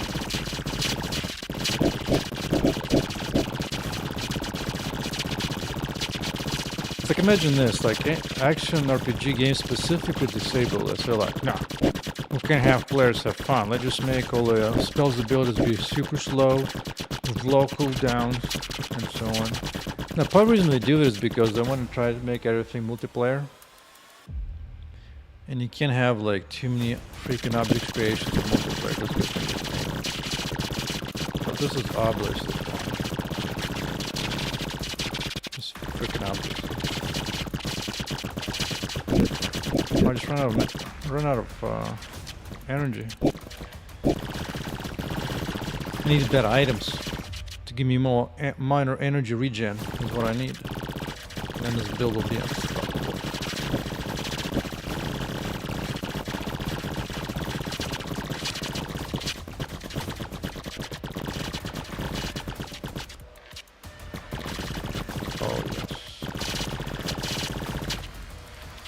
I don't know why more action RPGs just do this automatic aim.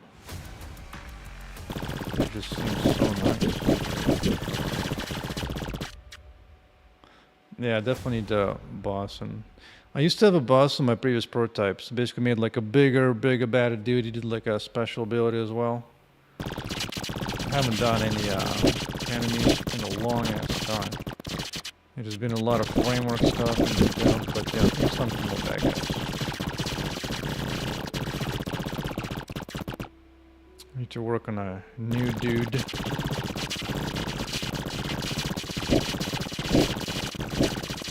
Sure.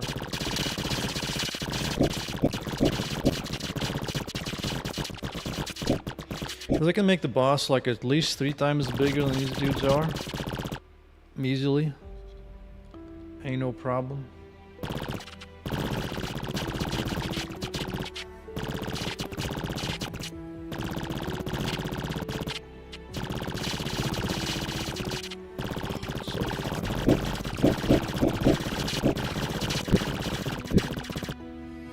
Hey, where's my laser? That's it. No.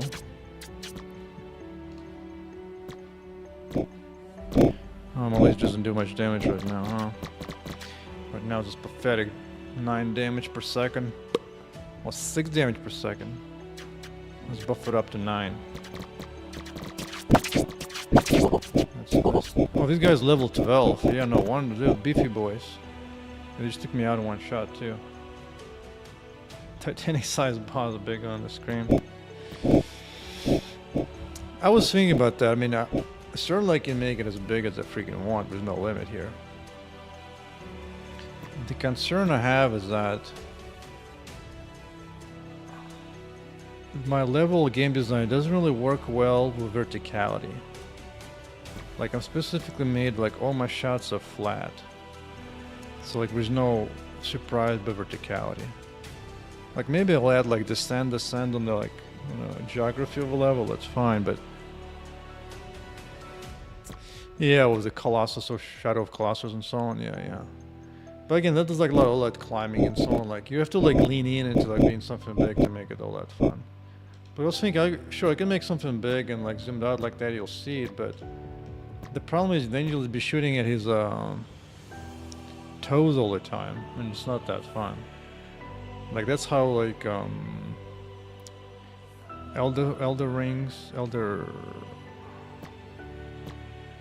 basically all that. Jeez, I got the name already. Elder Ring, I guess it's Elder Ring. Because that's what I'm being like, you're fighting dragons, but all you're doing is like attacking their toenails. That didn't look a lot fun, to be honest. So however big robot I make, it can't just be, it cannot be tall. It can be big and fat, like a big turtle. But it can't really be too high. Well, I can certainly like make auto attack, like aim up. So it's not a big as a deal.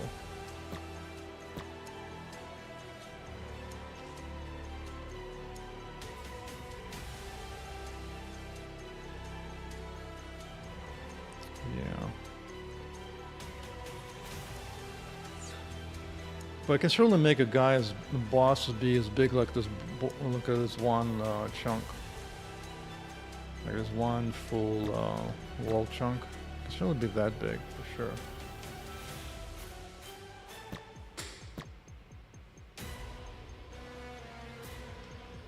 Blitzcrank, that's funny. Yeah. Snags you with the arm. Yeah, I was thinking about that because so far my idea has been that I don't actually want to. Oh, it's funny, you made a bridge. I'm not sure if I want to like interrupt the player movement all that much.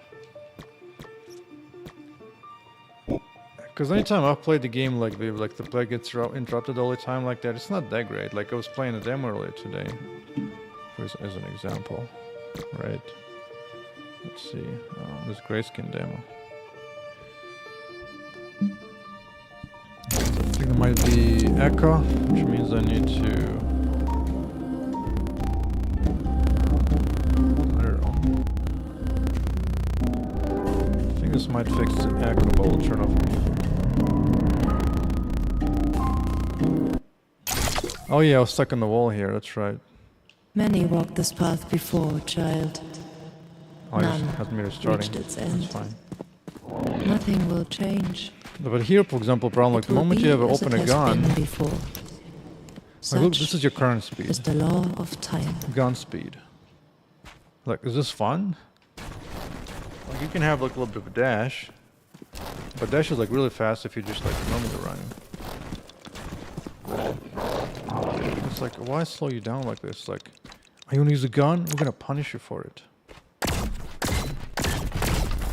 Like, it's a little better if you have like an enemy does it to you, then fine, I suppose.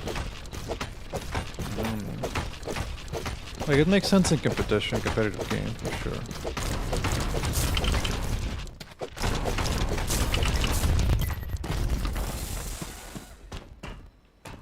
Already did that one, I guess.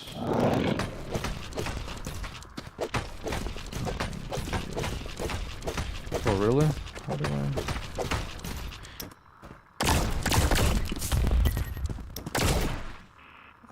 forgot how annoying this game is. I like need to have like engage the whole two hands to fire.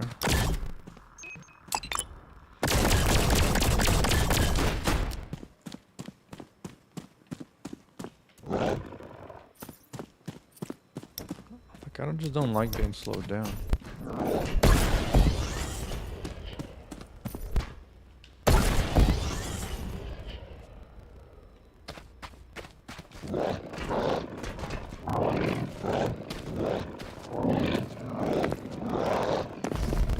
I mean, this was cool that you can have, like change of view. It's fine.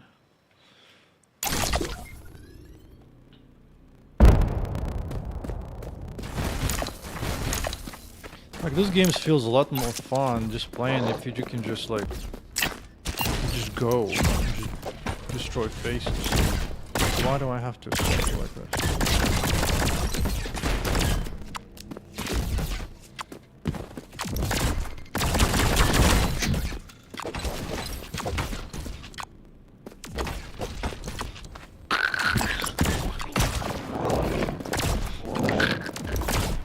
Dude, I can't get used to this 4-button control to fire.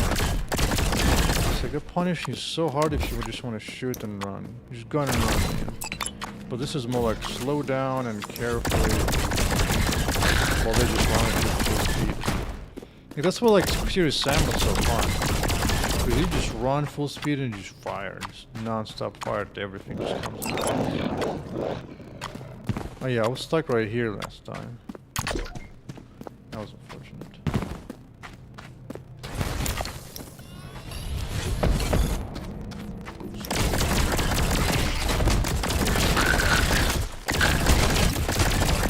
That's another thing, like, why put so much stuff in front of your camera here? Like, the arches are cool and everything, but, like, really? Dude, it also doesn't continuously fire, like, you have to, like, continuously press the trigger.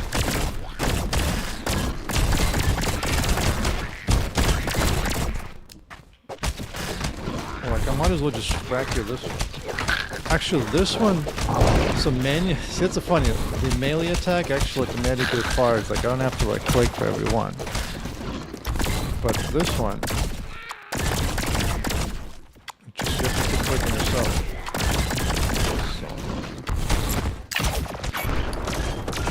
Oh. What the hell's going on in here? Alright, that's enough. That's enough.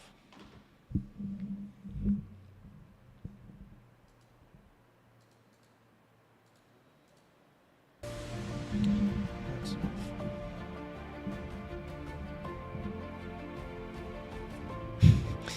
Yeah, except it was like a painful bullet hell because you have to like press the trigger every time while you have your claw, hands on the claw while holding 3 other buttons.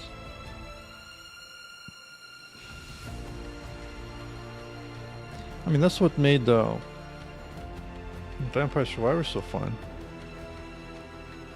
Let's see, Vampire Survivors, yes. Hell yes.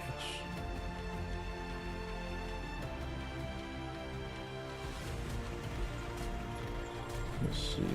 Oh my god. I forgot I haven't unlocked a million things. Go start from scratch. Let's do the good old Poe. There's a new map, I don't know. Laboratory. Alright. You know, I've never played this game about a gamepad. Let's try that. Oh yeah, gamepad time.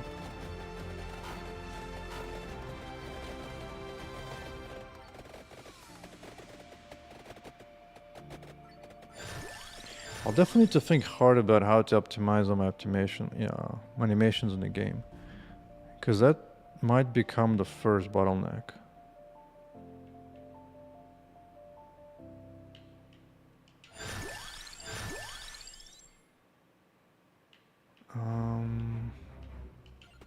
Sure.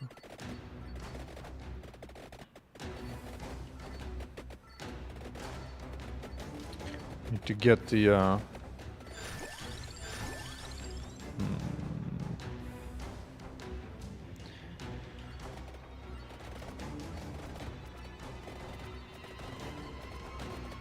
Because if this one even attacks automatically, just the thing with what made this game like a multi-millionaire seller, just because it feels so smooth, there's nothing gets in your way, you just enjoy. There's no like, oh, I need to control 3,000 things to get everything right. Oh, you need like constant limitations, everything. You can just do what you want.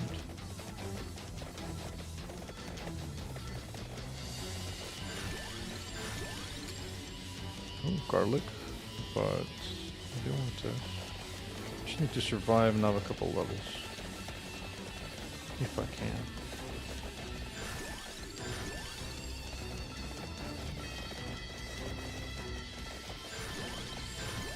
Yes. Okay.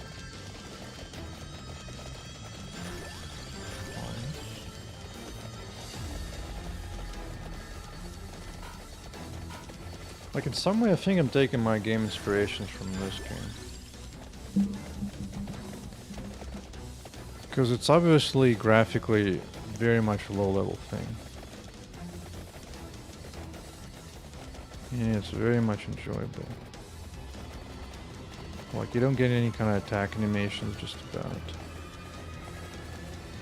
They just come at you and do phase damage, that's it. Yeah. And you get to try out a whole bunch of different builds as opposed to like, oh no, this only works this way.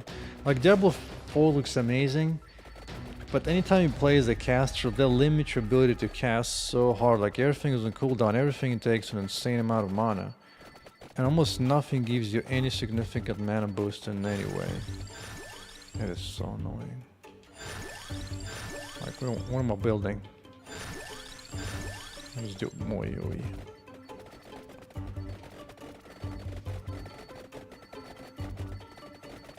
Like this game just feels relaxing to play, as opposed to the previous demo play, just like suffering the controls, holding two different things. And the fact that it pauses you is pretty nice, because you get a... I'm thinking doing the same thing in my game, like in the moment you open inventory or you're trying to go like character points or spend level, just pause the freaking game. Just let the player choose whatever he wants to do. And let him be, and then continue on after that. I think that's one thing that roguelites do right.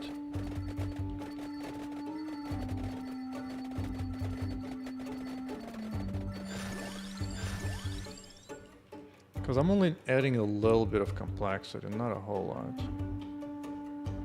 That's fine. Complexity in my game is that you choose to fire something, whereas this one fires automatically. But what that allows me to do is have like a optimization system, so you can adjust for your needs as necessary.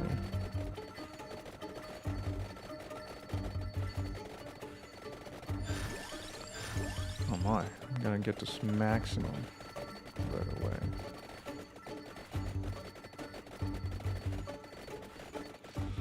I was thinking of working on improving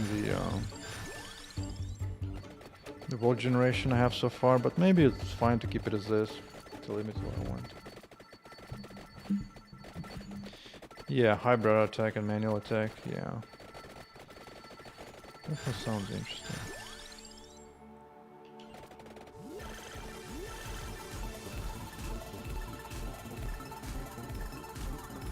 One cool build I had in Diablo 4 in previous seasons is that actually there's a unique item that they have that automatically casts certain spells that are free. So I was playing as a necromancer, and you get a unique item that automatically casts all your minions once in a while, so basically you get like an infinite minion refresh. So suddenly you have to worry or think about if I have enough minions on the board, if some of them died, need to be recast again, and that was so pleasant.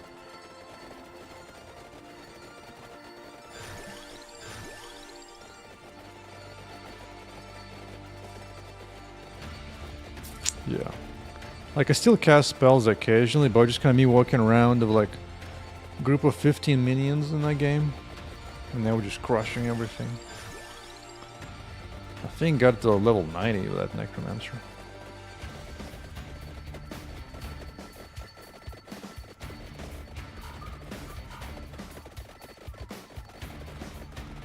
But it's gonna be so much grinding again to play it. Such a pain. I haven't played this map before. Who knows what's going on here?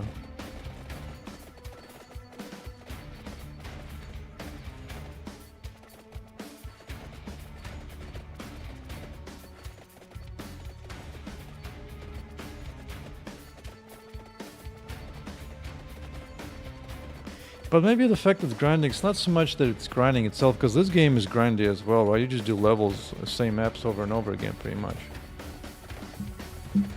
It's just that how painful the grind is, I think. Because it's pretty difficult to make the games not grind. It just means you have to have like insane amount of different content all the time, and making a lot of different content just so expensive, it's kind of time consuming. They only really get that after the game has been around for like a decade.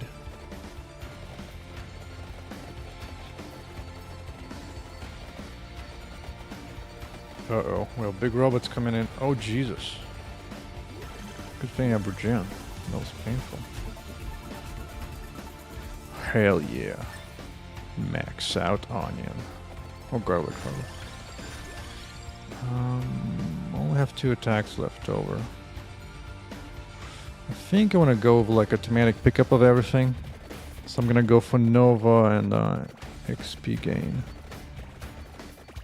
That should be fine.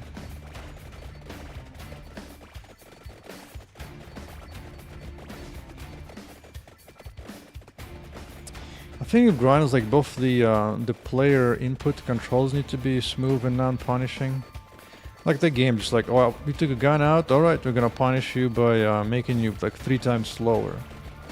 It's like, this is why I'm considering just not affecting the player movement at all. Just let you dodge everything, like kind of like you do here.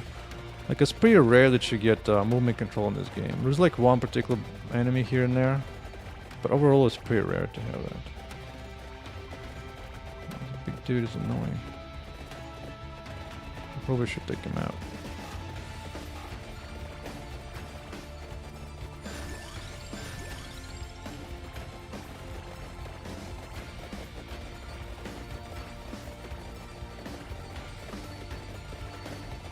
Because by not requiring aiming in my game, I think that solves a lot of pain and suffering. Because my game used to be just purely mouse controlled, and I was actually getting carpal tunnel just testing my own game every day, every hour. They were just too much. This doesn't actually change the overview. Bro, why? I actually need to click. I like that. Sure. More easy things. Hell yeah.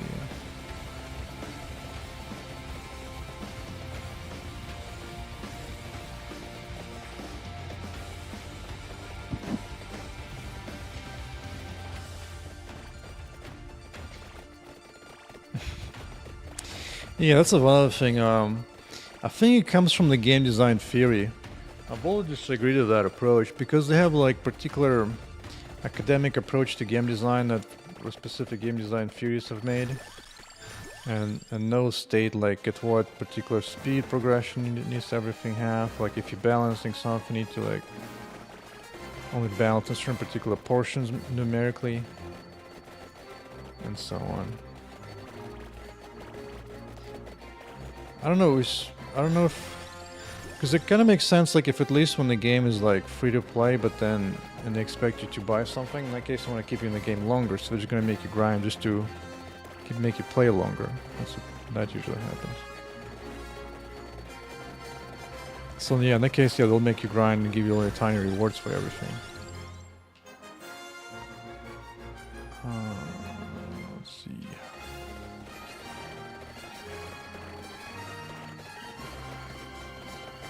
I've never played Horizon West, Forbidden West.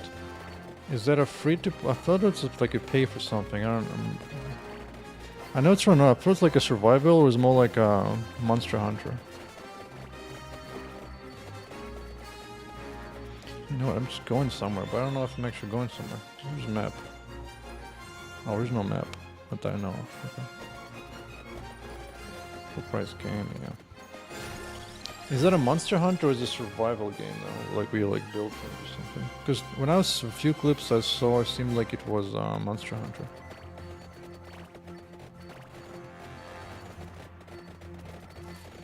Yeah, AAA. Hey.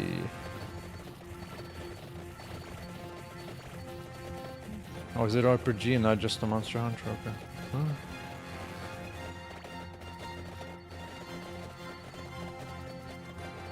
What we need is like a RPG set like in Serious Sam, instead of this boring, pretentious little RPGs about nothing. Nothing fun anyway. They're so boring to play. Just absolutely boring. Let's reload. Let's banish.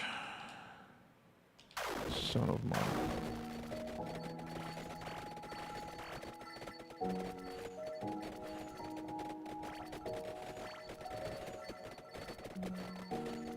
I think a lot of games do like this very slow progression to the item qualities just to make you go through the content slower.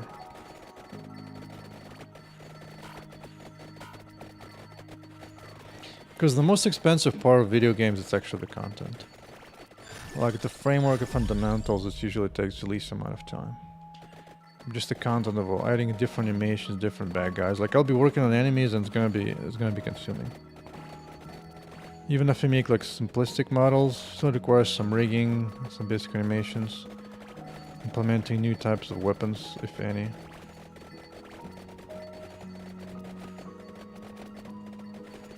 I might run into a problem where the bosses might require separate nav mesh to compute because they're so much bigger. Oh yeah, and the way the balance thing is absolutely atrocious. It's like, when in doubt, nerf. Nerf everything. I wonder whether they nerf it anyway. Like, I guess because I get it if it's a competitive game.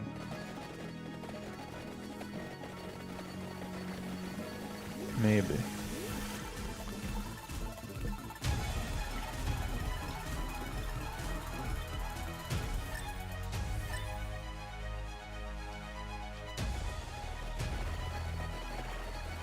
Because games like RPGs in Diablo, they feel more fun when you just suddenly get like insanely powerful skill. Like I felt that's how Diablo felt like, where you had a combination of overpower and then struggling for a while and back to overpowered mode and so on.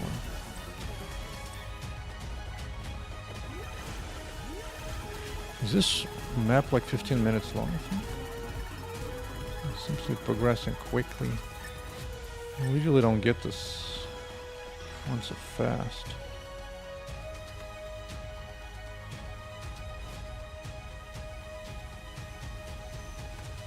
Oh, sure. Let's get Helfer Gen from gold. Yeah, nerfing pretty stupid. Especially the thing about nerfing is like most of the time where you get to that is you spend all your time playing the game trying to find something fun in it. And then you finally find the fun part and then that's what they nerf it. And then be like, no, you need to go back to the boring things. Such as 3x slower movement while shooting. Yeah, that's what you need to go back to. That's what you need to enjoy. Like, bro, no. That's also fun I'm seeing in indie games. Like, it's not the indie games look so much worse at the gets them. It's not that they're annoying. Just the controls and the gameplay are just so annoying.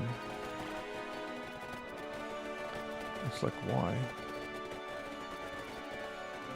Like this red game with annoying controls. With the other one, like right-click didn't attack. The previous RPG I played a few days ago. Whereas this one is on par of everything else, but it just doesn't get in your way. And there's no nerf. Just, do you want to crazy build does impossible things? Sure. No problem.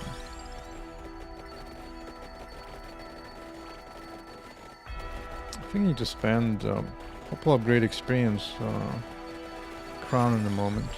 Yes. More levels quicker. Well, this game is can be tricky. Like you can be stable, and suddenly just collapse. Because I primarily just have AoE. I don't have like any far away directed spells. I do have a lot of regen. Oh yeah. Look at my health going up. Oh my god. I'm actually trying to take damage and I can't. Alright, I need to try to get... Oh, there you go. Look how quickly my health goes up. I think it's because the combined gold pickup of my health. Okay. As well. Oh, yeah. More damage? Sure. A lot more experience, good. Still waiting for 2 more weapons. 2 more weapons.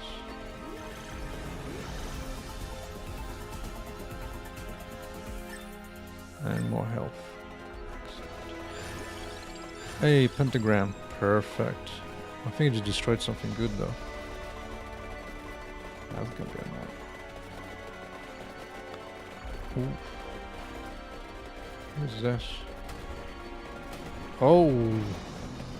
Oh my god.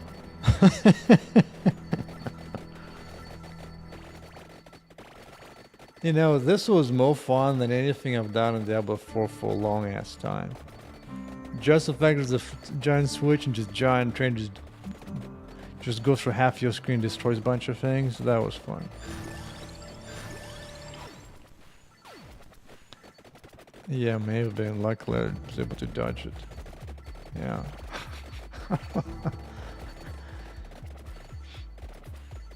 It reminds me, I was watching a video of an older race game. If it's like it was a competitive race, but you can like hold down a strike where actually like airplane, like 747 just falls down on the sky, like on somebody else's. Oh, yes.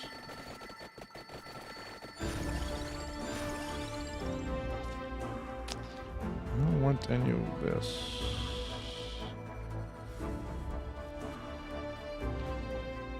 Maybe I'll bench this.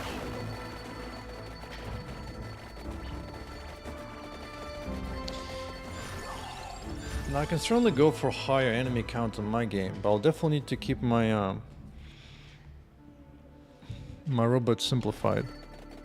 In the beginning, from the very beginning, my basic goal was the character will be expensive to render. That's why she has high quality, higher detailed. Whereas like the robots are super simplified. That way I can invest more into the female character, and then the enemies will be more simplified. And maybe because of that I'll be able to animate a whole bunch of them easier without any issues. I think I'm getting close to the end game here. There's maybe like 1 more minute left here. Time to get more train.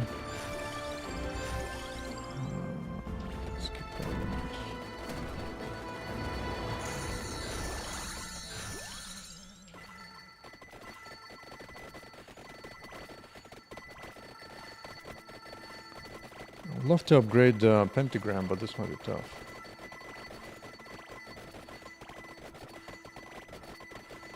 Because usually in this game you can get to like 100 levels, but I think that requires a 30-minute map. Yeah, it refuses to give me a pentagram update still. But what keeps me alive is my life regen.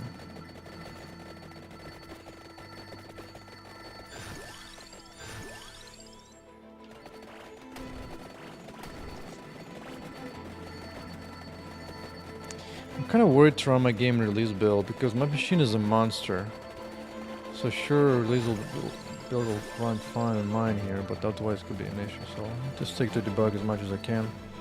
But yeah, animation goes of like 4 milliseconds per frame right now. It's high on debug. If I can solve that, that would fix all the frame rate issues.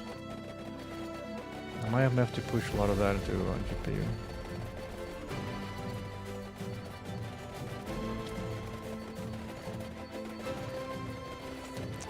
Might be a challenge. I don't want to push things on GPU, like, because it's so easy to have broken GPU shaders. Just things are just randomly broken.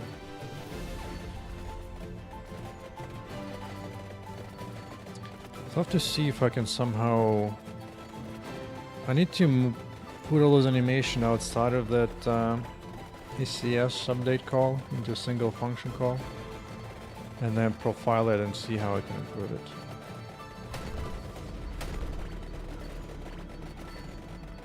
I know for sure the character has too many bones right now. She has like a whole bunch of facial bones. I need to get rid of that.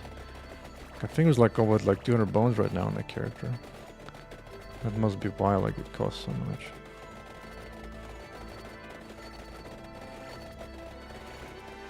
Oh, at the very least I could put like a stopgap where it does not compute bones past certain ones. Just ignore it entirely for the updates. Yeah, that might be a quick fix. Quicker.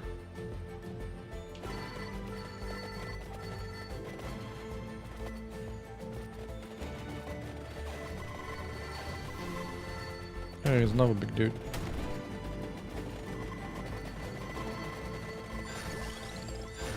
Boom, destroyed. Just like that. Yeah, looks like maybe this map will be a little longer. This is going. Yeah, I was measuring animation. That was my last work. Yeah. So pretty much like, yeah, 75% of my effort right now goes for just handling animation.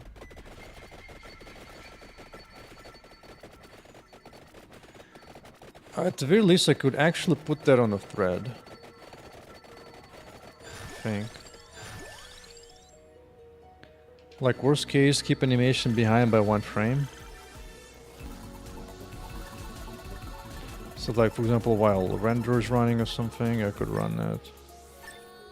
Or something.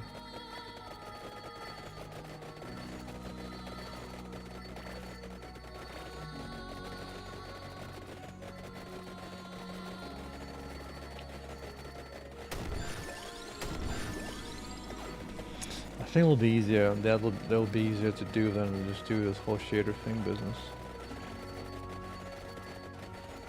Because there are times where I modify the animation matrices, especially like in the future when I'm doing image kinematics, or when robots are getting staggered by damages. Probably the way to do it with shaders, but it's such a pain. But it's not a straightforward logic to actually run that in GPU because the way I do it is there's like actual recursive. It starts with like your root bone, and then applies to all your bones after that. So it's not easy to make it parallel. You can separate out by different types, but really just the main complexity is a player one anyway. So I think the most I can do is just put it in one thread. But 4 milliseconds is a pretty long time. Cinematic models? I don't think I'll have cinematics models because my cinematic model is already pretty it's pretty detailed.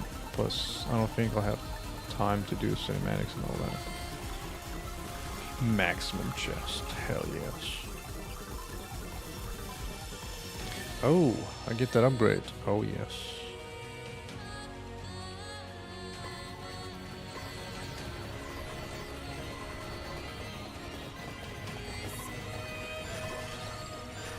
Even more XP gain.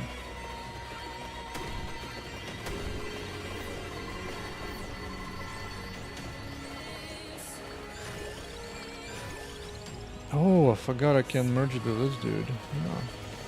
Excellent.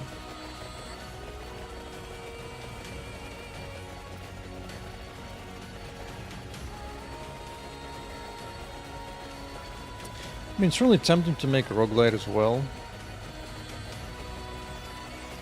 In some way, roguelikes require less content because it's all replayable over and over. Maybe. I don't know. It's possible. I'm not sure if I want to. I'd rather keep the items that you get.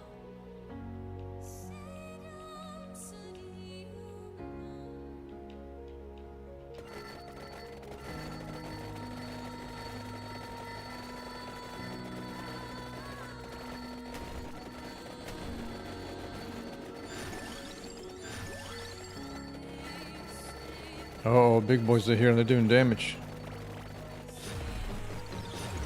Whoops. Roguelite RPG. Dude, I can't take on these guys.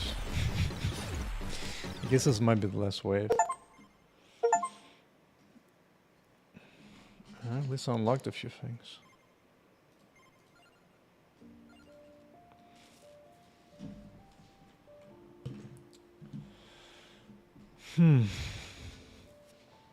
But what would be really cool is to actually make a Blender script that just automatically, especially for like a regular shape wall, just cuts it up, scales everything the way I do it manually by hand,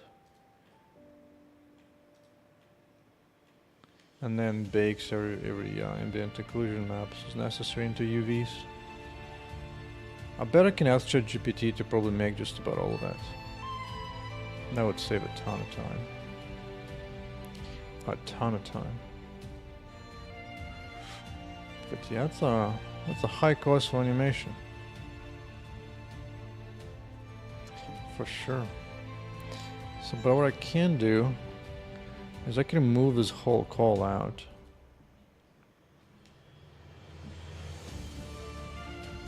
No. So actually I've done a lot on my own for Blender. So for example, I have my own plugin here. So when I go here on the tool, actually I have export selected to GLTF, and this is my selfish tools GLTF. And so I use ChatGPT to ask me to write all this code essentially. I'd be like, yo, export me a model this particular setting. They're gonna build me the basic setup. And after that, they just had to find like a few extra little toggles to do. Such as export deformable bones, normals, attributes, whatever, so on. Yeah. And this one just goes directly to my folder where I want it somewhere.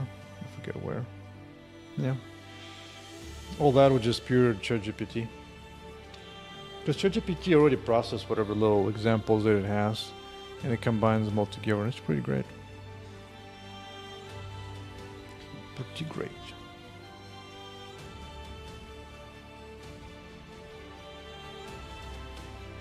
I wonder if I can search my chat.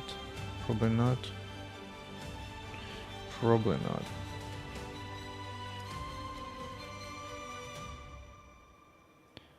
Huh. Sucks it doesn't have like search.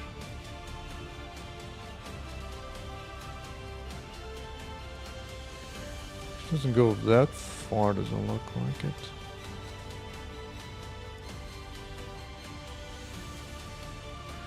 Oh yeah, this was me asking Vulkan like, how do I fix shadow artifacts? This was my first implementation of shadow. It was only slightly useful, but it was something.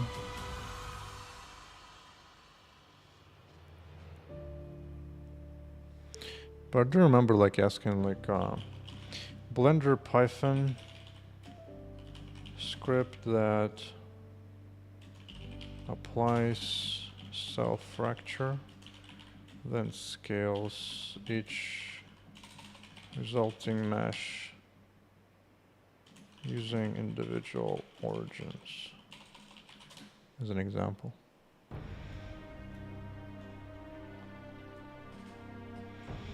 So you go, select object of fracture,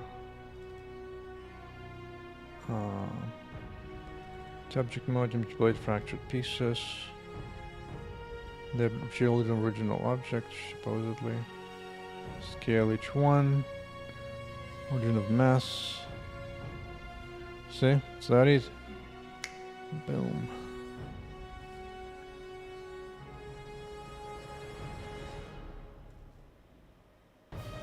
How about this? Also, how to bake ambient occlusion for each mesh object.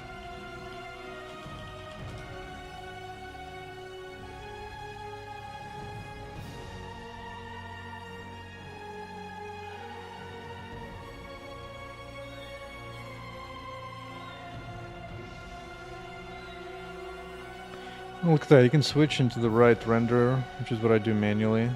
Switches to ambient occlusion, yep.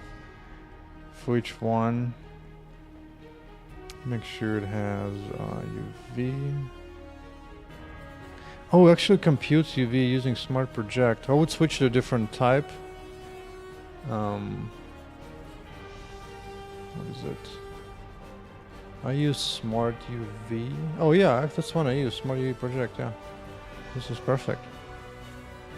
It creates the image for it, yeah.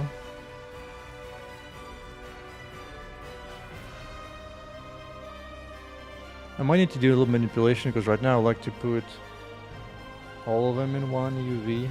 So maybe I can like scale and move off to each part, different part or something.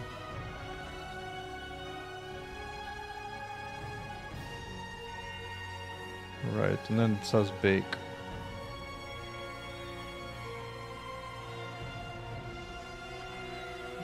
Yeah, this does in the loop, right? Yeah, it does in the loop. I didn't finish the loop here in the code, but this is pretty good. And then saves it off. Yeah. So yeah, can definitely do it. There you go. Yeah, so doing like simple like brainless work like that is amazing for AI, especially for Blender. Just like that.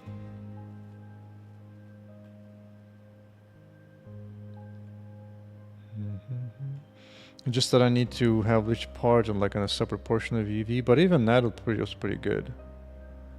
I'll just need to like do something like that. Maybe I can just ask it.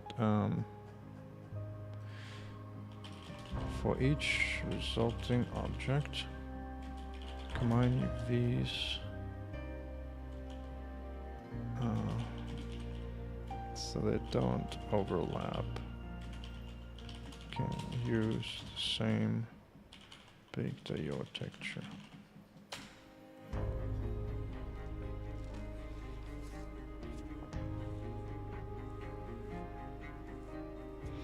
Join a fractured object in single mesh. Ooh, I didn't think of that. Then you unwrap it.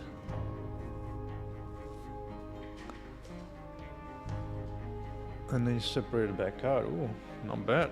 I like that. Now the only problem is sometimes when you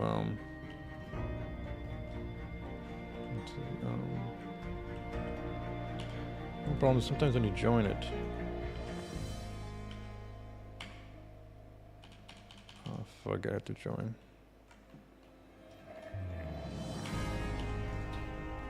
Just do object join. Oh, Control J. Let's see how it looks like. Let me do Smart UV project of this. Like, yeah, it kind of works. The only problem is, for like the same piece, you will have like way different pieces. Before I had a problem for that with bake into AO. But let's see how it looks. Like, let's say it was done that way, right? Go to bake.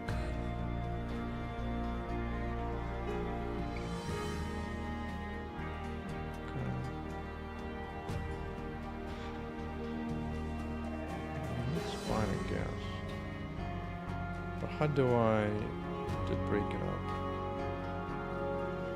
Maybe remembers history change just in that setting. Like if I do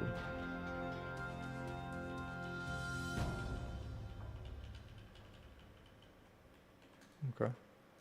I rolled 4 back enough. Good. And this one still no, I rolled back this change here as well. So I think what might need to happen. How does it separate them out?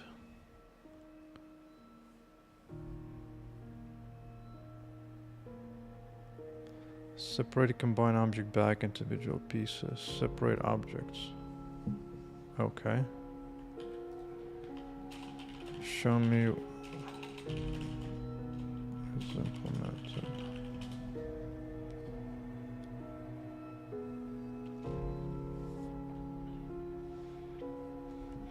Oh, separate mesh by loose parts. Oh, that's smart. Oh, that's smart.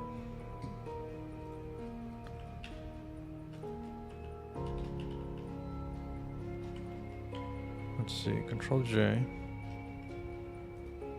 Let's see, somewhere here, right? Separate. Huh.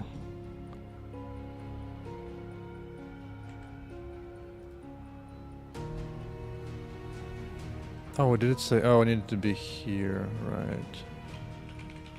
Separate by loose parts. Nice. Yeah, that works, I think. Except maybe, yeah. 1, 2, 3, 4, 5. Yeah. Look at that. That's a big deal. So I can make a full complete script to do it. That's a big time saver. Especially think about that means I can do like 50 different of these types like in a day, easy of a script. Whereas if you don't do all this by hand, it's gonna be error prone. It's gonna be giant pain in the ass. That's pretty sweet. The only thing will be that the way it breaks a cell fracture can be pretty tricky. Oh, yeah, that's one of the things I wanted to fix in my game actually. There was one particular thing I was annoying so hard. I mean, it's great to be like when you're working on the game and you're like super critical of the game. It's just so easy to improve everything. So here's my concern. Let's see, let me get a laser. Like it's fine to blast everything, sure, right? It's just too slow.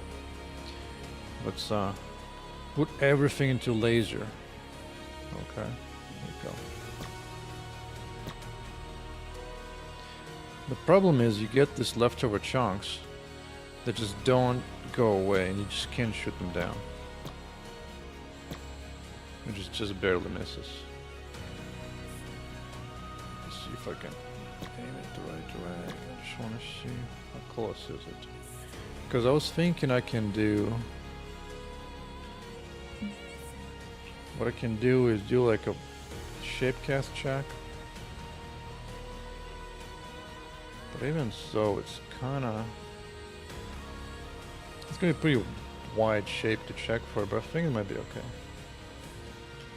And yeah, because you don't destroy them, you also block the movement, which is so annoying. Because before you can just like run through and just destroy everything and everything is cool and fine. But then, like even this piece just doesn't go away. And just so annoying that it blocks your path. And that's the kind of thing that like destroys the enjoyment of the game. Like that kind of crap needs to go away. Also, why is it not letting me walk around easily? Nevmesh, what you got? What you got for me, Nevmesh?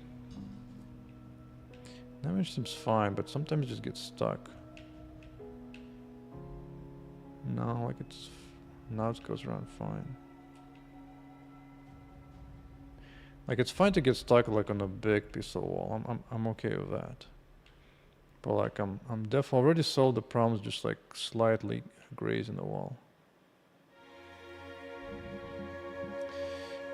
No, I mean, I don't think I like a specific limitation of weapons that way. What I was thinking to do, because right now what I do is I do like a straight line, thin line raycast to detect if I'm shooting something. But I can easily change that into a shape cast. We just take like a sphere of particular radius and just cast it through. That way, if I make it big enough, it will be able to detect those bottom ones. And then if I see that, hey, if I'm just shooting straight, there's almost nothing, or just it's in front of me, I can just automatically aim down, because I can actually hit it with a mouse. Like mouse by default will skip it, but if I aim at it, sometimes it would aim lower. But I think I fixed that with my direction change. See if the mouse doesn't do that anymore. Like having these leftovers is so annoying. At least these ones allow you to pass past them more or less. It's not that bad like some games, but still. That should be a choice, not like the thing you can just destroy something. So let's do that quickly. Let me see. I can ignore this. Oh, I didn't want to do that. Animation is costing 70% of my frame. So that needs an improvement for sure. But let's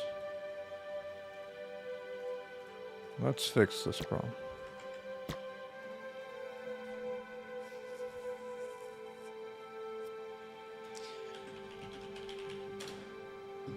Let's see, where do I do this?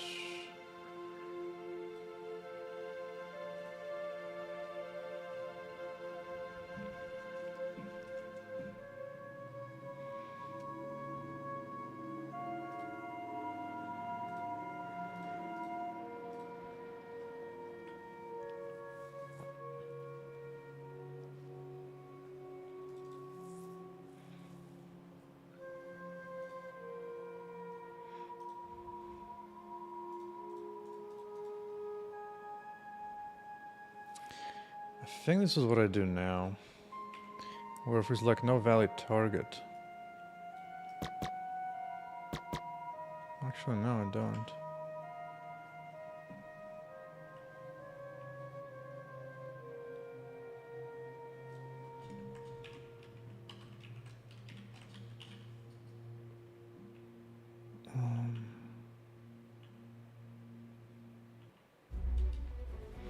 Oh, it's happening. Is it happening here? Oh, that was for the mouse click. Yeah, okay. Well, this would do it, yeah. So gamepad goes here, but the mouse doesn't. So I'll need to address all of that.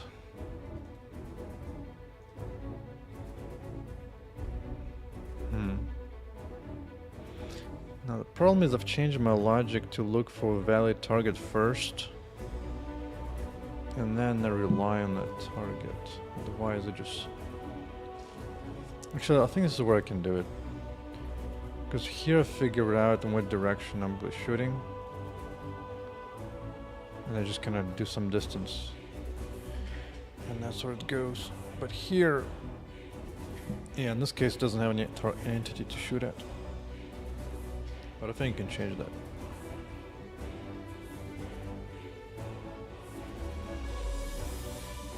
Because the other solution would be to make sure you cut it the right way in the fracture, but that seems too tricky. Really less work for me to just fix it here, automatically pick out the wall that you cannot aim down at. It's just too annoying. There's just no reason for it. There's no benefit.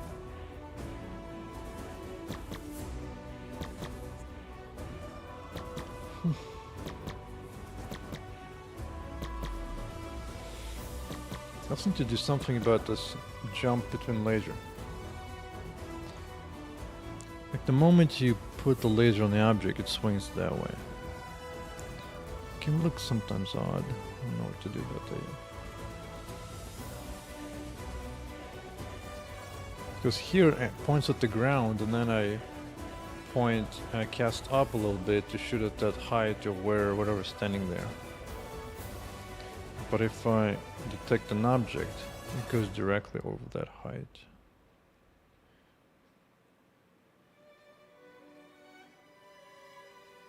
Yeah, which is why if you aim at the bottom of it, it doesn't change much of a direction.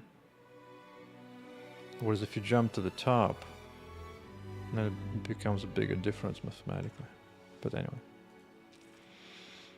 So if we haven't found a valid target,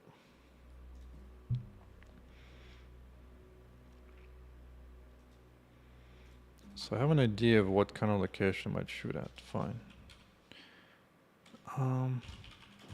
Look for a non-target, like such as a wall. That might be too low to shoot normally at. Like if my game was top down just pure 2D, I wouldn't have any use problems. Because it's in 3D, I have to do a lot of additional logic. Okay, physics. Don't I have physics? I know I do. Because I compute a bunch of stuff here. Oh, actually go for all robots automatically. Yeah, this will eventually not scale if I have too many robots.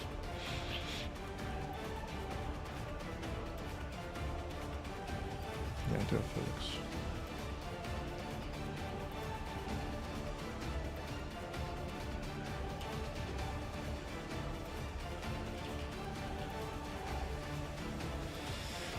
Yeah, it's 10 p.m. here. I should probably go to sleep actually. So I have plenty of energy tomorrow. It's a good time to call it a day. Good point. I will do the same. Alright, Beanie, take care. Take care.